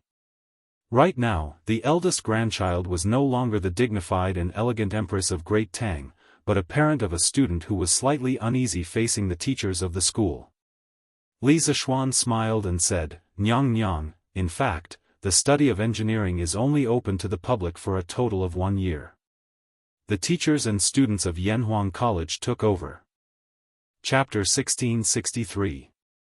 Furong's fruit? Isn't that a poisonous substance? Li Er and Li Qingxian were shocked when they heard this. Li Er wasn't the only one who knew about Aphrodite. Li Qingxian had also heard about it. After all, there was a drug rehabilitation center in Chang'an City. All the dragon sect disciples who were addicted to Aphrodite had been locked inside. Li Qingxian also heard that those people would go crazy whenever their drug addiction flared up. This was enough to show how terrifying Furong was. Now, Li Zishuan actually said that the anesthetic pills Zhang Wenzhong took were made from Furong. How could this not shock Li Qingxian and Li Er? Seeing the shock on Li Er and Li Qingxian's faces, Li Zishuan hurriedly explained, "Your Majesty, everything in the world has two sides. Some drugs are poisonous under certain circumstances, but in other circumstances, they can be life-saving medicine. Furong can numb people's sense of pain and make them feel good for a moment. Long-term consumption is indeed harmful to the human body, but it can make people forget pain for a short time. It can be used to relieve pain for patients. It's almost equivalent to the effect of Huatuo's anesthetic powder." Hearing this, Li Er frowned. After a moment of silence, he muttered, "There's a saying in Taoism that all things reinforce and subdue each other. It seems that it's true." Li Zishuan smiled and said, "That's right. Your Majesty, through this incident, the Tang Empire's Joint Medical Center intends to develop this method of treating patients. Although Huatuo's medical skills have been lost, Furong's fruit? Isn't that a poisonous substance?" Li Er and Li Qingxian were shocked. Li Er wasn't the only one who knew about Furong. Li Qingxian had also heard about it. After all, there was now a drug rehabilitation center in Chang'an City, and all the dragon sect members who were addicted to Furong were locked up there. Li Qingxian had also heard that whenever those people's drug addiction acted up, they would simply go crazy. This was enough to show how terrifying Furong was. Now, Li Zishuan actually said that the anesthetic pills that Zhang Wenzhong had taken back then were made by Furong. How could this not shock him and Li Er? Seeing that Li Er and Li Qingxian were both shocked, Li Zishuan quickly explained, "Your Majesty, everything in the world has two sides. Some drugs are poisonous under certain circumstances, but in other circumstances, they can be life-saving medicine. Furong can numb people's sense of pain and make them feel good for a moment. But long-term consumption is harmful to the human body, but it can make people forget pain for a short time. It can be used to relieve pain for a moment. Almost equivalent to the effect of Huatuo's anesthetic powder. Hearing this, Li Er frowned. After a moment of silence, he muttered, "There is a saying in Taoism that all things reinforce and subdue each other. It seems that it is true." Li Zishuan smiled and said, "That's right. Your Majesty, through this incident, the Tang Empire plans to develop this method of treating patients. Although Huatuo's medical skills have been lost, Furong's fruit? Isn't it poisonous?" When Li Er and Li Qingxian heard this, they were instantly shocked. Li Er was not the only one who knew about Furong. Li Qingxian had also heard about it. After all, there was now a drug rehabilitation center in Chang'an City. Those dragon sect disciples who were addicted to Furong were all locked up there. Li Qingxian had also heard that whenever those people's drug addiction acted up, they would simply go crazy.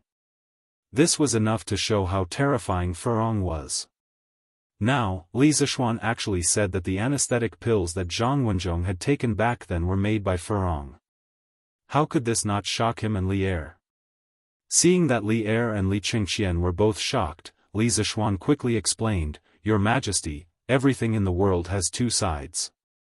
Some drugs are poisonous under certain circumstances, but in other circumstances, they can be life-saving medicine. Furong can numb people's sense of pain and make them feel good for a moment. But long-term consumption is harmful to the human body, but it can make people forget pain for a short time. It can be used to relieve pain for a patient. It's almost equivalent to the effect of Huatuo's anesthetic powder." Hearing this, Li Er frowned. After a moment of silence, he murmured, "There's a saying in Taoism that all things in the world have mutual promotion and restraint. It seems that it's true." Li Zishuan smiled and said, "That's right. Your Majesty, through this incident, the Tang Empire's medical centers, medical centers, medical centers, medical centers, medical centers, medical centers, medical centers, medical centers, medical centers." Chapter 1664.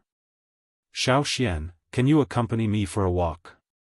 After Li Er and Empress Zhongsun left the academy with the reluctant Chang'e, Li Qingxian looked at Li Zishuan and asked, "If the crown prince wants to walk around, I'm happy to accompany you."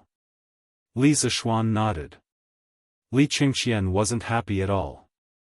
Instead, he smiled bitterly and said, "Now that my father isn't here, Xiao Xian, do you still want to be so estranged from me?" Li Zishuan was suddenly stunned, and he said in his heart, "Right, at the very beginning, I and Li Qingxian addressed each other as good friends and brothers. Exactly when did these good friends and brothers slowly become lord and vassal? Perhaps it was because they had been separated for too long. As the crown prince, Li Qingxian usually had to stay in the palace to learn how to rule the country with Li Er. He didn't even have many opportunities to leave the palace, let alone talk to Li Zishuan. After a long time, their relationship would inevitably become estranged. In addition, Li Zishuan had lived in this world for more than a year. He gradually had the concept of monarch and vassal in his mind, and his thoughts were more mature. Since you don't want me to call you the crown prince, then I'll call you brilliant." Li Zishuan chuckled when he saw the bitter expression on Li Qingxian's face and how pitiful he was. He spoke loudly and straightforwardly. Hearing this, Li Qingxian's bitter face instantly cleared up. He let out a sigh of relief and said with a smile, "Haha. That's right. We've known each other for more than a year. Xiao Xian, do you remember when we met on the way to Shi City? You told Chang'e about Journey to the West. At that time, everyone was unrestrained and honest with each other. That was carefree. Because of Journey to the West, he had met Li Zishuan, who he had never met before. At the same time, it was also because of Journey to the West that Li Tai became interested in Li Zishuan. Thus, there was enmity between them. In the end, Li Tai actually became Li Zishuan's student. "Xiao Xian, can you walk with me?" After Li Er and Empress Zhongsun left the academy with the reluctant Chang'e, Li Qingxian looked at Li Zishuan and spoke.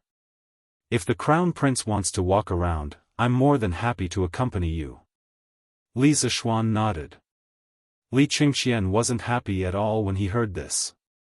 Instead, he smiled bitterly and said, "Now that my father isn't here, Xiao Xian, do you still want to be so estranged from me?"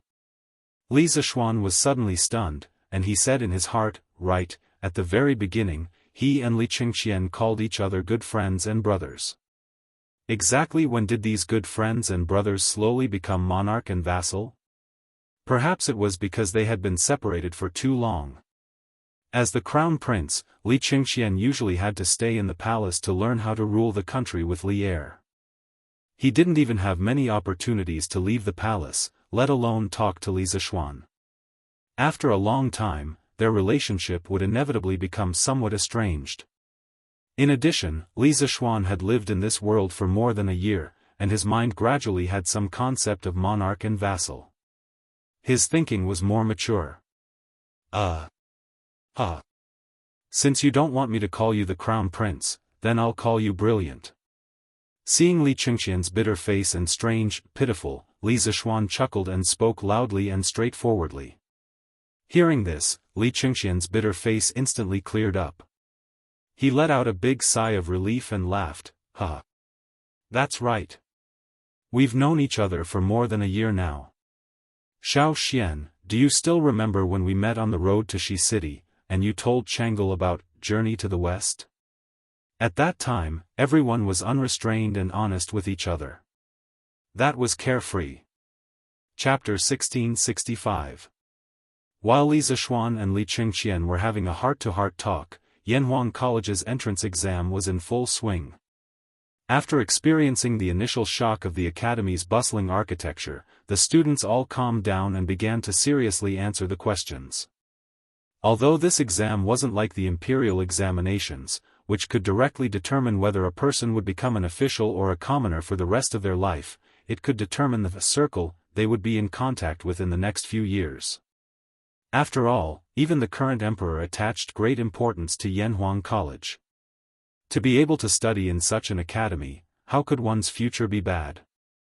Therefore, although this exam wasn't like the imperial examinations, which could directly make one an official in one fell swoop, its importance wasn't inferior to the imperial examinations. But then again, the number of people admitted into Yanhuang College's entrance exam was much higher than the number of people admitted into the imperial examinations. This filled the examinees with hope. In the treatise on febrile diseases, it said that the disease originated from the Taiyang disease, but the treatment reversed it. Therefore, when the stomach is full and painful, it belongs to the Taiying disease. Cassia twig and peony soup are the main ingredients. When the stomach is full and painful, cassia twig and yellow soup are the main ingredients. This question is exactly the same. The Marquis of Yong and didn't lie to me. The scale of Yanhuang College's entrance exam this time was enormous. It was divided into nearly 100 examination rooms. The academy's invigilators weren't enough, so the academy's guards had to join the ranks of the invigilators. In a classroom west of Guanghua Building, this was the medical school's examination room. When Chen Shuozhen saw the first question on the exam paper, she couldn't help but smile. The Marquis of Yong and is really too good. He's handsome, and he's also capable. If he were 7 or 8 years younger, this lady would definitely marry him. Although Li Zishuan had lived 2 lives and his age added together was already over 30 years old, he never thought that there would be someone who would complain that his current body was too old. There really were all kinds of strange things in this world. The smile on Chen Shuozhen's face grew wider and wider as she smoothly answered the familiar questions on the test paper. Some of the questions were purely theoretical, which she had seen in medical books before. Some of the questions were a combination of theory and practice. She had asked Lin Jichang of the Hanging Pot Hall about this yesterday. She and Chen Shuoyu had written down the answers that Lin Jichang had given them on a piece of paper after they had returned home. Chen Shuozhen had really studied hard last night and had finally memorized most of the answers. When she woke up in the morning, she was still worried and had to memorize them a few more times before coming to take the test. Therefore, her answers to today's exam were as smooth as flowing water. Basically, she just glanced at the question and immediately wrote down the answer. There was no pause or hesitation in between. If one didn't know the inside story, they would definitely think that this girl was a medical genius that was hard to come by in 100 years. Coincidentally, there was really such a person in the exam room. This person was the little fairy doctor, Hu Jingwan. Today, many of the academy's guards were able-bodied men, and were brought here to be the invigilators. As the direct disciple of the head of Yanhuang College's medical school, Sun Simiao, how could Hu Jingwan not come? Coincidentally, one of the invigilators in Chen Shuozhen's exam room was Hu Jingwan. The other person was Hu Jingwan's follower, the one who had followed Dr. Qin out of the Imperial Medical Department to seek refuge in Yanhuang College. Hu Jingwan was originally bright and beautiful. After her eyes recovered, she became even more beautiful and moving. In addition, this girl's medical skills were brilliant, her heart was kind, and she had saved countless people. Moreover, she was Sun Simiao's direct disciple. It could be said that she was truly beautiful and kind. Therefore, at the age of 12, Hu Jingwan already had countless followers. Among them, there was no lack of nobles. Of course, there were also some students from Yanhuang College. Dr. Qin's student was one of them. At this time, Chen Shuozhen was writing the answers on the test paper smoothly. Hu Jingwan happened to pass by and saw that Chen Shuozhen was actually answering the questions smoothly. She didn't even have to think about the answers and couldn't help but be greatly surprised. One had to know that the medical school's admission exam questions were thought out by her master, Sun Simiao, together with Dr. Qin, Dr. Wang, and Gu Qingyue.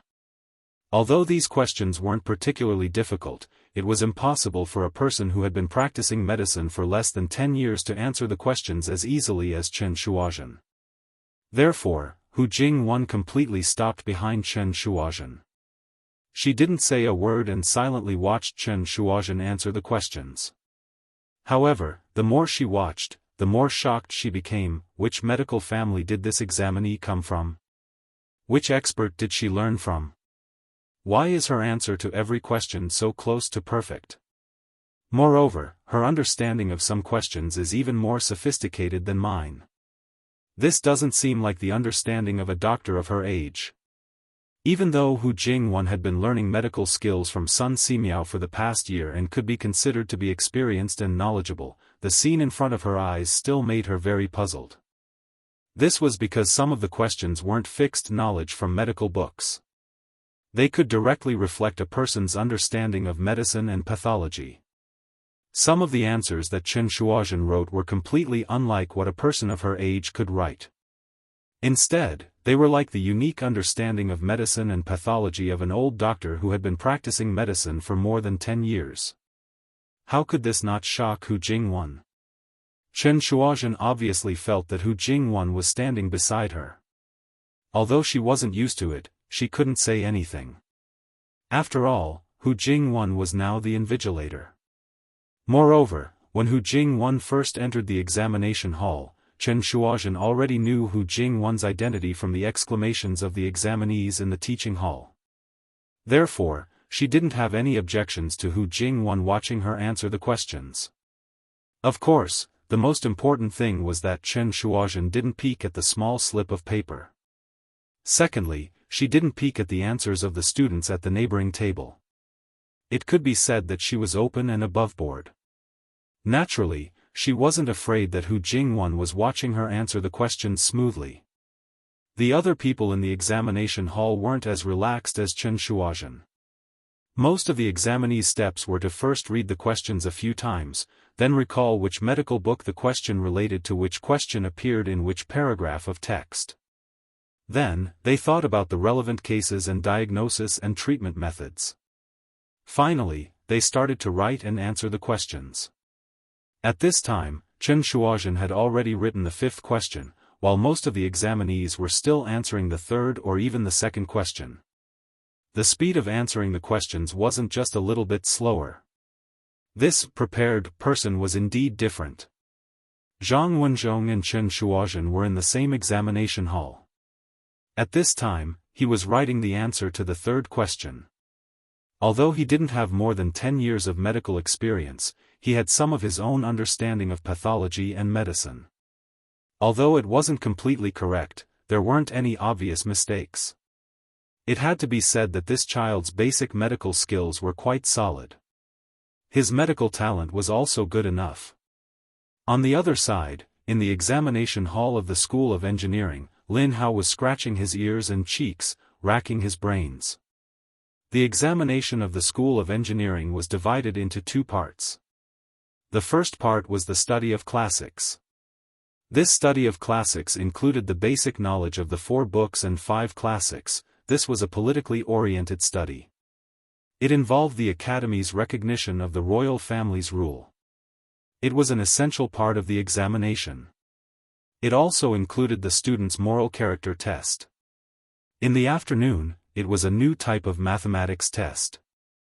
The whole process of the examination was basically the same as the entrance examination of Yanhuang College last year.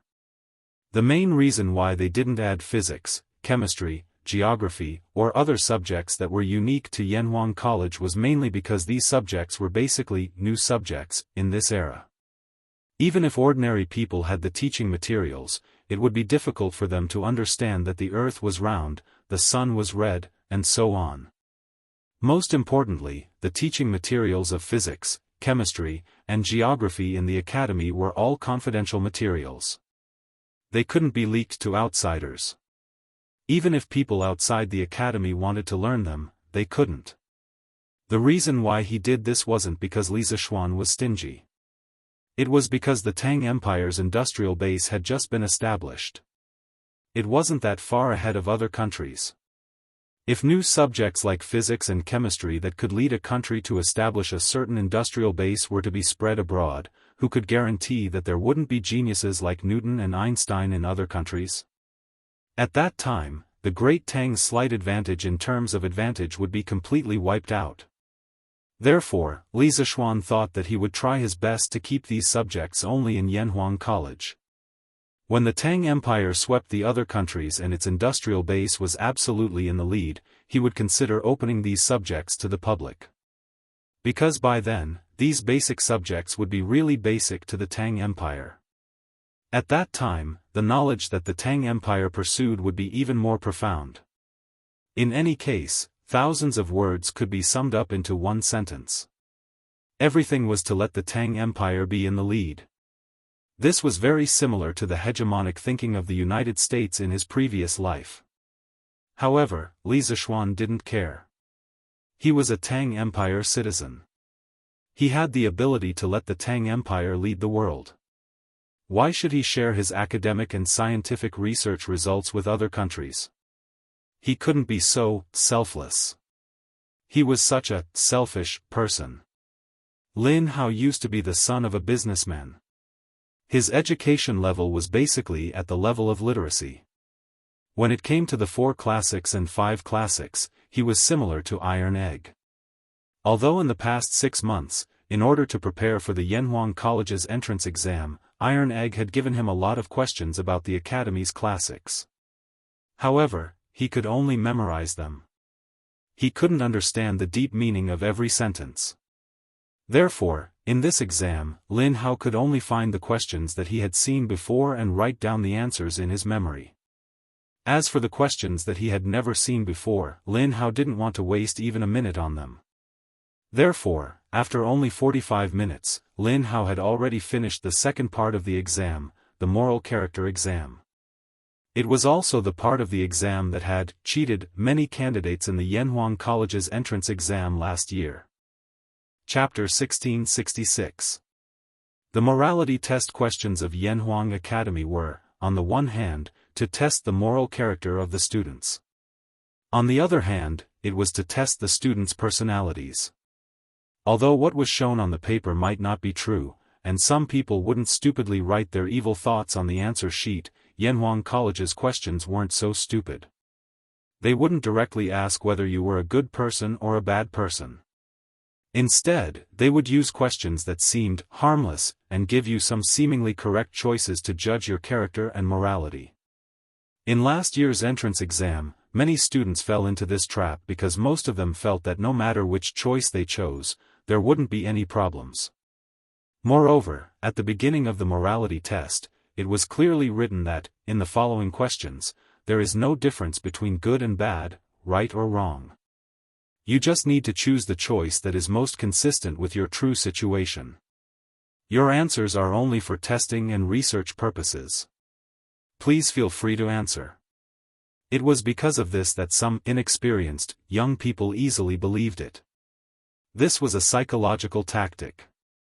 Through the question, there is no difference between good and bad, right or wrong. You just need to choose the choice that is most consistent with your true situation. The examinees would let down their guard. Then, through some very obscure questions, the examinees would indirectly show their true character.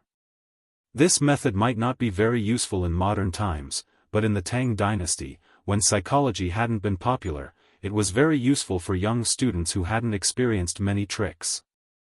In last year's entrance exam of Yanhuang College, many students who didn't pass the morality test and character test were screened out through the morality test.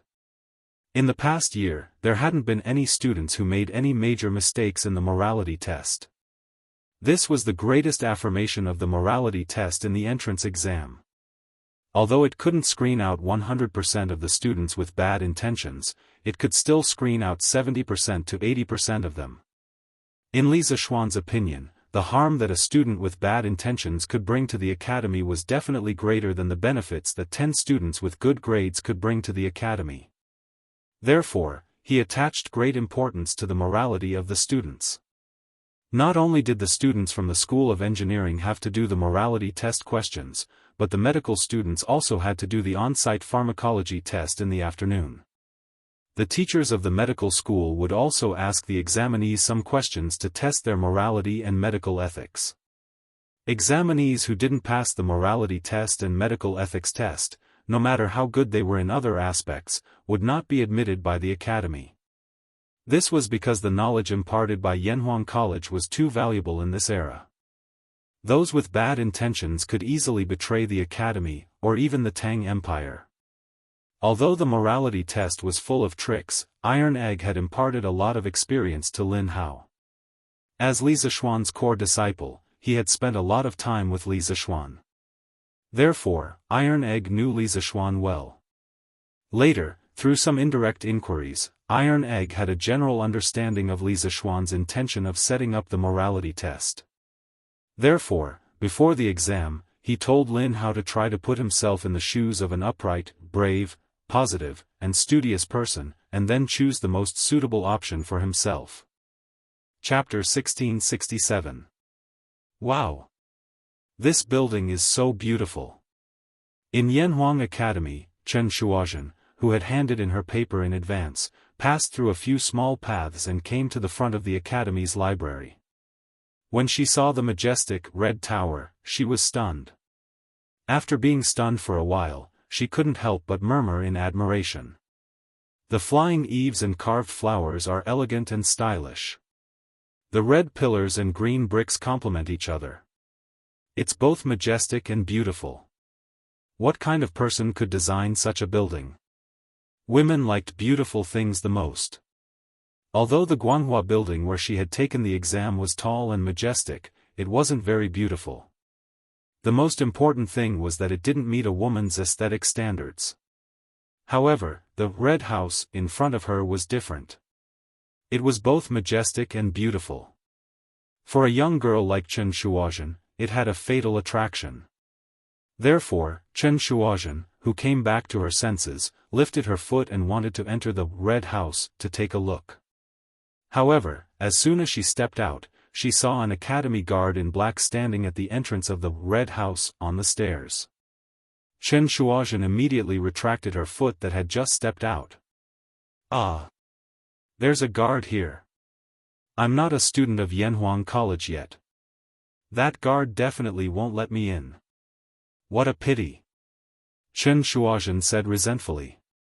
When she had handed in her paper in advance and walked out of the Guanghua building, there was a teacher who specifically told her not to wander around the college. She could either go to the cafeteria to eat or go down the mountain and wait for the second exam in the afternoon to return to the college. Chen Shuozhen, who had never been a good girl, certainly wouldn't listen to her teacher obediently. In addition, most of the people in the college were invigilating the exam in the examination hall. It could be said that there was no defense. Chen Shuozhen sneaked under the eyes of several guards to the Red House of Yanhuang College. But that was it. If she went any further, she would definitely be caught by the guards at the entrance of the Red House. Therefore, Chen Shuozhen could only look at the Red House with regret and turn around to leave. Let's go to the cafeteria. We can't even find a restaurant in this wilderness, so we can only eat lunch in the academy. Well, I heard that the food in Yanhuang College is comparable to the food in Chang'an. I don't know if it's true, but I'll bring some food for my little sister later.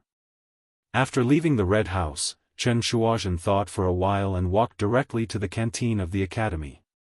Ouch! Who is it? Don't you look where you're going? Coincidentally, the lass had just passed through the garden behind Guanghua building when she bumped into a nimble and speedy little fatty. The fatty's weight, coupled with his originally fast speed, created a huge momentum that directly knocked Chen Shuozhen's small body back several steps. In the end, she couldn't stabilize her body and fell to the ground. The little lass couldn't help but cry out in pain. "Oh, I'm sorry, I'm sorry. Are you all right? Why is it you, little lass?" The little fatty who was in a hurry was naturally the current prince of Wei, Li Tai, who was hungry and anxious to find food. When Li Tai walked here, he suddenly saw a petite figure walking out from the side of the road. However, when he saw it, he was less than a foot away from the figure. The visual information was transmitted to the nerve center, and the nerve center sent the command to the limbs to stop moving forward. This process also took a long time, so Li Tai directly bumped into the figure. The current Li Tai was no longer the arrogant and despotic second generation of the royal family. After more than a year of training in the academy, Li Tai's three views had become very upright. Therefore, when he heard the cry of pain, he hurriedly went forward to help the person up. However, after seeing the person's appearance, he quickly withdrew his hand and snorted in an unfriendly tone. Enemies were bound to meet on a narrow road. This was really a narrow road for enemies. Previously, when the dragon sect was wreaking havoc in Chang'an City, Li Tai happened to meet Chen Shuozhen on the street. At that time, Chen Shuozhen thought that she could crack Immortal Daoist's levitation skill, but she needed 100 strings of coins from Li Tai. At that time, Li Tai, Di Zhixuan, and Sun Zifan were investigating the strange death of a key prisoner in the Supreme Court. Perhaps intuitively, Li Tai also felt that there was something wrong with Du Yi, so he agreed to Chen Shuozhen's condition and gave her 100 strings of coins. Although Chen Shuozhen did crack Du Yi's levitation skill later on, Li Tai, who knew the real principle of the levitation skill, suddenly felt that the 100 strings of coins was not worth it. He felt that he had been tricked by Chen Shuozhen. To put it bluntly, it was like going into a shop to buy something for 100 strings of coins, only to find that it was not worth 100 strings of coins. He felt that he had been cheated by the boss, but the boss did not return the goods. Li Tai felt that he was, after all, one of the top 3 students in Yanhuang College. In the end, he was tricked by Chen Shuozhen, an unknown little girl. This made him feel that his IQ had been insulted. Therefore, he had been thinking about Chen Shuozhen in his heart. He was thinking about how to get back at her the next time they met. Now that the enemy had met, it could be said that his eyes were exceptionally red.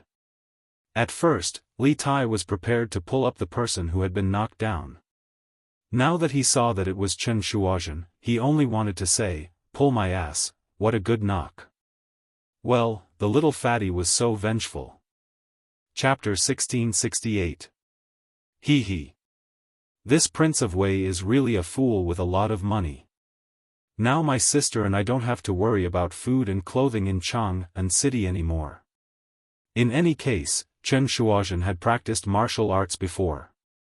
Although she was only a dabbler in martial arts, no matter what, she was still better than Li Tai, this little fatty who lacked training.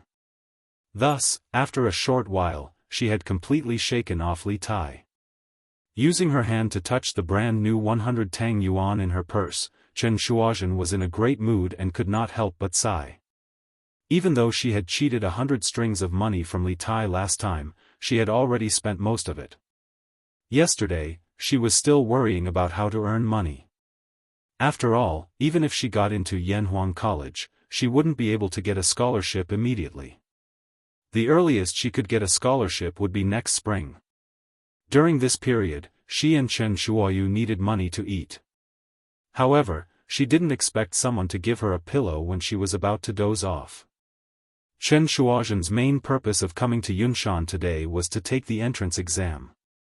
However, she had unexpectedly met Li Tai, the child of wealth. Now, Chen Shuozhen didn't have to worry about money in the short term. It's getting late.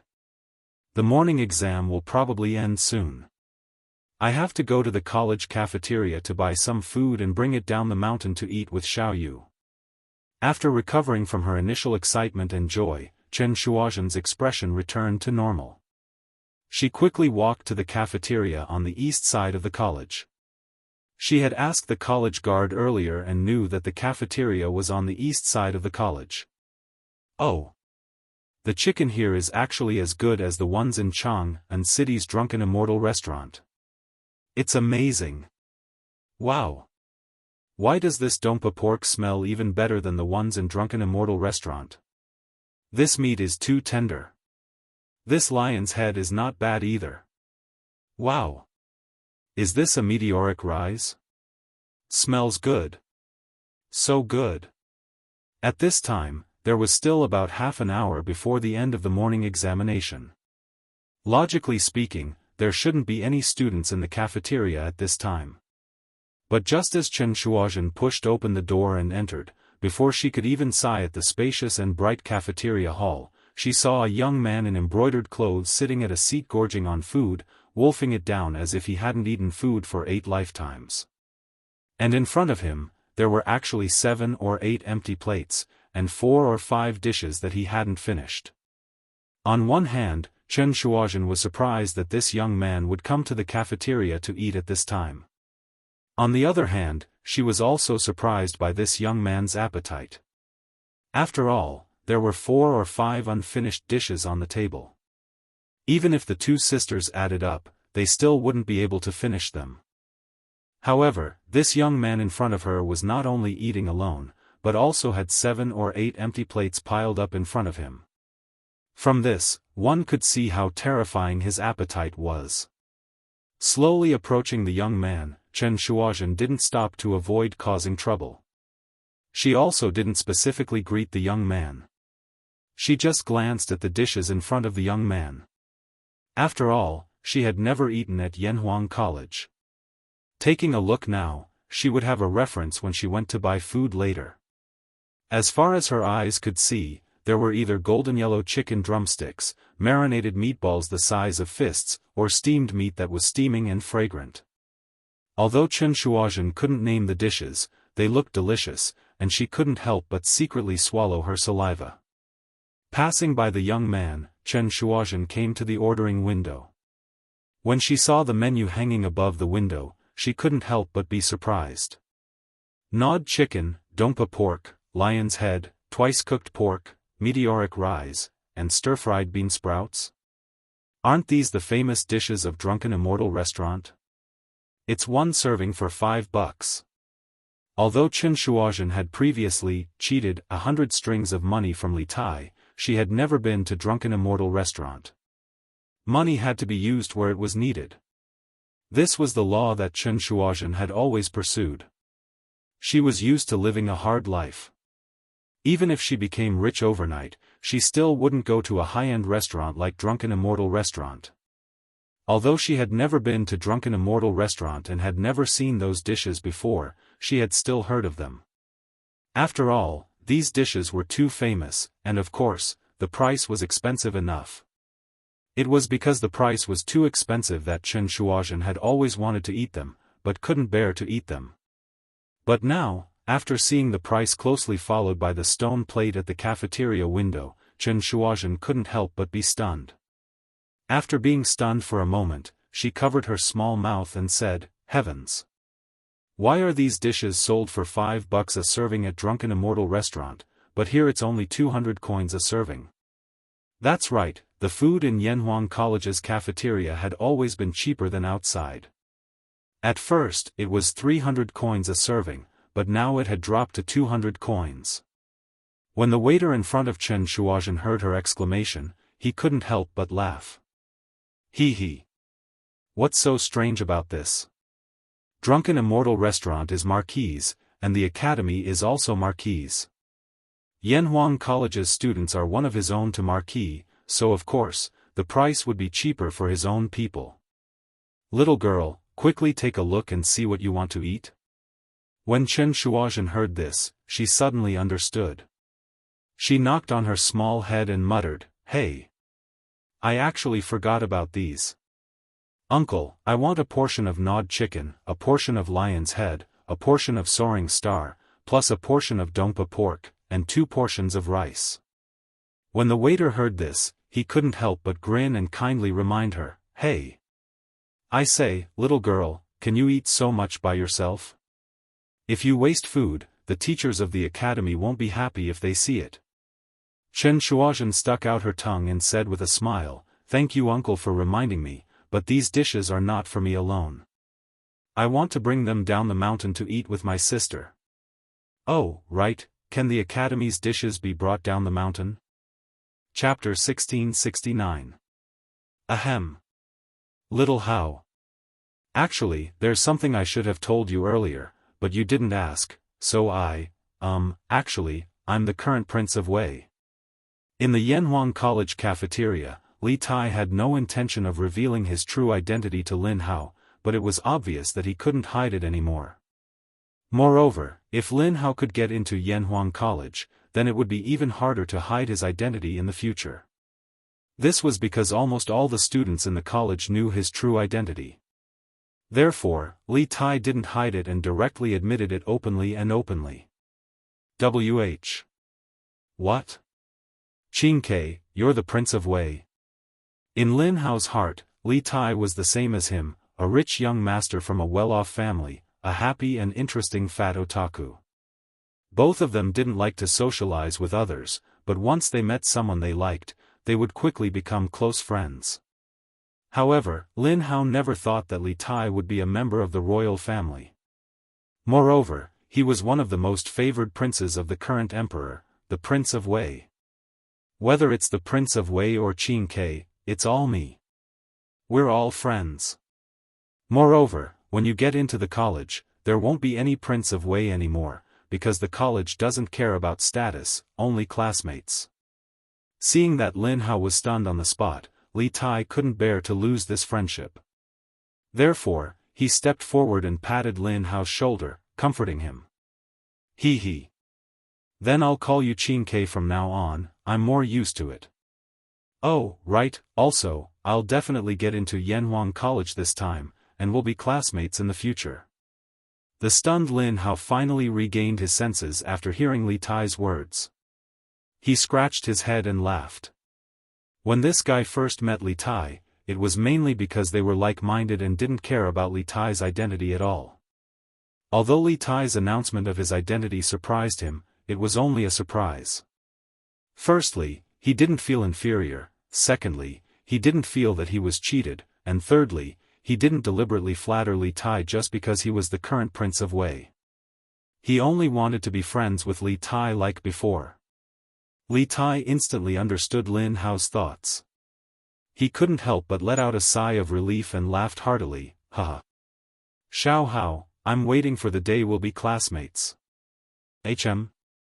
Where's that brat?" While they were talking, Li Tai suddenly felt that something was wrong, because Chen Shuozhen, who was standing beside them just now, was suddenly gone. "Oh, Qingke, are you talking about that girl just now?" Lin Hao asked. Yes. Wasn't she standing here just now?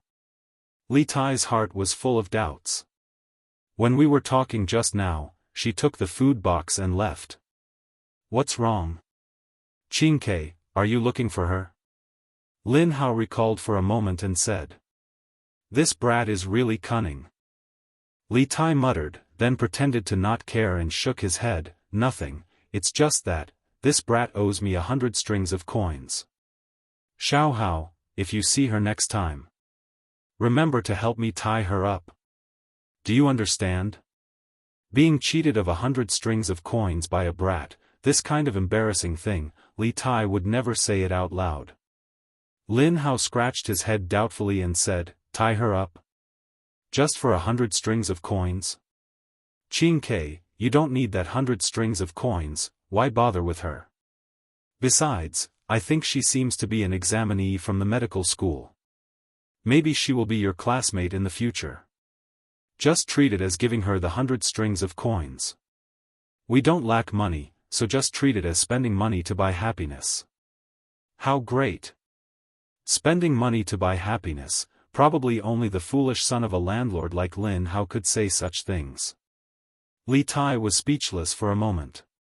He couldn't say that he was cheated of money by Chen Shuozhen, right? How embarrassing would that be? Clang, clang, clang.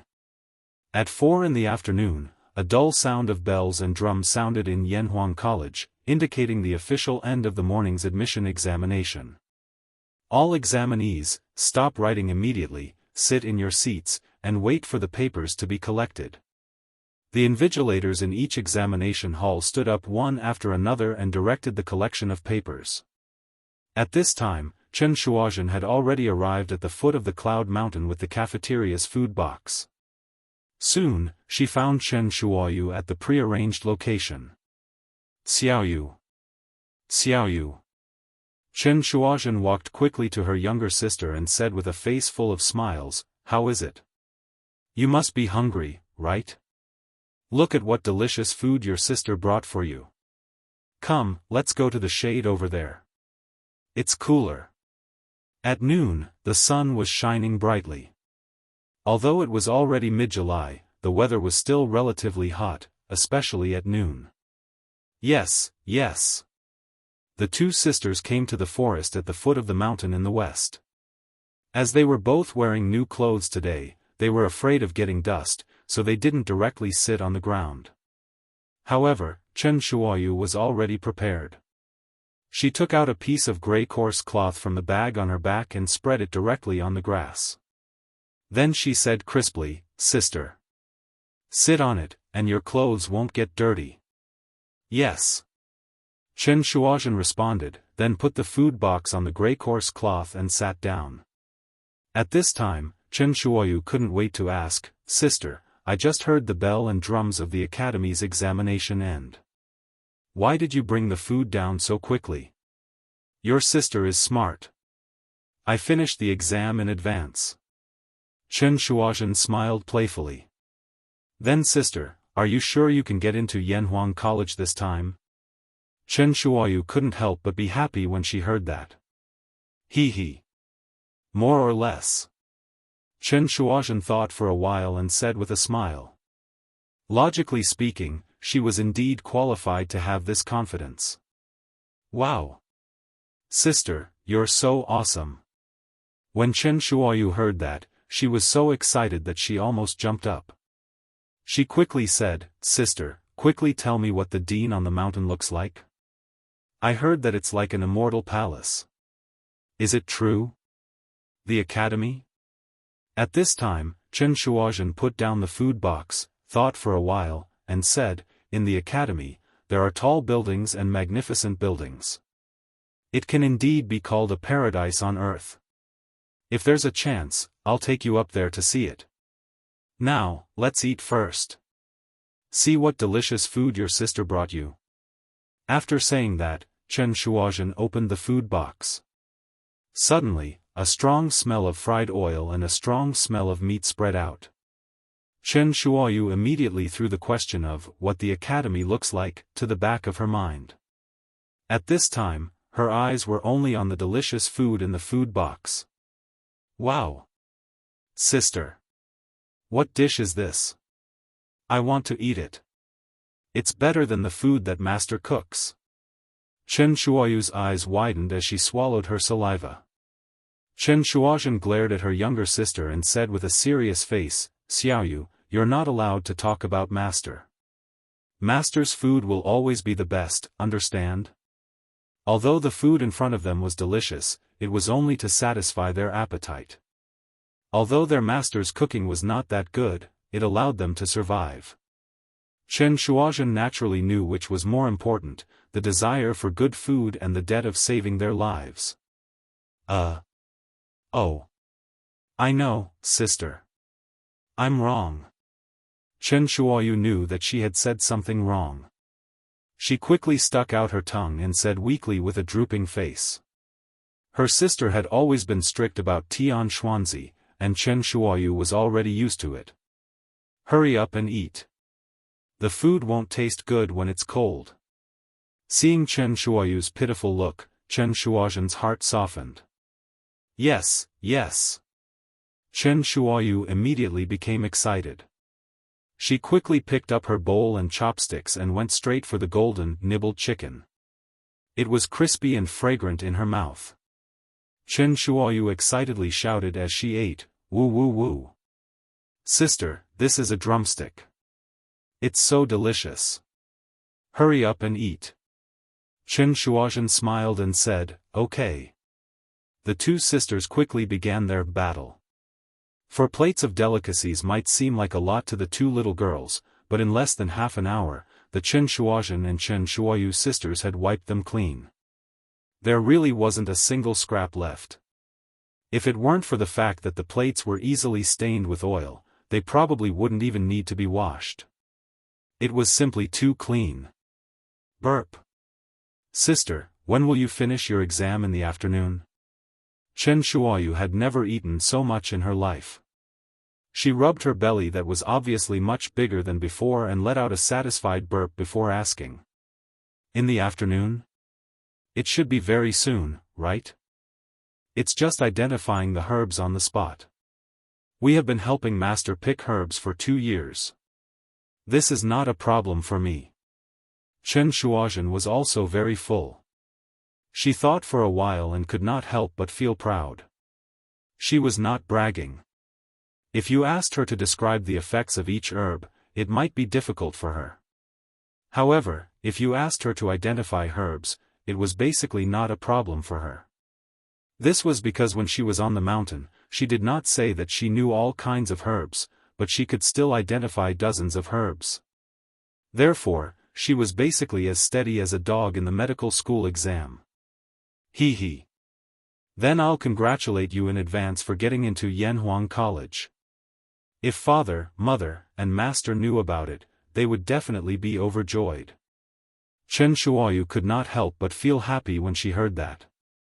Chapter 1670. Dad? Mom? Master? At the foot of Yunshan Mountain, Chen Shuozhen, who was imagining her beautiful life after being admitted to Yanhuang College, heard Chen Shuoyu's words. Her bright face couldn't help but show some sadness because she thought of her deceased parents and master. For 2 7- or 8-year-old girls, losing their parents was already a very painful thing. However, they lost their master this year. As the saying goes, a teacher for a day is a father for life. This was equivalent to experiencing the pain of losing a loved one again. This could be said to be cruel to the two sisters. Fortunately, after they came to Chang'an City, they met a series of benefactors, and their situation gradually improved. Dad, Mom, Master, don't worry. I will definitely lead Xiaoyu to live a good life in Beijing. Chen Shuoyu raised her head and looked at the clouds in the sky as she said with determination. On the 15th of July in the 2nd year of Zhengguan era, the first empress in China's history gave a grand wish to live a good life in Beijing, at the foot of Yunshan Mountain. Okay. It's getting late. I should go up the mountain. Xiaoyu, wait under the shade of the tree. I will bring you back after the exam. Don't run around. Okay. Sis, you will definitely pass. Chen Shuoyu raised her head and replied crisply. Then, she watched as Chen Shuozhen left. Clang, clang, clang. At 5:30 p.m., the bell and drum on Yunshan Mountain rang again, indicating that the second entrance exam for Yanhuang College had officially begun. In the engineering exam hall, the subject in the afternoon was mathematics, which accounted for 50% of the total score. Therefore, all the examinees attached great importance to it. In the past year, they had spent most of their time studying Yanhuang College's new mathematics. However, the questions for this year's mathematics exam were much more difficult than last year's. This was because from the time Li Zishuan announced the establishment of Yanhuang College on Datong Daily to the end of July, only 3 to 4 months had passed. In other words, the average preparation time for the examinees was definitely less than 3 months. At most, only one person could complete the introductory level of mathematics in 2 months. It would be too much to ask someone to become proficient in mathematics. Therefore, 80% of the questions in the mathematics section of the Academy's entrance examination last year were basic questions. Only the last question was somewhat difficult and was used to widen the gap between the students. However, it was different this year. The candidates who came to take the entrance exam for Yanhuang College had generally prepared for the exam for more than half a year. Many of them had already started to prepare for this year's entrance exam when the entrance exam for Yanhuang College had just ended last year. In addition, at the beginning of this year, Li Er had personally issued a decree ordering all schools and government offices in the various provinces and counties of the Great Tang to switch to using the new method of accounting. For a period of time, the entire Great Tang was in a frenzy to learn the new method of accounting, and the standard of the Great Tang citizens was raised. Last year, if you were to ask 10 people on the street for the mnemonic formula of addition, subtraction, multiplication, and division, no one would be able to answer it. But now, 7 out of 10 people would be able to answer it. Therefore, due to this situation, the difficulty of the mathematics questions this time was much higher than last year's. There were no free marks in the papers, and every question required some effort to solve correctly. Not only could this widen the gap between the candidates, but it could also test the overall standard of the Great Tang citizens. Once the overall difficulty of the papers was raised, Lin Hao was overjoyed. This was because he was hoping to use his mathematics results to widen the gap between him and the other students. One had to know that Lin Hao was the most confident in his mathematics. Moreover, he had learned all his mathematics from Iron Egg. Iron Egg's mathematics results were among the best in the entire academy. How could his students be bad? With the flood of questions provided by Iron Egg, Lin Hao's current level of mathematics was considered to be above average even among the second-year students in the academy. Now, among the other candidates, Lin Hao was basically invincible in mathematics. As for the medical school, the afternoon examination was mainly about identifying medicinal herbs on the spot. Every half an hour, 5 types of medicinal herbs would be presented on the podium in each examination hall. Each medicinal herb would have a label on it. The candidates in the examination hall would line up to identify the 5 medicinal herbs on the podium in order. Every student had a very limited time on the podium. Once the time was up, they would be ordered to return to their seats and write down the identification results on the answer sheet according to the label of the medicinal herb. Then, after half an hour, another 5 types of medicinal herbs would be placed on the podium.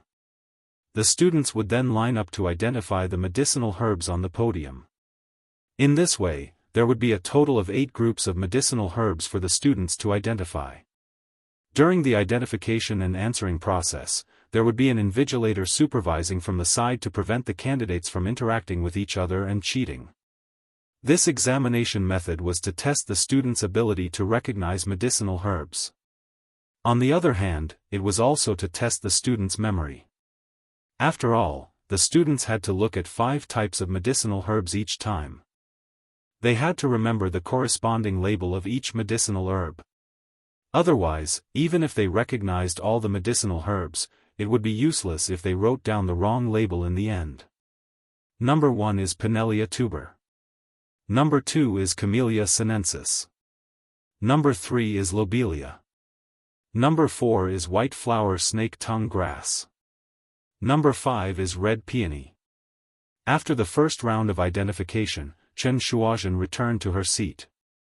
She closed her eyes and pondered for a moment before starting to write. He. Fortunately, they are all common medicinal herbs.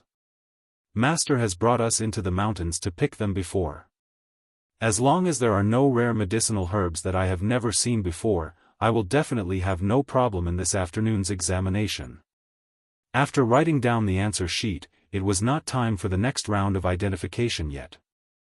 Chen Shuozhen let out a sigh of relief and rejoiced in her heart. And things were developing in the direction she had anticipated. Number 6 is grass black leaf. Number 7 is rush grass. Number 8 is tangerine peel. Number 9 is toad crisp. Number 10 is gall alum. That's great. This is another group of common medicinal herbs. After the second round of identification of medicinal herbs, Chen Shuozhen was completely relieved. Most of the questions for the medical college examination were written by Sun Simiao. Old Sun's medical skills had reached the pinnacle of perfection. In his eyes, everything could be used as medicine. Because of this, Sun Simiao disliked prescribing expensive medicinal herbs when he was treating patients.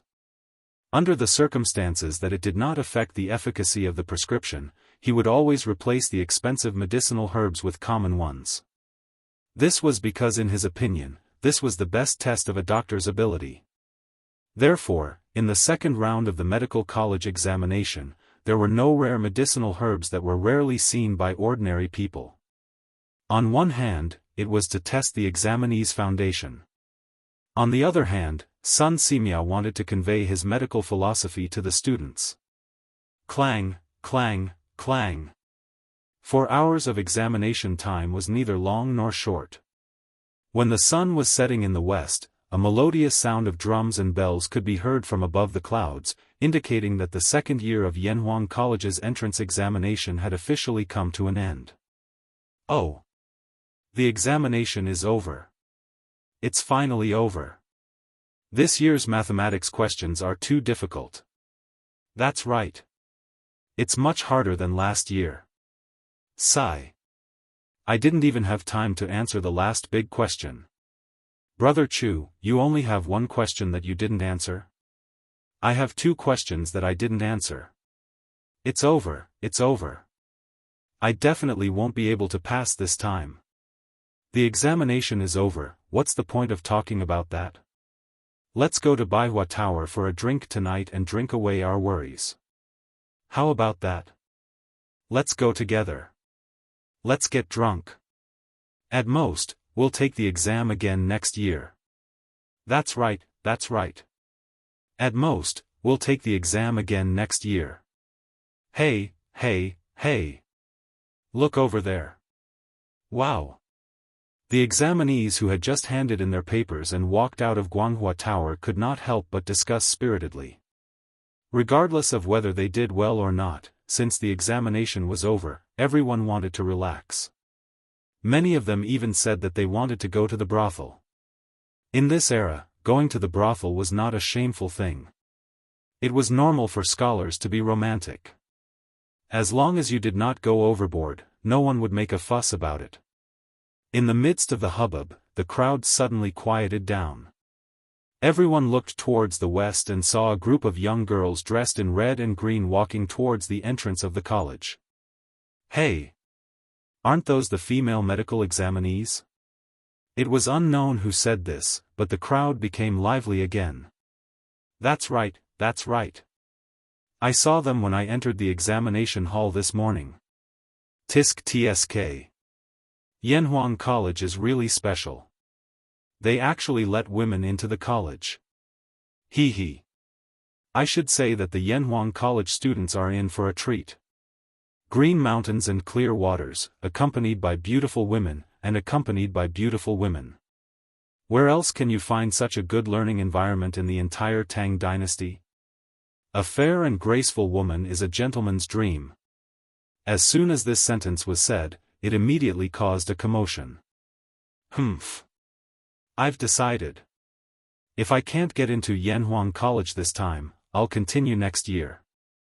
I must get into Yanhuang College. Me too. Even if I'm old, I'll get into Yanhuang College. Hey! What are you guys thinking? I heard from my dad that the medical college will have its own independent courtyard in the future. It will be separated from the School of Engineering, just like the Imperial Medical Department in Jianghu City. Students from the School of Engineering are not allowed to enter on normal days. At this moment, someone could not help but pour cold water on them.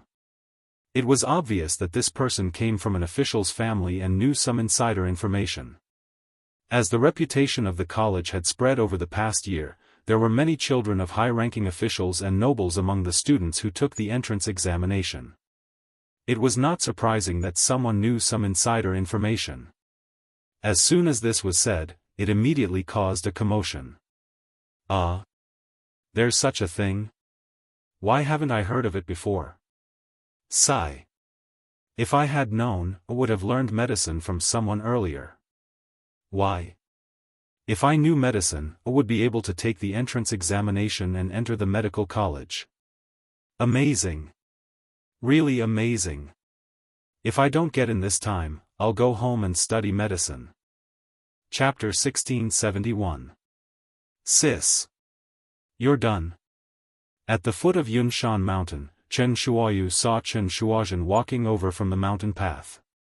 She quickly went up and held Chen Shuozhen's hand excitedly. Yeah. I'm done. The afternoon exam is one round after another, so I can't hand in my paper early. Xiaoyu, you must be hungry, right?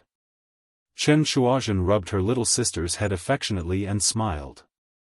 Sis. I'm not hungry yet. Chen Shuoyu shook her head. The lunch was so sumptuous that she didn't feel hungry at all. Compared to eating, she was more concerned about the exam in the afternoon. She looked up at Chen Shuozhen and asked, Sis, is the exam in the afternoon difficult? I heard from the other students that the afternoon exam was very difficult. Xiaoyu, you must have heard it from the other students from the School of Mathematics, right? Chen Shuozhen couldn't help but laugh. I heard that the School of Engineering's mathematics exam this time was a few times harder than last year's. I heard a lot of students talking about it when I went down the mountain. But the medical school's afternoon exam isn't that difficult. Xiaoyu, you can do all of them. I can do all of them. Really? Sis? Chen Shuoyu's eyes widened. She couldn't believe it and was pleasantly surprised.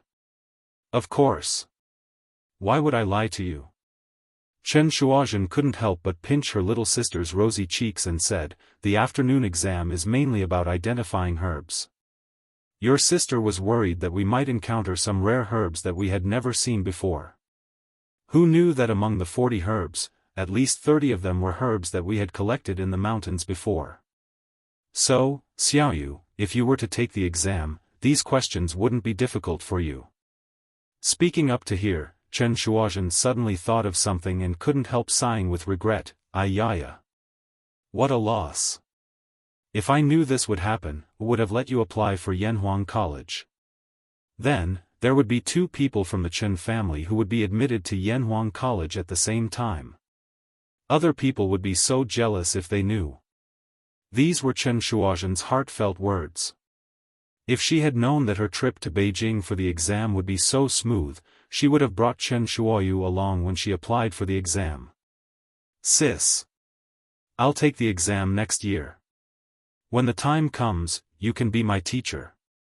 Why don't you just teach me what you've learned in the academy? Chen Shuoyu thought for a moment, then raised his head and said. Next year? I'm afraid there won't be such a good opportunity next year. Chen Shuozhen sighed. What she meant by such a good opportunity was, of course, Li Zixuan leaking the questions to her. If not for this, her chances of getting into the academy would be very slim.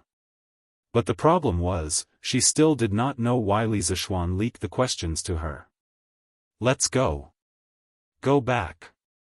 Now, all we have to do is wait for the academy to release the results. As the sun set in the west, the two sisters followed the countless examinees who had just come down from Mount Yunshan and headed into the distance. Some went home, while others went back to their inns. Mount Yunshan, which had been bustling with activity for the entire day, suddenly became deserted. Mr. Kong Gui, from tomorrow onwards, immediately arranged for the teachers from each subject group to jointly grade the papers. The leaders of each subject group will make the final checks. If there are any doubts, we can hold a meeting to review and discuss. We must ensure the accuracy of the grading of the papers. In Guanghua Building, Li Zishuan gathered all the teachers in the academy in the conference room and held the first teachers' meeting since his return from the north. Yamacho, don't worry. I will strictly check and ensure that there are no mistakes in the results of every paper. Yen Silu cupped his hands and promised. Li Zishuan nodded, then looked at Mo Huai and said, Mr. Mo, from tomorrow onwards, immediately form a construction team to build a medical school on the west side of the academy. The overall architectural style of the medical school is similar to that of the School of Engineering. You can evaluate how many workers and how much money you need. If you need workers, you can find Old Hu to assist you. As for the money needed, you can directly report the budget to the housekeeper of the House of Marquis. When the time comes, I will let him pay in full. I only have one request. It must be completed before the start of the academy in September. In order to prevent the public from criticizing the existence of female students in the medical school, when Li Zishuan planned to recruit female students in the medical school, he had promised Li Er and the other officials that he would imitate the model of the Imperial Medical Department and build a separate large courtyard for the medical school on Yunshan Mountain. It would be separated from the main building of the Yanhuang College. Normally, students from the School of Engineering would not be allowed to enter the medical school. Although there were not only female students in the medical school, there were also male students. This seemed to be deceiving oneself and deceiving others, but it was the same in the Imperial Medical Department. Moreover, the concept of gender in the eyes of medical students was not as strong as that of ordinary people. Therefore, there was a phenomenon of male and female students coexisting in the Imperial Medical Department. By building a medical school similar to the Imperial Medical Department, people's strong doubts about the Academy's recruitment of female students would be appeased. It would also block the leisurely mouths of those traditional defenders. After all, with the Imperial Medical Department as a big tree in front of them, it was reasonable for the medical school to recruit female students. There was a precedent to be followed. After everyone slowly accepted this reality, Li Zishuan would gradually break the barrier between the School of Engineering and the medical department. Perhaps in the future, the entire Yanhuang College would be able to recruit both male and female students like a modern school. This was not completely impossible. In fact, it was very possible. This was because the degree of openness of the Tang dynasty's customs was one of the best in China's thousands of years of feudal history. Of course, the reason why Li Zishuan did this was not to promote feminism. After all, he was not a woman. His main purpose was to select talents and stimulate the students' learning and creative abilities. After all, there was a saying that when men and women worked together, the work would not be tiring. Moreover, some female students' intelligence was not inferior to that of male students. After all, many modern cities' top scorers in science were female. Therefore, building an independent medical school on Yunshan was only the first step in Li Zishuan's plan to make the academy fully open to male and female students. I will obey Yamacho's order. I will do my best to build the medical school before school starts. Hearing this, Mo Huai solemnly cupped his hands and said, If you asked him to build a courtyard similar to Yanhuang College's style a year ago, he might not be able to do it. But now, with Yanhuang College as a reference, Mo Huai was confident that he would be able to do it. Li Zishuan nodded and said, go to the workshop to get the steel and cement needed for the construction. I will inform Faubert and ask him to supply these things to the academy first. In addition, the protective mountain array of the academy must be started at the same time. Mr. Mo, you and all the teachers in the physics department should discuss the construction plan in the next 2 days and immediately start construction. You can combine the Mahist's mechanical skills with engineering. The protective mountain array must be able to be activated and stopped at will. Once it is activated, even a grandmaster will find it difficult to break in. Compared to the construction of the medical school, the construction of the mountain protection formation was undoubtedly more of a technical job. There were too many factors that needed to be considered, especially since Li Zishuan had requested for the Mahist mechanical arts to be combined with engineering. This was undoubtedly a difficult challenge for Mo Huai. Thus, Mo Huai's face immediately turned solemn. After a moment of silence, he cupped his hands and said, "Yamacho, the protective mountain array has too many technical difficulties to overcome, and Yunshan occupies a large area. I'm afraid it will be very difficult to build it.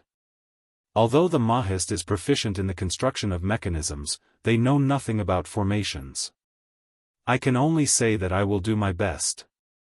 Hearing this, Li Zishuan frowned. After pondering for a moment, he said, "It's fine. Mr. Mo, you can build it first. The protective mountain array is not something that can be completed in a day. There's no need to force it to be completed before school starts. As for formations, my youngest uncle is quite knowledgeable about formations. Counting the days, he should be bringing my seniors or brothers to Yunshan in 3 to 5 days. When the time comes, they will also lend Mr. Mo a hand." Hearing this, Mo Huai could not help but heave a sigh of relief.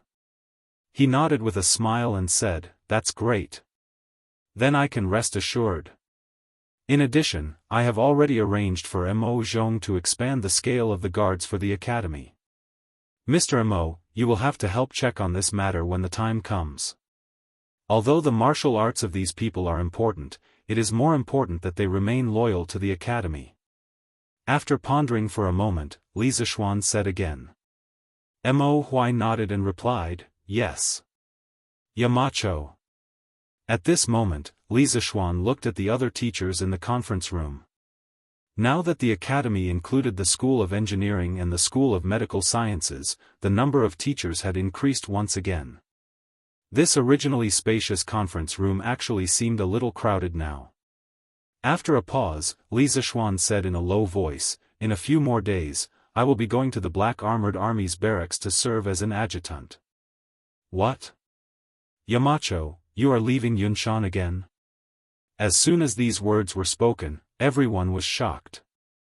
The academy had just suffered a calamity a few days ago, and this allowed them to understand that Li Zishuan was the backbone of the academy.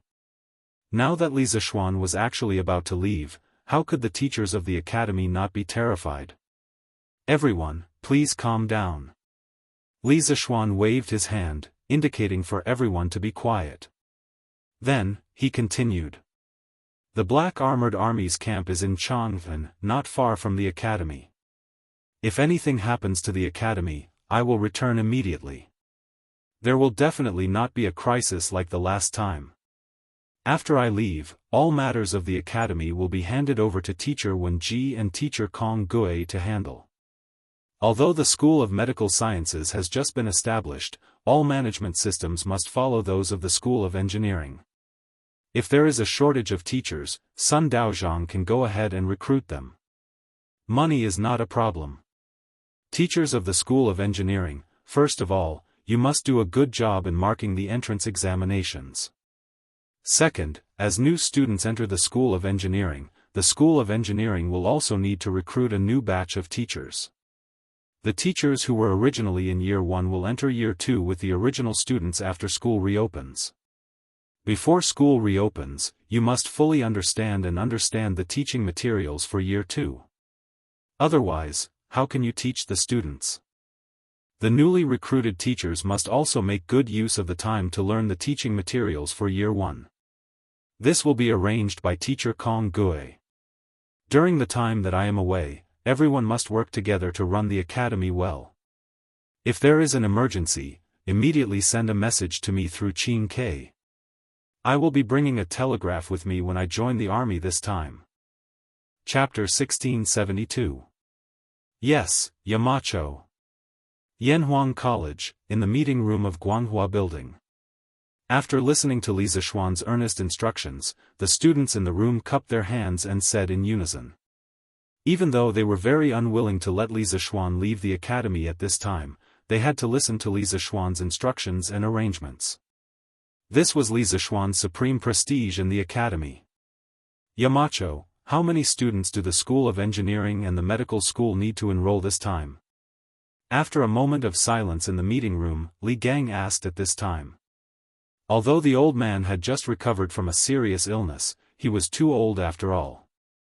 Therefore, Li Zishuan had consciously begun to transfer the tasks of the academy that Li Gang was originally in charge of to people like Yen Silu and Mo Huai.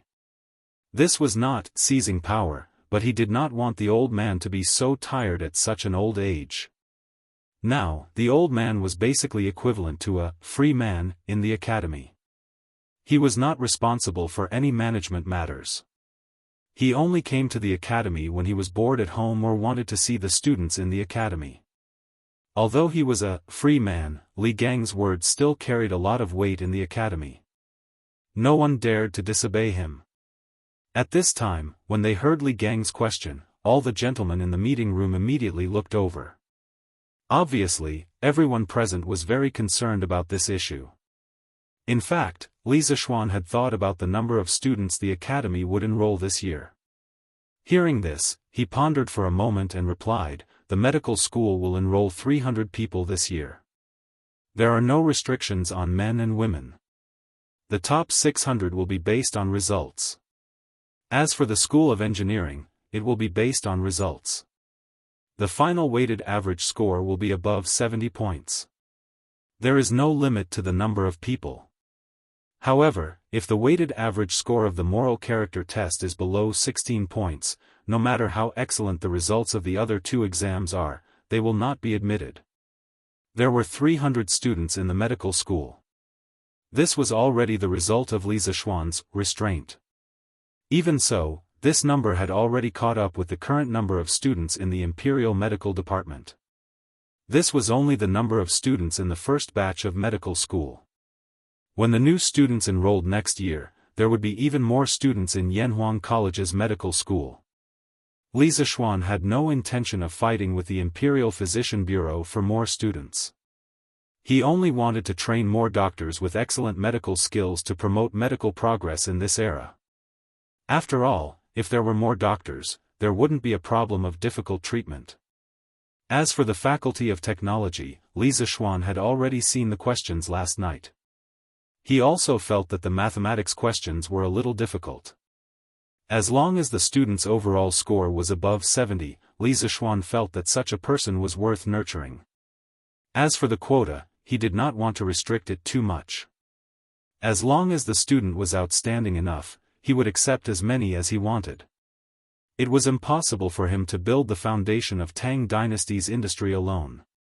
He needed to train a lot of engineering talents to help him. After all, he was not a god. Last year, Iron Egg did not score a single point in the classics section. However, he scored full marks in the moral character test and mathematics section. His weighted average score was 70 points. Li Zishuan had set the cutoff score of 70 points. It just so happened that extreme cases like Iron Eggs were taken into consideration when Li Zishuan set the cutoff score. Although he encouraged the students to be well-rounded, he still welcomed students who were extremely biased. In his previous life, he had met students like this.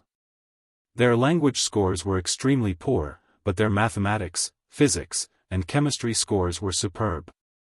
These people who were able to utilize their strengths to the fullest were still very useful to society. All right. I understand. Sun Simiao heard this and could not help but nod his head. 300 students were still within his acceptable range.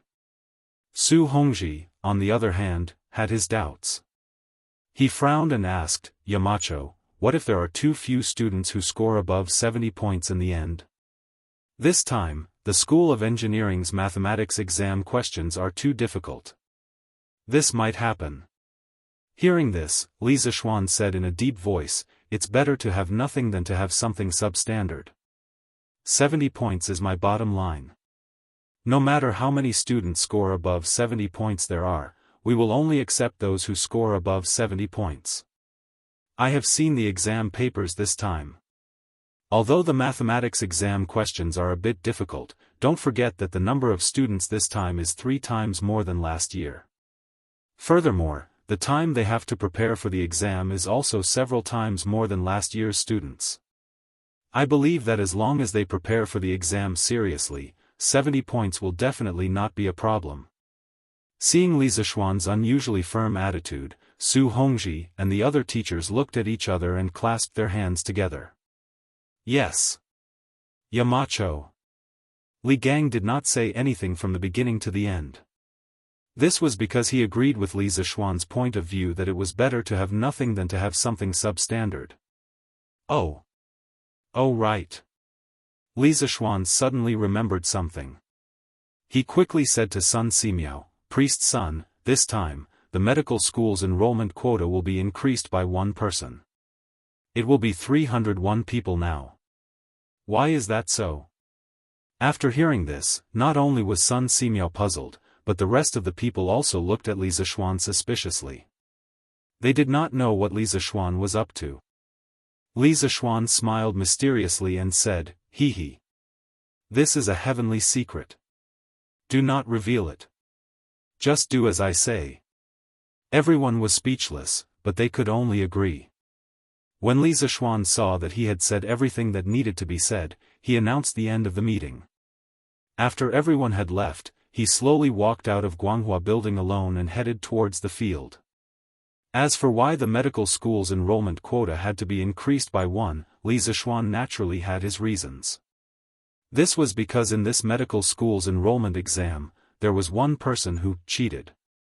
That person was Chen Shuozhen. According to Chen Shuozhen's original standards, there was a high probability that she would not be able to pass the exam.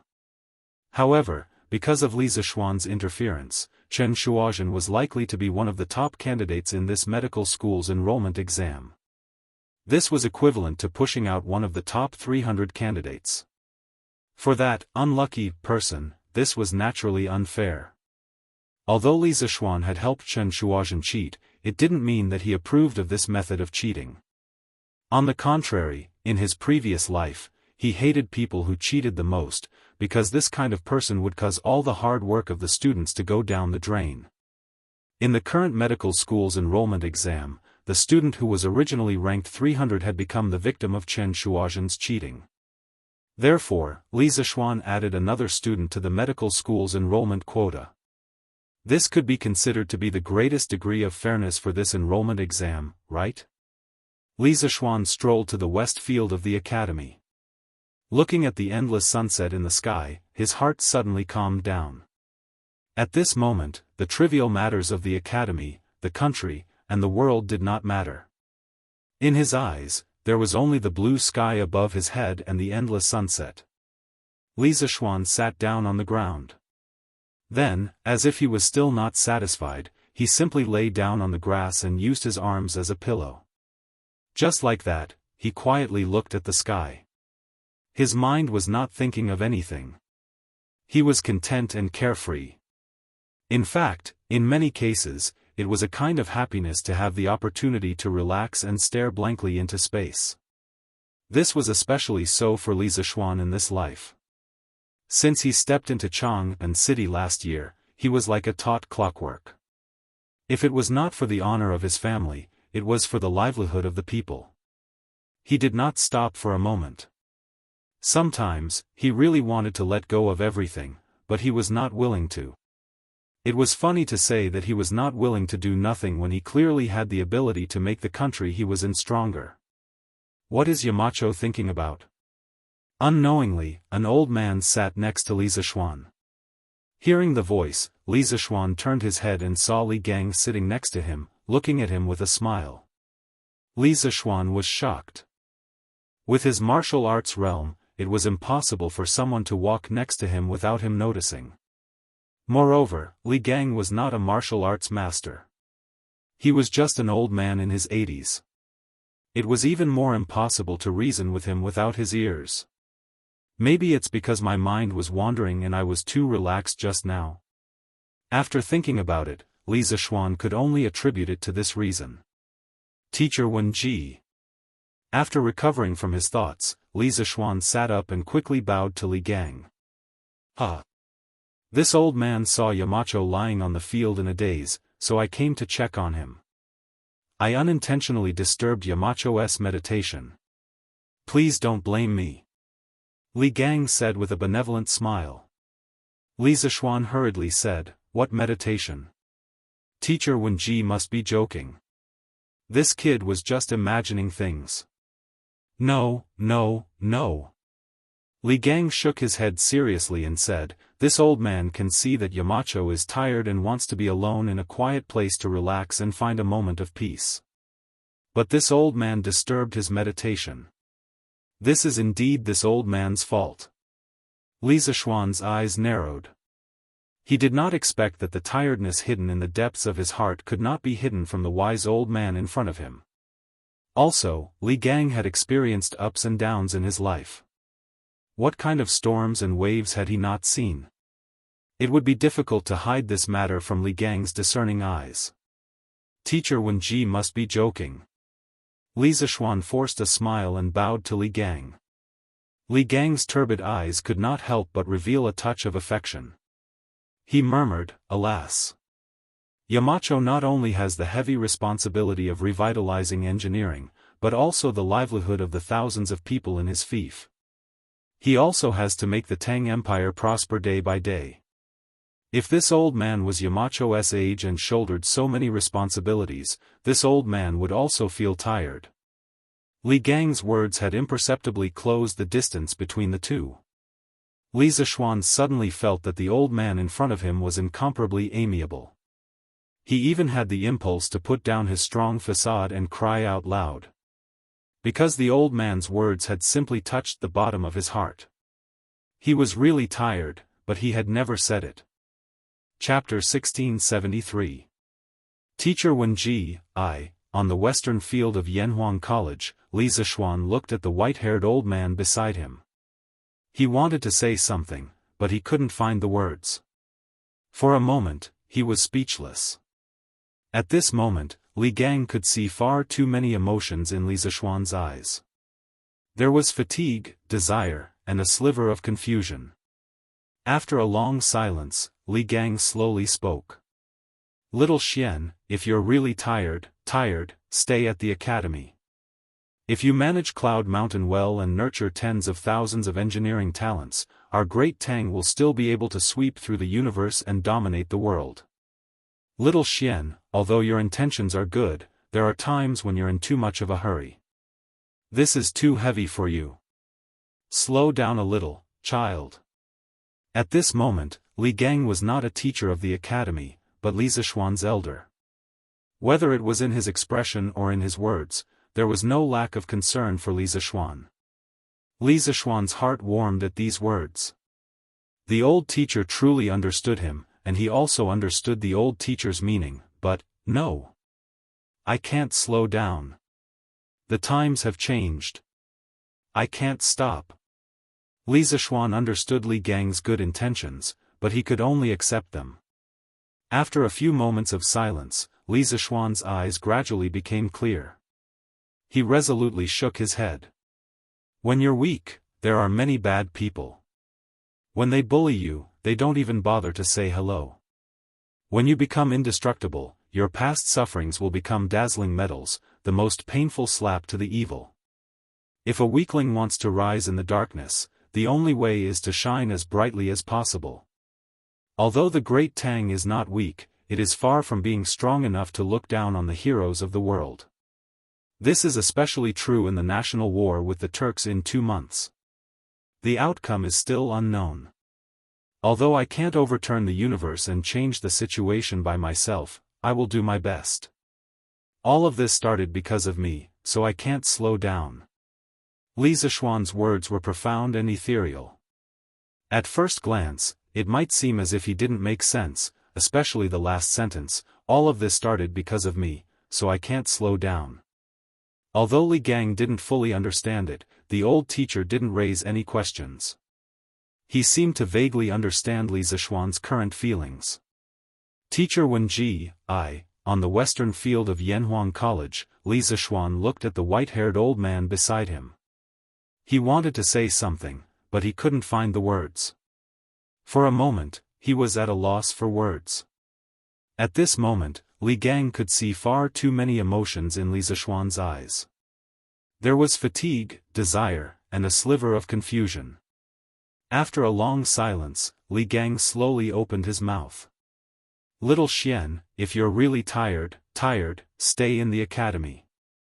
Properly manage Cloud Mountain and cultivate tens of thousands of engineering talents, our great Tang can still sweep through the universe and dominate the world. Little Xian, although your intentions are good, there are times when you're in too much of a hurry. This is too heavy for you. Slow down a little, child. At this moment, Li Gang was not a teacher of the academy, but Li Zishuan's elder. Whether it was in his expression or in his words, there was no lack of concern for Li Zishuan. Li Zishuan's heart warmed at these words. The old teacher truly understood him, and he also understood the old teacher's meaning, but, no. I can't slow down. The times have changed. I can't stop. Chapter 1674.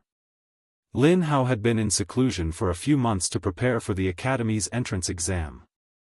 During this period, not only did he cut off all contact with the outside world, although he did not have many friends outside, he even stopped reading his favorite novel, Talking World.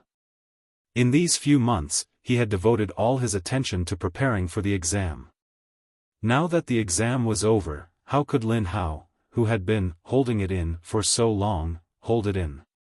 Tonight was destined to be a sleepless night for him. He wanted to finish reading all the novels that he had accumulated during this period, especially his favorite, Celestial Bane. He had heard from the maid that the novel was finished, but in order to focus on preparing for the exam, he had held it in for the past few months and did not read it. The Lin family had a celebratory feast. In the courtyard where Chen Shuozhen and Chen Shuoyu were temporarily staying, there was also a celebratory feast. However, the difference was that the dishes on the table were all prepared by Chen Shuozhen herself. After all, at this time, other than the brothels, all the restaurants on the street were closed. If she did not cook, she could only starve. Looking at the dishes on the table, although they did not look, smell, and taste good, they were at least presentable. Moreover, if one was close enough, it was easy to smell the appetizing aroma of the dishes. It was said that the children of the poor matured early. Now, it seemed that this sentence was true. Wow! It smells so good. Chen Shuoyu put her little face in front of the plate and greedily took a deep breath. She praised happily, "Sister. Your cooking is still so good." "Humph. Of course." Chen Shuozhen proudly raised her chin, then looked at her little sister and said with a doting face, "Okay. Sit down and eat. I came back late today, and the market is closed. Wait for me to buy some chicken, duck, and meat tomorrow, and I'll let you eat to your heart's content." Okay. Hearing that, Chen Shuoyu suddenly jumped up and down in excitement. After all, for the people of this era, they could only eat meat once or twice during festivals. Moreover, they might not be able to eat meat every year. It depended on the harvest. If the harvest was not good, they might not even be able to eat rice, let alone meat. Therefore, meat was a fatal attraction to the children of ordinary families in this era. However, Chen Shuoyu had also reached a sensible age. The little girl was only excited for a moment before her small face fell. "Sis, forget it. Didn't you say that we only have 20 strings of money left? It's better to save some money. Xiao Yu doesn't need to eat chicken, duck, or fish." Chen Shuoyu obviously wanted to eat, but she tried her best to pretend that she didn't want to eat. Chen Shuozhen found it funny, but she also felt a little sad. She couldn't help rubbing Chen Shuoyu's head and said with a smile, "Silly girl, who said we don't have money? Sister earned another 100 strings of coins today." "What? Sister, we have an extra 100 strings of coins? Are you serious?" Hearing this, Chen Shuoyu couldn't help but widen his eyes in shock. Chen Shuozhen pinched her little sister's cheeks and said, "Of course it's true. Why would I lie to you? Sit down and eat. It won't taste good when it's cold." "Oh." Chen Shuoyu sat down and asked curiously, "Sister, where did you earn 100 strings of coins? Aren't you taking the exam at Yanhuang College today?" "Aya.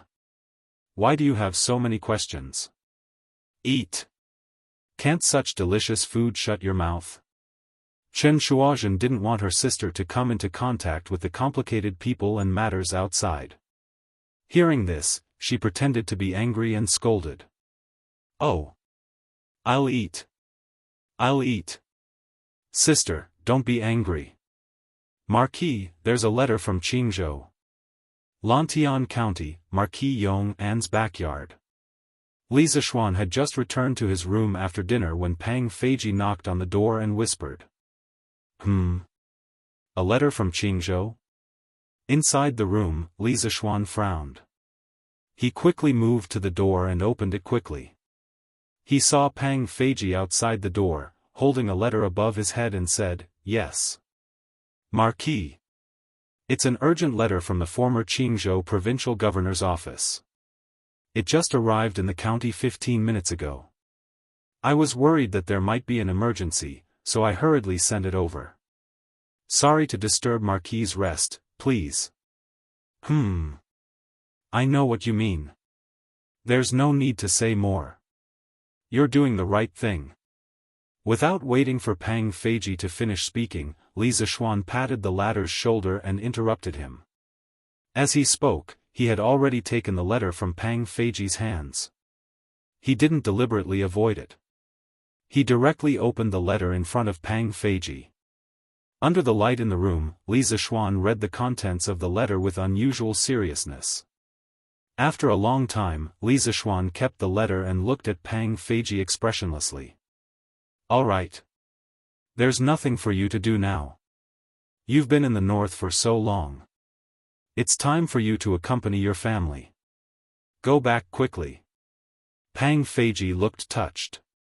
"It's my duty to serve Marquis." Li Zishuan waved his hand and said, all right. Duty is duty, but no matter what, you can't leave your family behind. Go back quickly." Pang Feiji had just gotten married last month. Originally, they were newlyweds and should have been inseparable. However, who knew that there would be a plague of locusts? Li Zishuan would lead the Sky Pheasant Brigade up north to exterminate the locusts. As Li Zishuan's personal guard, how could Pang Feiji not go? He had been gone for more than half a month.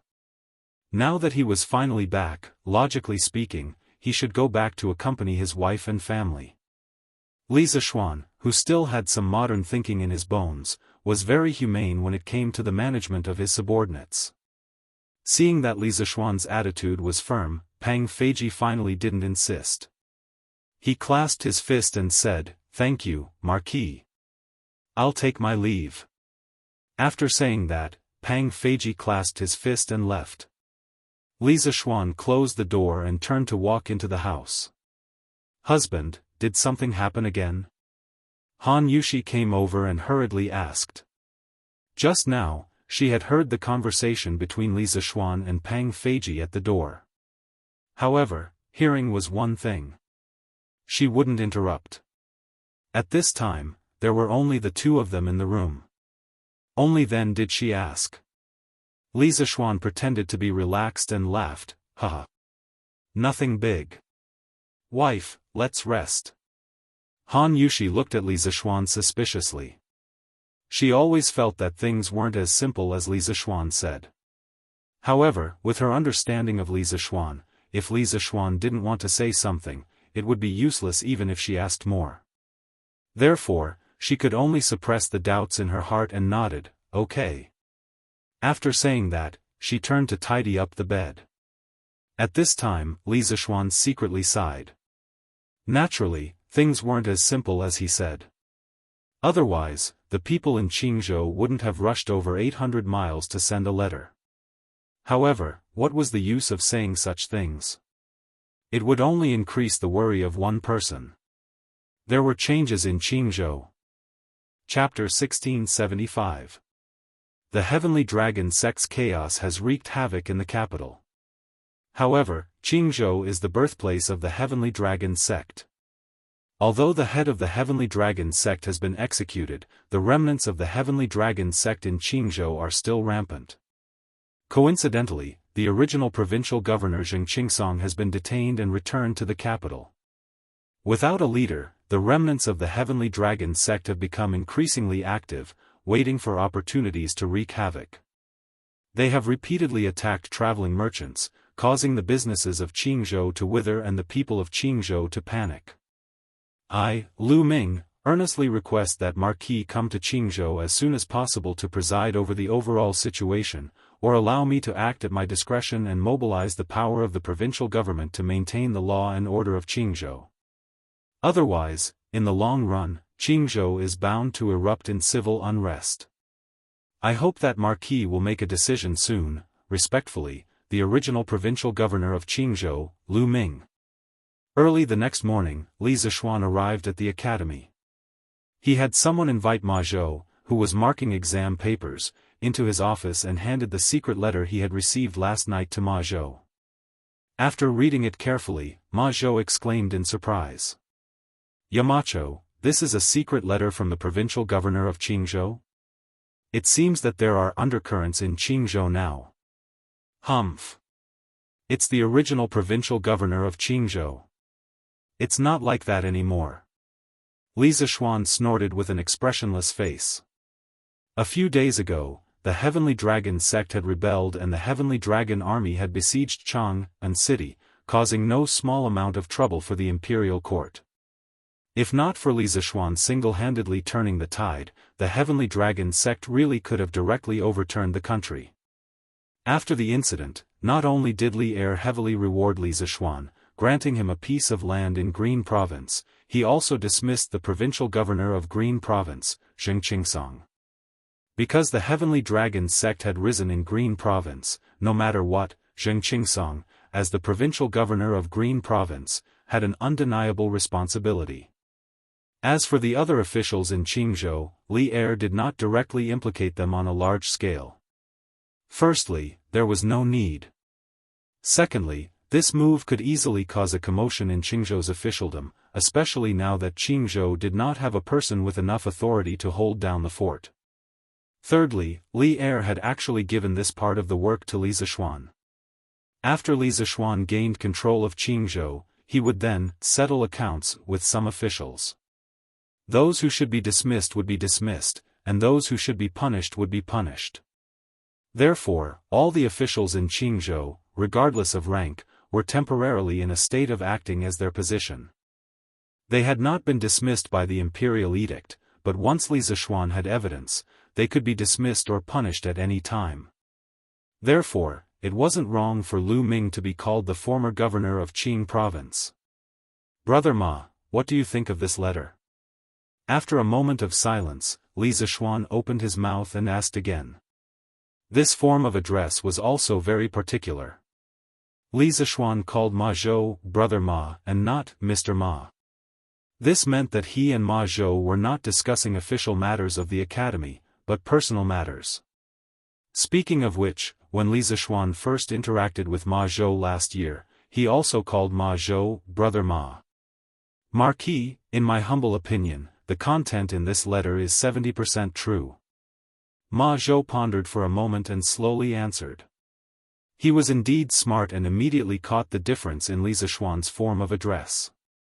Being quick-witted, he immediately changed his role and called Li Zishuan Marquis and not Yamacho. Oh. 70% true? So, Brother Ma, you're saying that the remaining 3 points are fake? Li Zishuan narrowed his eyes and looked at Ma Zhou with interest. Ma Zhou couldn't help but sit up straight because he felt that Li Zishuan was deliberately testing him. After thinking about it, Ma Zhou shook his head. I don't dare to say whether the remaining 30% is true or false. However, the Dragon God sect is deeply rooted in Qing province. From the government to the marketplace, they have infiltrated everything.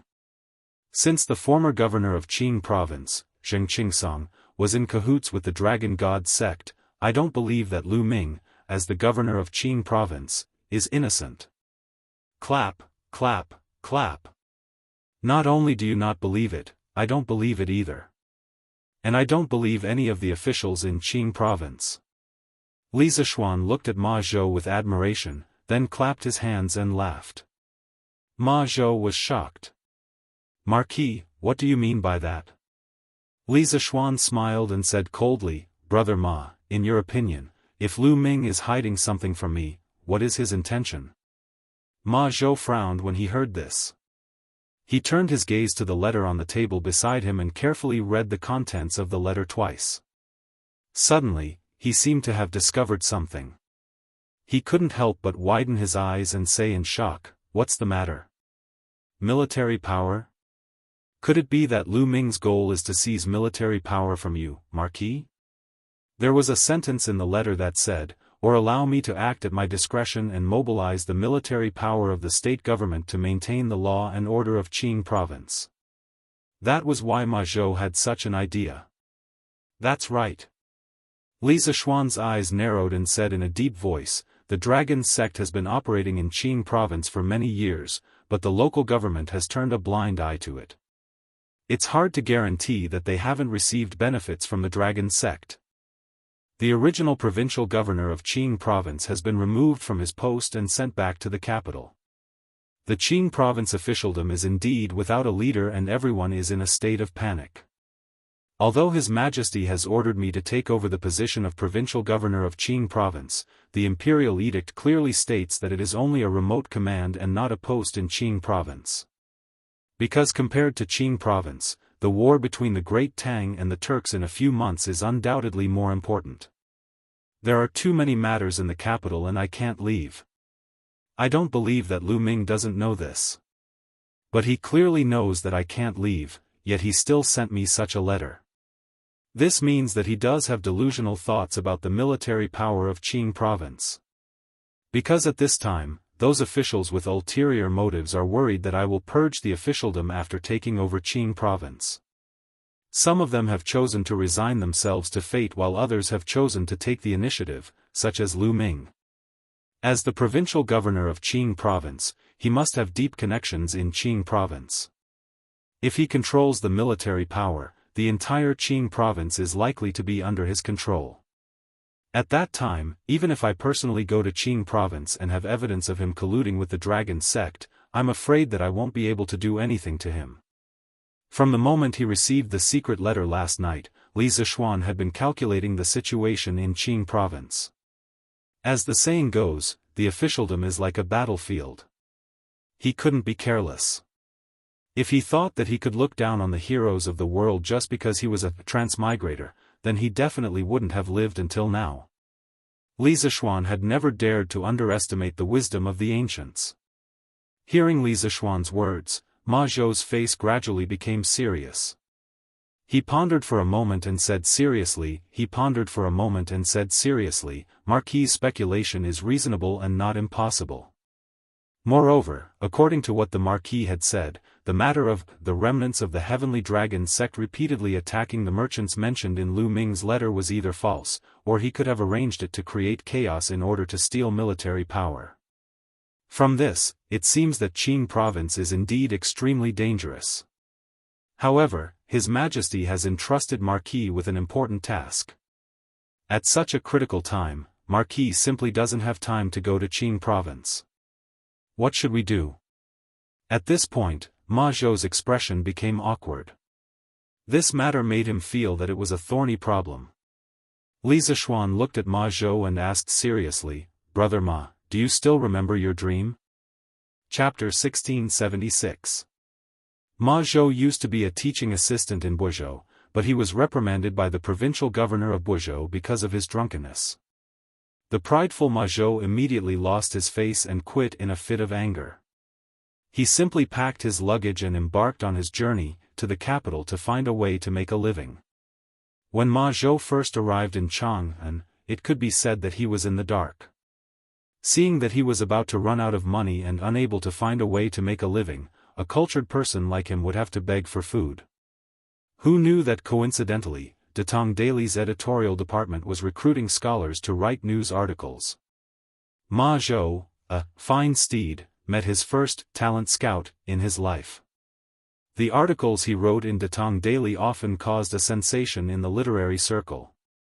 Soon, he became the chief manager of Datong Daily's editorial department and attracted the attention of Li Er. Li Er was very appreciative of Ma Zhou's strategies for governing the country in the Datong Daily. He believed that Ma Zhou had the talent to stabilize the country. Li Er had once wanted to poach Ma Zhou from Li Zishuan, and Ma Zhou was about to fly up the branch and become a phoenix, becoming a courtier in one step. However, Ma Zhou did not accept Li Er's olive branch in the end, because he felt that if he stayed in the editorial department of the Tang Daily, he would be able to realize one of his dreams, a great dream to let all the scholars in the world be able to read books and let all the people in the world be able to read.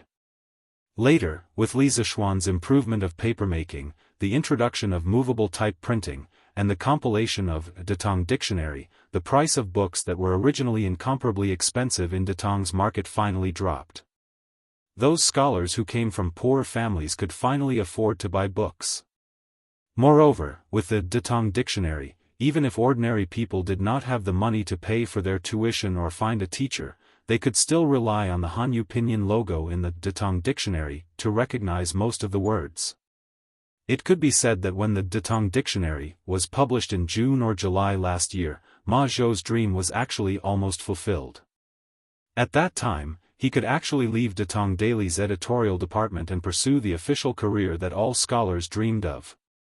However, after the release of the Datong Dictionary, what followed was the official establishment of Yanhuang College. Under Li Zishuan's sincere invitation, Ma Zhou unexpectedly became a teacher of Yanhuang College. He was also the subject leader of the classics department of the college and was in charge of the teaching of the classics in the college. He was in charge of the teaching of the classics in the college for nearly a year. In the past year, Ma Zhou witnessed with his own eyes how engineering was disdained at the beginning to be accepted and worshipped by more and more people. Of course, Ma Zhou also experienced how Yanhuang College's position in Datong rose step by step. Being in such a wise and glorious college, experiencing the simple and pure teacher-student relationship, Ma Zhou had gradually forgotten that before he came to Chang'an City, he was actually like countless other scholars who dreamed of being in the imperial court, being recognized by the emperor, and thus becoming successful and famous. Unknowingly, Ma Zhou's dream in his heart had already become the Yanhuang College's motto: build a heart for heaven and earth, build a life for the people, inherit the lost knowledge for the past sages, and create peace for all ages.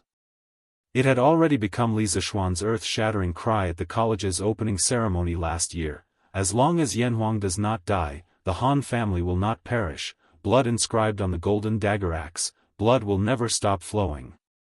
He had completely integrated into Yanhuang College. At this time, hearing Li Zishuan's question, Ma Zhou was silent for a long time before he finally said, "Marquis, of course I remember." Li Zishuan smiled slightly and said, "In the beginning, you trusted me and were willing to join the editorial department of Datong Daily and Chitsu Culture to help me make everyone in Datong able to read and read. Today, this goal has almost been achieved. I know that Brother Ma is ambitious and is not inferior to me in terms of strategy and wisdom. Whether it is the editorial department of Datong Daily or Yanhuang College, these places are a waste of talent for you. You once had a fierce tiger in your heart and wanted to be in the imperial court, make contributions, and make a name for yourself in history. However, you were unable to make a living and in the end, you did not even see the face of the emperor. Today, I want to release the fierce tiger in your heart and give you a good opportunity to become an official and make contributions. I wonder if Brother Ma is willing to give it a try. Become an official and make contributions? What does Marquis mean by this? Hearing this, Ma Zhou could not help but frown and ask doubtfully. At the same time, Ma Zhou was also a little moved. After all, there was a saying that went, learn both civil and martial arts, and you will be able to serve the emperor. For thousands of years in China, scholars had a common dream, and that was to use the knowledge they had learned for more than 10 years in their official career and serve the emperor. Then, they would use their talents in the imperial court to realize their political ambitions and be praised by the people and make a name for themselves in history. Ma Zhou was also a scholar. In the depths of his heart, he also had a dream of becoming an official. This marquis wants you to be the chief clerk of the Qingzhou provincial governor's office. What do you think? After staring at Ma Zhou for a moment, Li Zishuan suddenly laughed and said these earth-shattering words casually. What? Marquis, you want me to be the chief clerk of the Qingzhou provincial governor's office? When Ma Zhou heard this, he suddenly opened his eyes wide in disbelief and said. The position of the chief clerk was first established in the Qin dynasty. At that time, the prime minister and the general's office had a chief clerk, which was equivalent to the secretary-general or chief of staff in modern society. The chief clerk under the general could also lead the army into battle and was called the chief clerk of the general. The famous Ban Chao was the chief clerk of the general. In addition, the prefectures in the border areas also had a chief clerk, who was the assistant to the governor and was somewhat similar to a private advisor. To a certain extent, staff positions like senior scribe and private advisor could only be regarded as officials and not official officials. Many proud and arrogant scholars were unwilling to take up such positions. However, it also depended on the type of senior scribe. For example, the senior scribe of the provincial governor's office was basically equivalent to the second-in-command of a province. Although it didn't have direct decision-making power, it had the opportunity to influence the provincial governor's decision. The stage wasn't small, especially since the land of Qingzhou now belonged to Li Zishuan's fief. Li Zishuan was both the landlord and the provincial governor. As such, the authority of the senior scribe of the provincial governor's office in Qingzhou was even greater. As long as Li Zishuan announced to the public that he wanted to recruit a chief clerk, there would definitely be countless scholars fighting to sign up. This rare opportunity had now landed on Ma Zhou so easily. It was completely Li Zishuan opening a back door for Ma Zhou. Yes. You are the most suitable candidate for the position of chief clerk in this marquis's heart. Brother Ma, are you willing to follow this marquis to create another career? Li Zishuan nodded and looked at Ma Zhou with a serious face.